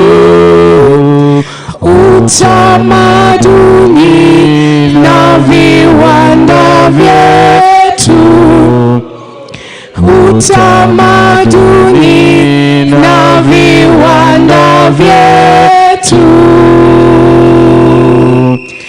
Sisi hatutaki kudhulumiwa, hatutaki tena mauaji, ili kupe tuliangushe haki na uhuru zichanue, haki na uhuru zichanue, na uhuru wetu wa Kenya, wa Kenya, uhuru wetu wa Kenya, tupiganie mashamba yetu. Wa Kenya, wa Kenya, mashamba yetu wa Kenya, tupinyakue na GenZ wetu. Wa Kenya, wa Kenya, na GenZ wetu wa Kenya,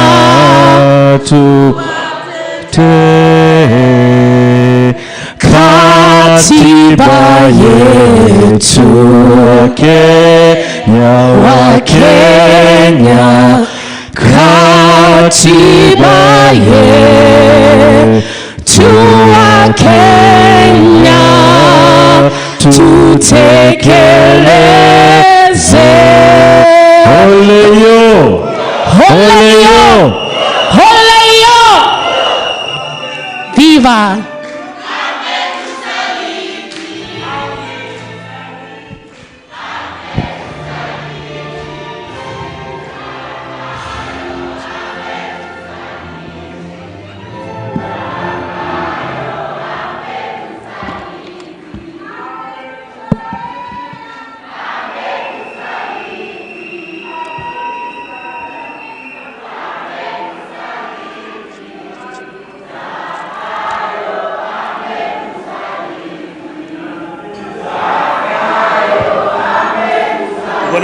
Nini ya pisi yangu